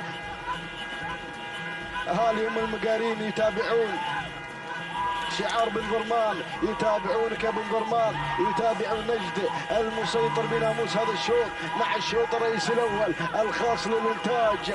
الله الله الله، نجد على المقدمه، نجد مع الصداره. هنا مشاهدينا الاعزاء جار الله بن حمد بن محمد بن ضرمان المري، وهنا ايضا الحصان يحاول في اللحظات الاخيره الشوط الرئيسي الخاص للانتاج. وهنا اسم جديد القادم بكل قوه، قابس محمد بن حمد بن صالح بن سعد النابت المري. ولكن الله يا نجد في الامتار الاخيره يحقق المركز الاول وينتزع المركز الاول. حسمها نجد في اللحظات الاخيره. تهانينا والف مبروك لجار الله بن حمد بن محمد بن ضرمان المري على هذا الفوز. المركز الثاني قابس محمد بن حمد بن صالح بن سعد النابت المري. المركز الثالث الحصان لعبد الله بن خالد بن ناصر بن عبد الله الحميدي. بينما المركز الرابع جاء في مشاهدينا الكرام هياض حمد بن سعيد بن محمد الجربوع المري. المركز الخامس جاء في مشاهدينا الكرام رعد لعبد الهادي بن عبد الله بن محمد بن نايفة الهاجري. إذا مشاهدي الأعزاء تهانينا ونموس مرة أخرى لمالك نجد على هذا الفوز، على هذا الفوز المميز مع نجد اللي جار الله بن حمد بن محمد بن ضرمان المري. ينتزع الشوط الرئيسي الأول الخاص للإنتاج والمنتجين 7 دقائق 29 ثانية وجزء واحد من الثانية، أفضل توقيت في هذه الفترة الصباحية. تهانينا والناموسي بن ضرمان على تحطيم التوقيت الزمني تحت أقدام نجد، تهانينا والف مبروك. المركز الثاني قابس محمد بن حمد بن صالح بن سعد النابت المري 7 دقائق 29 ثانية 85 جزء من الثانية، تهانينا والناموس. بينما المركز الثالث جاء فيه مشاهدينا الكرام ومتابعينا الافاضل حل فيها الحصان لعبد الله بن خالد بن ناصر بن عبد الله الحميدي 7 دقائق 31 ثانية 11 جزء من الثانية، تهانينا والناموس لجميع الفائزين.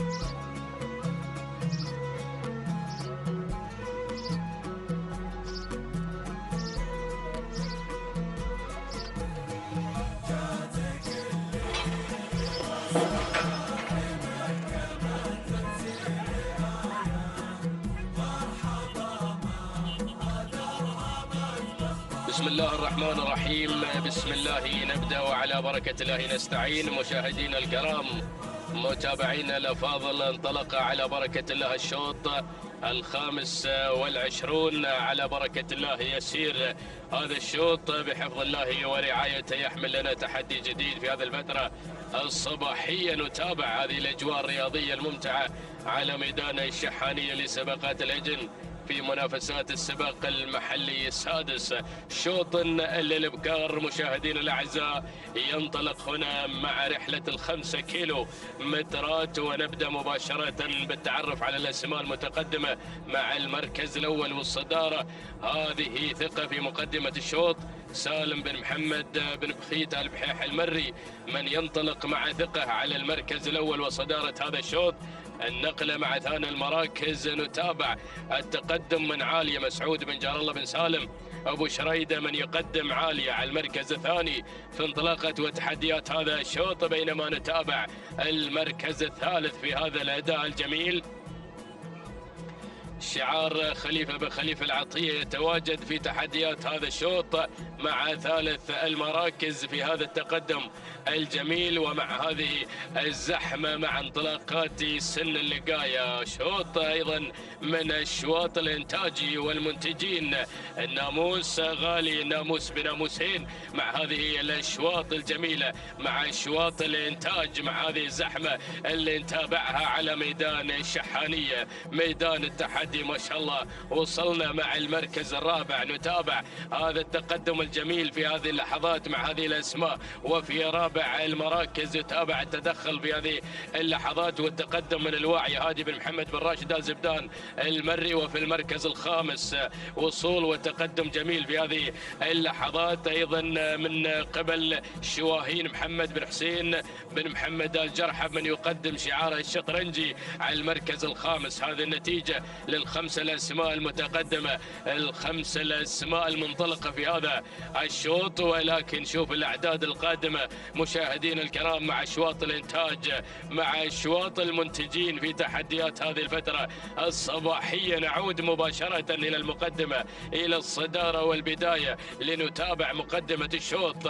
على المركز الأول على الصدارة الأولى ما شاء الله على تقدم جبارة في مقدمة الشوط حمد بن سعيد بن علي الجربوع المري من يقدم شعاره على المركز الأول، من يقدم جبارة في مسار وتحديات هذا الشوط. ثاني أشواط الإبكار للإنتاج والمنتجين، هذه جبارة في مقدمة هذا الشوط، تقود هذه الأعداد، تقود هذه الأسماء والشعارات المندفعة هنا على أرضية هذا الميدان. بينما في ثاني المراكز نتابع عالية في المركز الثاني مسعود بن جار الله بن سالم بن مسعود من يتقدم في المركز الثاني شعار أبو شريدة يقدم تحدياته مع عالية على المركز الثاني. في ثالث المراكز تقدم من الواعية في المركز الثالث هادي بن محمد بن راشد آل زبدان المري من يتقدم على ثالث المراكز. وفي المركز الرابع وتابع مشاهدينا الاعزاء متابعينا الكرام انطلاق من قبل ايضا شواهين محمد بن حسين بن محمد الجرحب من يتقدم على المركز الرابع. ولكن النعيمي في خامس المراكز بدا يسير مع تحديات الدانا راشد بن ناصر بن راشد الجبر. النعيمي يسير مع تحديات هذا الشوط ويطمع بهذا الناموس الغالي. وصلت الاسماء واقتربت الشعارات. شعار الصعاق ايضا بدا يقترب مشاهدينا الاعزاء من الخمس المراكز المذاعه وغيرها من الشعارات الواصله هناك في هذا التحدي الصباح الجميل على ارضيه الميدان. ما شاء الله شوف هذه الانطلاقه الجميله مع هذه الاسماء المتدافعه نحو الخماسيه الماسيه. عوده الى المقدمه مع جباره، عوده مع تحديات جباره. حمد بن سعيد بن علي الجربوع المري حافظ على مركز الصداره، حافظ على مركز القمة مع جبارة. هنا مشاهدينا الأعزاء المنطلقة حتى اللحظات بناموس هذا الشوط في هذا التحدي الصباح الجميل. ولكن على المركز الثاني نتابع الانطلاق من عالية تبغي الموقع العالي، عالية تبغي الموقع النايف والعالي، قادمة بقوة مع شعار أبو شريدة، واصلة في هذا الأداء الجميل، متقدمة في هذا الشوط بمحاذاة جبارة. هذه عالية في مركز الوصافة. وفي المركز الثاني مسعود بن جار الله بن سالم بو شريدة من يتقدم على المركز الثاني. وفي ثالث المراكز الواعية التي تعي وتدرك أيضا أهمية هذه الأشواط، أشواط الإنتاج والمنتجين مع شعار هادي بن محمد بن راشد آل زبدان المري. ولكن النعيمي بدأ يقترب في هذا الشوط، بدأ يقترب مع الدانا راشد بن ناصر بن راشد آل جبر النعيمي. وفي المركز الرابع أو المركز الخامس وتابع الاسم المتقدم في هذا الشوط. وصلت الحذرة في أول إذاعة للحذرة تتقدم مشاهدينا الأعزاء بشعار محمد بن سعود بن سالم الفيدة المري متقدم هناك مع انطلاقة الحذرة. ولكن أشاهد أسماء بدأت بشن الغارة والهجوم على الخماسية المتقدمة في هذا الشوط. تابع ارصد الإثارة على أرضية الميدان. وصل بن قطامي، أشعلها بن قطامي مع هذه اللحظات الجميلة، مع هذه الأجواء النهائية من عمر هذا الشوط. ولكن نعود إلى المقدمة، إلى الصدارة، إلى البداية الأولى مع شعار النعيمي اللي غير مباشرة إلى مقدمة الشوط. الدانة حمد بن حمود الوهيبي يتابع هناك مع شعار النعيمي، ويتابع الدانة مع هذا الانطلاق الكبير راشد بن ناصر بن راشد الجبر النعيمي. ولكن أتابع التقدم الجميل والاندفاع الكبير من قبل طرب مبارك بن محمد بن قطامي. يلا يا بن قطامي هناك مع ثاني المراكز. وفي المركز الثالث أتابع التقدم الجميل والاندفاع الكبير أيضا من قبل ظن عويضة بن خميس بن عويضة المريخي. وصل هناك في هذا الانطلاق الكبير. ولكن نتابع الدانا والناموس مع الدانا حتى اللحظات مشاهدينا متابعين الكرام. من الجانب الآخر نتابع أيضا حضور ومشاركة وحيشة جابر بن فهيد بن محمد بن زبدان المري. ولكن النعيمي هو الأقرب. هناك شعار بن جبر يقدم تحدياته. محمد بن حمود الوهيبي يتابع الدانا. وسلام بن جبر، سلام النعيمي، سلام الجميلية، سلام على هذا التحدي الصباح الجميل. تهانينا لراشد بن ناصر بن راشد الجبر النعيمي على فوز الدانا بالمركز الأول في ثاني أشواط الإبكار من أشواط الإنتاج والمنتجين. المركز الثاني كان الوصول من الشام خلي صالح بن حمد القمرة. المركز الثالث من وصلت مشاهدينا الكرام الحذرة لمحمد بن سعود بن سالم الفيد المري. المركز الرابع كان من نصيب وحيش لجابر بن فهيد بن محمد بن زبدان المري. خامسا المركز الخامس مشاهدينا الكرام من وصلت ظن عويض بن خميس بن عويض المريخي. هذه نتيجتنا مشاهدينا الكرام.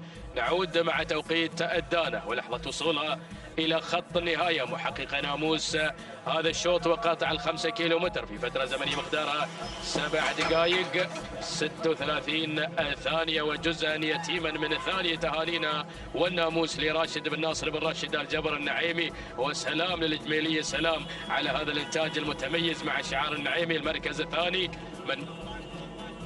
من وصلت مشاهدينا الكرام شعار القمرة مع الشامخة توقيتها الزمني 7 دقائق 36 ثانية 72 جزء من الثانية. تهانينا لصالح بن حمد القمرة على فوز الشامخة بالمركز الثاني. ثالث المراكز كان الوصول مشاهدينا الكرام من قبل الحذرة وتوقيتها 7 دقائق 37 ثانية 12 جزء أو 18 جزء من الثانية. تهانينا لمحمد بن سعود بن سالم الفيدة المري. لازلنا متواصلين معكم مشاهدينا الكرام متابعينا الأعزاء مع هذه الفترة الصباحية ومع هذه الأشواط المنطلقة هنا على أرضية ميدان الشحانية ميدان التحدي. نصل معكم مشاهدينا متابعينا الكرام مع انطلاقة الشوط السادس والعشرون في تحديات هذا الصباح ومع انطلاقات سن اللقاية على أرضية ميدان الشحانية عبر هذا النقل الحي والمباشر من قناة الريان الفضائية. المتابعة مع حضراتكم هذا الانطلاق الكبير وهذه الأشواط الصباحية المميزة من هنا من ميدان الشحانية لسباقات الهجن العربية الأصيلة مع هذا العالم الساحر، عالم سباقات الهجن وتحديات هذه الرياضة، رياضة الآباء والأجداد. ينطلق الشوط السادس والعشرون يحمل لنا تحديات القعدان مع سن اللقاية وثاني أشواط القعدان من أشواط الإنتاجي والمنتجين. ما شاء الله على هذه الأسماء وعلى هذه الشعارات المنطلقة هنا من أجل الناموس، من أجل الانتصار، من أجل تحقيق ناموس هذا الشوط. مباشرة نتابع الأسماء المتقدمة ونبدأ مع المركز الأول. نتابع الصدارة والبداية على مقدمة الشوط. إلى مقدمة الشوط ومع المركز الأول نتابع الصدارة مشاهدينا الكرام. هذا هو العابر خليفة بن علي بن حمد العطية من يتقدم مع العابر اللي عبر مبكرا مشاهدينا الكرام مع أول الأمتار ليتقدم مع شعار العطية وتحديات هذا الشعار الكبير على المركز الأول وعلى تحديات البداية. بينما النقلة مع ثاني المراكز نتابع في هذه اللحظات عز الجيش القادم بشعار سالم بن علي بن فهيد الزبدان المري المتقدم في هذه اللحظات، ولكن من عمق الميدان ارصد هذا الانطلاق الجميل وهذا التحدي الرائع والمميز مشاهدينا متابعينا الكرام من ايضا قبل مبلش لمحمد بن علي بن حمد بن عبد الهادي الجذنة يقدم شعاره وينطلق مع مبلش في هذا التحدي الصباح الجميل مع انطلاقة هذا الشوط. شوف الثلاثة المراكز في خط واحد في هذا المسار الجميل. ننتقل مباشرة إلى المركز الرابع نتابع الاسم القادم والواصل في هذا الشوط. هذا التقدم الجميل من فريح الذي يصل بشعار عبد المحسن بن راشد بن زيد البحيح المري من يتقدم على المركز الرابع.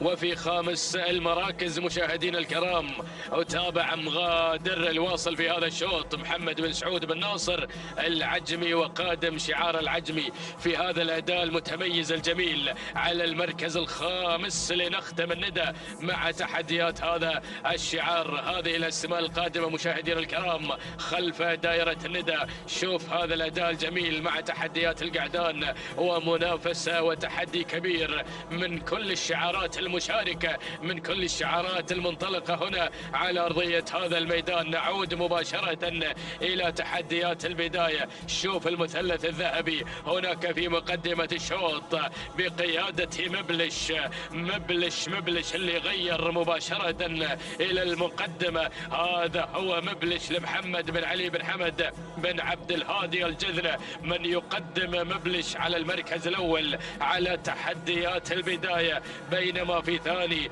المراكز مشاهدينا الكرام نتابع على المركز الثاني انطلاقة وتحديات عز الجيش العايدة ملكيته لسالم بن علي بن فهيد الزبدان المري من يتقدم مع سلالة عز الجيش على المركز الثاني. وفي ثالث المراكز العابر مع العطية والشعار العطية خليفة بن علي بن حمد العطية من يتقدم مع العابر في المركز الثالث.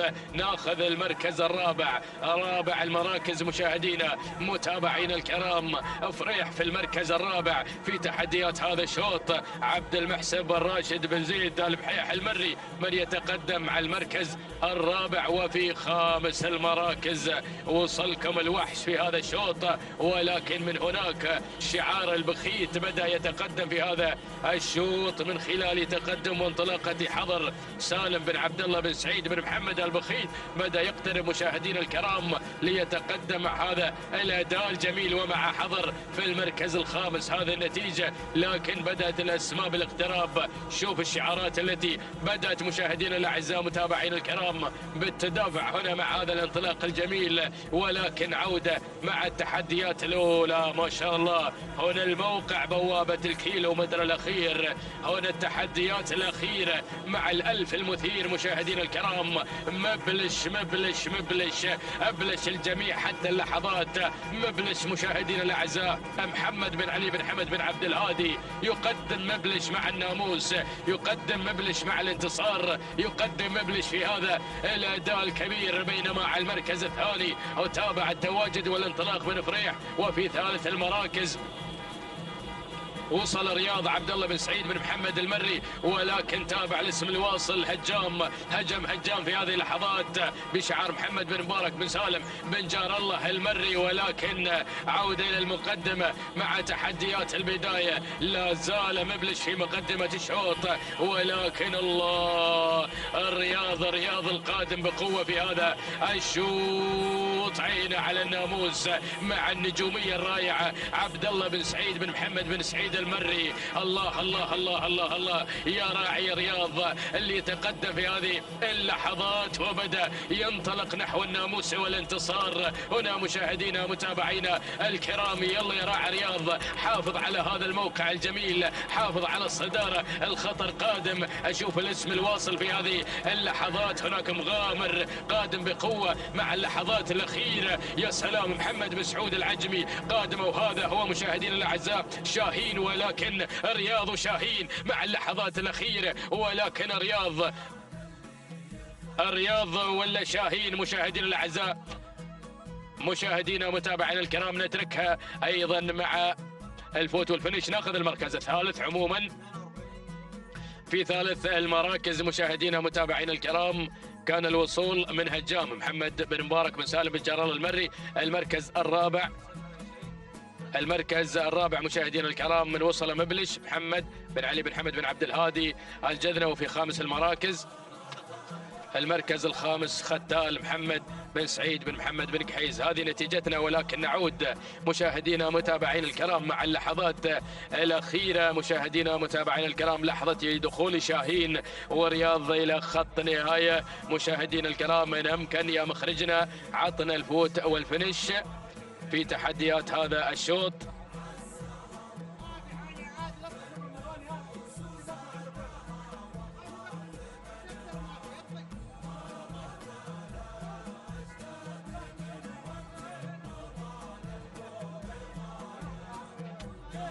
إذا مشاهدينا متابعين الكرام صاحب المركز الأول هو رياض بشعار عبد الله بن سعيد بن محمد بن سعيد المري. توقيت الزمني 7 دقائق 35 ثانية. 7 من الأجزاء من الثانية تهانينا والناموس لراعي رياض هذا الفوز والانتصار. بينما المركز الثاني من وصل شاهين توقيت الزمني 7 دقائق 35 ثانية. 9 من الأجزاء من الثانية تهانينا لعلي بن محمد بن علي الفهيدة المري. المركز ثالث المراكز من وصل هجام وتوقيته الزمني مشاهدينا الكرام لحظة وصول إلى خط نهاية 7 دقائق 37 ثانية 97 جزء من الثانية. تهانينا لمحمد بن مبارك بن سالم بن جار الله المري.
بسم الله الرحمن الرحيم. التواصل المستمر مشاهدينا الكرام متابعينا الأعزاء هنا في أرضية ميدان الشحانية، ميدان التحدي. شوط ما قبل شوط الختام ينطلق بحفظ من الله تعالى ورعايته، يحمل لنا هذه الأسماء والشعارات والأعداد الكبيرة المشاركة في هذا الانطلاق المميز. نسير مشاهدينا الكرام مع هذه الشعارات المميزة الحاضرة والمندفعة هنا في أرضية ميدان التحدي، ميدان الشحانية، مباشرة مع المركز الأول وصدارة هذا الشوط والبداية. هناك من تتقدم الجموع في هذه اللحظات.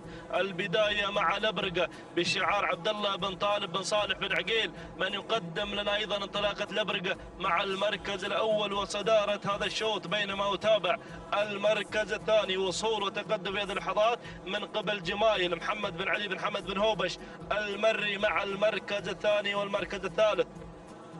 وصول وتقدم من الريم سالم بن خجين بن عايض بن فرج العذبي والمركز الرابع. وصول وتقدم مع المركز الرابع في هذه اللحظات من قبل اللي واصل في هذا الانطلاق والمسار المميز. تصل الفهدة عامر بن حسن بن محمد الجفالي النعيمي مع المركز الرابع والمركز الخامس. وصول وتقدم في هذه اللحظات مشاهدينا الكرام من مصادر صالح بن حمد القمرة، من يصل ويقدم لنا مصادر مع المركز الخامس. هكذا هي الأسماء الخمسة الأولى المتقدمة في هذا المسار المميز والجميل والرائع. ولكن عودة مع البداية، نعود مع المركز الأول وصدارة هذا الشوط. البداية والمركز الأول، هناك من تتقدم الجموع في هذه اللحظات من قبل هذا الانطلاق المميز والجميل والرائع. هناك لبرقة بشعار عبد الله بن طالب بن صالح بن عقيل، من يقدم لنا شعارها المميز والجميل مع المركز الأول وصدارة هذا الشوط. بينما المركز الثاني أتابع المركز الثاني من تتقدم في هذا الانطلاق والمسار المميز مع المركز الثاني الريم، أيضا بشعار سالم بن خجين بن عايض بن فرج العذبي يتقدم مع المركز الثاني المركز الثالث. وصول من شعار بن هوبش يقدم لنا جمايل محمد بن علي بن حمد بن هوبش المري والمركز الثالث أو الرابع في هذه اللحظات. وصول من شعار السندباد القطري يقدم لنا أيضا انطلاقة مصادر صالح بن حمد القمرة، بينما المركز الخامس وصول من شعار الشهواني يتقدم في هذا المسار المميز والجميل ويقدم لنا مذكورة مسفر بن مبارك بن مسفر الشهواني مع المركز الخامس. هكذا هي الأسماء الأولى المتقدمة في هذا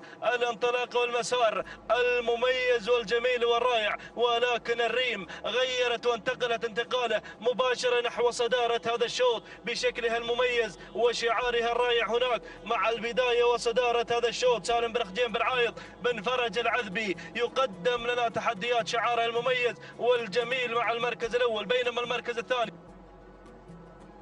المركز الثاني قدوم وصول من لبرقة عبد الله بن طالب بن صالح بن عقيل مع المركز الثاني والمركز الثالث. وصول من شعار القمرة يتقدم في هذا المسار، يقدم لنا تحديات مصادر صالح بن حمد القمرة مع المركز الثالث والمركز الرابع. وصول وتقدم من شعار بن نايفة يقدم لنا تحديات أيضا عقايب من تصل في هذا المسار. ترحيب بن حمد بن ترحيب بن نايفة الهاجري من يصل مع المركز الرابع في هذا المسار. المركز الخامس شعار بن هوبش يتقدم من ميمنة الميدان، ولكن دخول في هذه اللحظات من قبل اللي واصل في هذا المسار شقرة عبد الله بن ثاني بن عبد الله الفضيل الهاملي تصل مع المركز الخامس. هكذا هي الأسماء الأولى المتقدمة مشاهدينا متابعين الكرام عشاق الأصالة محبين رياضة سباقات الإجن العربية الأصيلة. ولكن نعود مع البداية، نعود مع الريم مع المركز الأول وصدارة هذا الشوط. هناك من تتقدم الأسماء في هذه اللحظات وتقود هذه المسيرة مع المركز الأول وصدارة هذا الشوط بشعار ايضا مشاهدينا الكرام سالم بن خجين بن عايض بن فرج العذبي، من يقدم لنا الريم بتحدياتها الرائعه والجميله. المركز الثاني هناك من تتقدم ايضا مصادر صالح بن حمد القمره، يتابعها ايضا محمداني في هذا الانطلاق والمسار المميز. ركز يا ابو احمد. وتابع ايضا المركز الثالث وصول وتقدم في هذا الانطلاق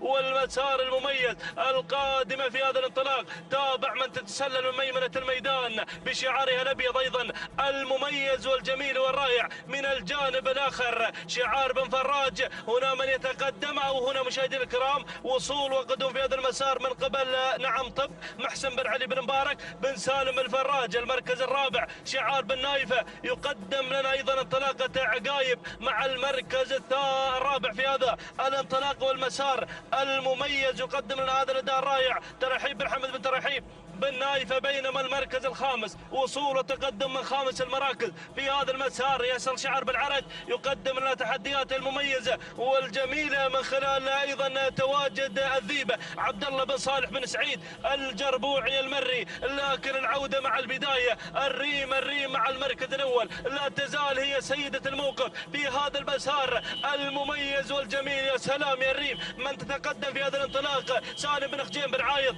بن فرج العذبي يقدم لنا الريم، ولكن تابعت تسللت مصادر وانتزعت المركز الأول في هذه اللحظات. صالح بن حمد القمرة شعار السندباد القطري يقدم لنا مصادر. المركز الثالث شعار أيضا بن نايفة يقدم لنا عقايب. المركز الرابع هنا بالعرج يصل، وأيضا المركز الخامس وصل الشنجل يقدم لنا تحديات أيضا شعاره المميز من خلال تواجد سجة محمد بن ناصر بن محمد بن ناصر الشنجل. وأيضا وصول وتقدم مشاهدينا الكرام من قبل برزة جابر بن دغيم بن مطلق الهاجري. وأيضا وصول في هذه اللحظات من قبل اللي واصله هنا وجود علي بن فهيد بن بجاش المري، ولكن مصادر وعصاها ضربطان مع المركز الأول مع صدارة هذا الشوط. شعار السندباد القطري يقدم لنا مصادر. صالح بن حمد القمرة مع البداية الله، ولكن تابع شعار بالعرج يتسلل في هذه اللحظات يقدم لنا شعاره وتحدياته المميزة والجميلة. الذيبة عبد الله بن صالح بن سعيد الجربوعي المري يخطف الأضواء في هذه اللحظات ويقدم لنا شعاره وتحدياته المميزة مع الذيبة عبد الله بن صالح بن سعيد الجربوعي المري. الله يا الذيبة، ولكن مصادر مع المركز الثاني صالح بن حمد القمرة. المركز الثالث ارصد الوصول، ووصلت هنا مشاهدينا الكرام الحذره سالم بن محمد بن عبد الله آل فهيد المري يصل في هذه اللحظات، ولكن بالعرج دير بالك بالعرج قادمه هنا مشاهدينا الكرام الحذره مع المركز الثاني. ولكن الذيبه وهي ذيبه مع المركز الاول بالعرج. شعار تميز ايضا يقدم الاسماء يقدم النوعيات المميزه. سلام بالعرج، سلام الذيبه على هذا الاداء المميز والجميل اللي تقدمه الذيبه. مشكور يا راعي الذيبه على هذا الاداء المميز، واسعد الله صباحك يا بالعرج. 10 على 10 يا بالعرج، مشكور على هذا الاداء المميز والجميل. المركز الثاني وصلت مشاهدينا الكرام الحذره سالم بن محمد بن عبد الله الفهيده المري. والمركز الثالث برزة جابر بن دغيم بن مطلق الهاجري. والمركز الرابع وصلت مشاهدينا الكرام مصادر صالح بن حمد القمر. المركز الخامس كان الوصول والقدوم ايضا من عقايب ترحيب بن حمد بن ترحيب بن نايفة الهاجري. هكذا مشاهدينا الكرام تابعنا هذا الشوط، ولكن حضرت ذيبة بالعرج لتكون نجمة في هذا الشوط. 7 دقائق 34 ثانية 41 جزء من الثانية. تهانينا وناموس لمالك الذيبة ايضا الذي قدم لنا هذا الاداء المميز عبد الله بن صالح بن سعيد الجربوعي المري. اسعد الله صباحك على هذا الفوز. بينما المركز الثاني وصلت مشاهدينا الكرام ايضا مع المركز الثاني كان الوصول والقدوم من الحذره. توقيتها الزمني 7 دقائق 35 ثانية 25 جزء من الثانية. تهاني وناموس سالم بن محمد بن عبد الله آل فهيد المري. المركز الثالث كان الوصول مشاهدينا الكرام من برزة، وتوقيتها الزمني 7 دقائق 38 ثانية 38 جزء من الثانية. تهانينا والناموس الجابر بن دغيم بن مطلق الهاجري. إذا مشاهدينا الكرام متابعين الأفاضل عشاق الأصالة والتراث محبين رياضة سباقات الهجن العربية الأصيلة، التواصل مستمر وتحدياتنا مستمرة من أرضية ميدان الشحانية، ميدان التحدي لسباقات الهجن العربية الأصيلة. شوطنا الختام ينطلق بحفظ من الله تعالى ورعاية حامل لنا في طيات. أيضا هذه أيضا القعدان اللقاية في هذا الانطلاق.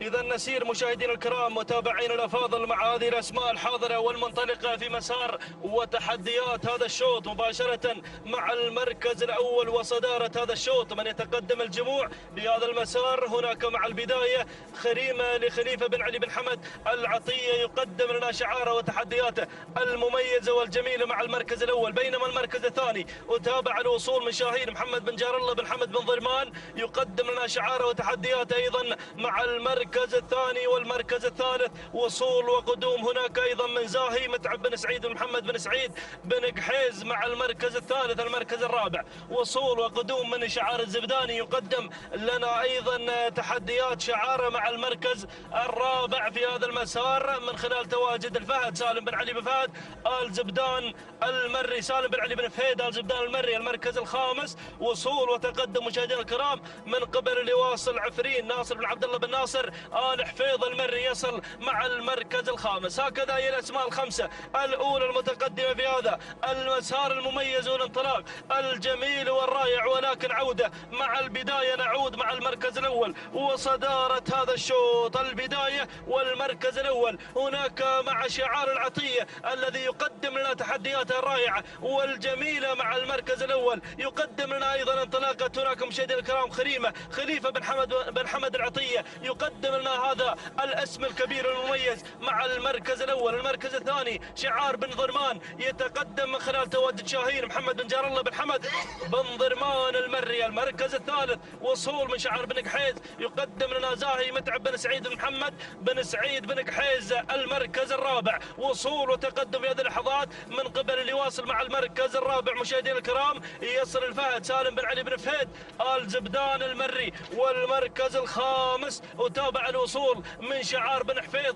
يقدم لنا تحديات المميزة والجميلة مع عفرين ناصر بن عبد الله بن ناصر آل حفيظ المري. ولكن ميمنة الميدان شعار حمد بن جار الله البريدي يقدم لنا أيضا تحديات مهاوش حمد بن جار الله بن علي بن حسين البريدي الذي يغير وينتقل نحو المركز الرابع. نعود مع البداية، نعود مشاهدينا الكرام متابعين الأفاضل مع شعار العطية شعاره المميز الذي يقدم لنا خريمة مع المركز الأول وصدارة هذا الشوط. خليفة بن علي بن حمد العطية مع المركز الأول وصدارة هذا الشوط. بينما المركز الثاني أتابع شعار بن ضرمان محمد بن جار الله بن حمد بن ضرمان مع المركز الثاني. والمركز الثالث وصول وتقدم من زاهي متعب بن سعيد بن محمد بن قحيز مع المركز الثالث. والمركز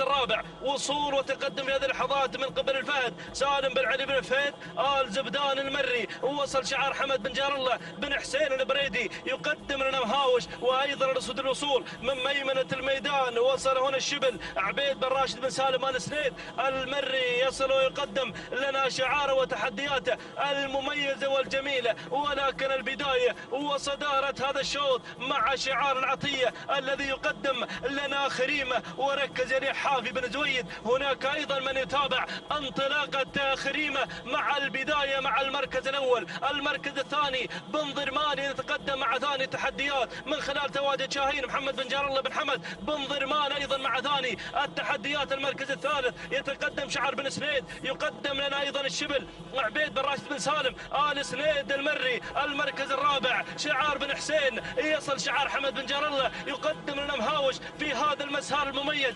والجميل. والمركز الخامس وصول من الفهد مع خامس المراكز يتقدم شعار سالم بن علي بن فهد آل زبدان المري. ولكن البداية اللي غير وانتقل نحو صدارة هذا الشوط بن ضرمان نعم يتقدم في هذا المسار شاهين محمد بن جار الله بن حمد بن ضرمان. الله يا سلام يتقدم في هذا المسار 1200 متر ما تبقى عن نهاية هذا الشوط. بينما يتابع المركز الثاني خليفة بن علي بن حمد العطية. والمركز الثالث وصول وتقدم من الشبل عبيد بن راشد بن سالم آل سنيد المري. والمركز الرابع مهاوش محمد بن جار الله بن علي بن حسين البريدي يصل.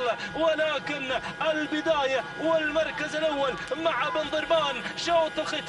شوط الختام هنا مع بن ضرمان. الله يا سلام شاهين مع المركز الأول بدون أوامر ولا شبه أوامر عصاته مغروزة في بطانه. الله يا بن ضرمان هي الذي تقدم لنا أيضا انطلاقة شاهين في هذا المسار المميز والجميل والرائع. ولكن المركز الثاني وصول من مهاوش حمد بن جار الله بن علي بن حسين البريدي والمركز الثالث. وصول وتقدم في هذه اللحظات من قبل اللي واصل الشبل عبيد بن راشد بن سالم آل سنيد المري، ولكن رصد الوصول ووصل شعار الفاتوح يقدم لنا تحدياته من خلال تواجد مجازف عقاب بن سالم بن محمد بن مخيث المري يصل الفاتوح، ولكن بن ضرمان مع شاهين. الله يا سلام، اهالي ابو عقارين هنا ابو مقارين نعم يتقدمون في هذا المسار المميز.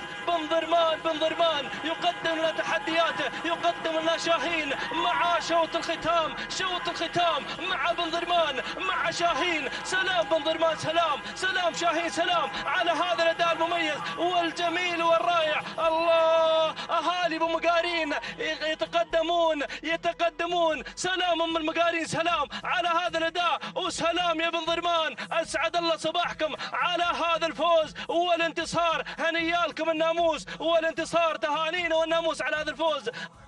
النقطة الثانية نعم لهذا الشعار، المركز الثاني وصلت مشاهدينا الكرام، ووصلنا مع المركز الثاني شعار الفاتوح مقدما لنا مجازف عقاب بن سالم بن محمد بن مخيث المري.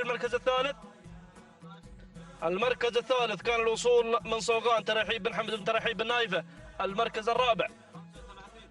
الرابع وصل ملفت أحمد بن جابر بن بخيت بن ثوين الجربوعي. المركز الخامس وصل أيضا مهاوش حمد بن جار الله بن علي بن حسين البريدي. تابعنا هذا الشوط، ولكن حضر بن ضرمان وقدم لنا هذا الاسم الكبير المميز مع شوط الختام 7 دقائق 30 ثانية 22 جزء من الثانية. تهانينا والناموس اللي محمد بن جار الله بن حمد بن ضرمان على هذا الفوز وهذا الانتصار، وسعد الله صباحك على هذا الفوز والانتصار يا ابو جار الله. المركز الثاني وصل مشاهدينا الكرام مع المركز الثاني، وتقدم في هذه اللحظات ايضا الوصول من شعار الفاتوح مقدما لنا ملفت او مجازف 7 دقائق 35 ثانية 17 جزء من الثانية. تهانينا والناموس ايضا مشاهدينا الكرام لمالك ملفت في او مالك مشاهدينا الكرام مجازف ايضا الفاتوح الذي قدم لنا هذا الاسم. المركز الثالث، ثالث المراكز الذي وصل مع المركز الثالث مشاهدينا الكرام متابعينا الافاضل ايضا كان الوصول والقدوم من صوغان، توقيت الزمني 7 دقائق 38 ثانية 78 جزء من الثانية. تهانينا والناموس لترحيب بن حمد بن ترحيب بن نايفة الهاجري. هكذا مشاهدينا الكرام متابعين الافاضل وصلنا الى ختام هذه الفتره الصباحيه المميزه التي حملت لنا ايضا انطلاقه 28 شوط في هذا الصباح خصصت لسن اللقايه. تهانينا والناموس لجميع الذين حالفهم الحظ في هذا الصباح، وحظا اوفر لمن لم يحالف الحظ. نذكر بصاحبه الشوط الاول الرئيسي في صباح هذا اليوم حضرت بدل وحضر شعار سعيد بن راشد المري ليكون بطلا في الشوط الاول الرئيسي لهذا الصباح. تهانينا والناموس على هذا الفوز. بينما الشوط الاول الرئيسي للقعدان اللقايه حضر الشاهين بشعار محمد بن حمد الشرقي ليخطف الاضواء، وناموس الشوط الاول الرئيسي للقعدان اللقايه. تهانينا وناموس الشرقي على هذا الفوز وهذا الانتصار. نذكر بصاحب التوقيت الافضل والاميز في صباح هذا اليوم حضر نقد ليكون بن ضرمان حاضرا مع الموعد ليخطف الاضواء في صباح هذا اليوم، والتوقيت الافضل والاميز في صباح هذا اليوم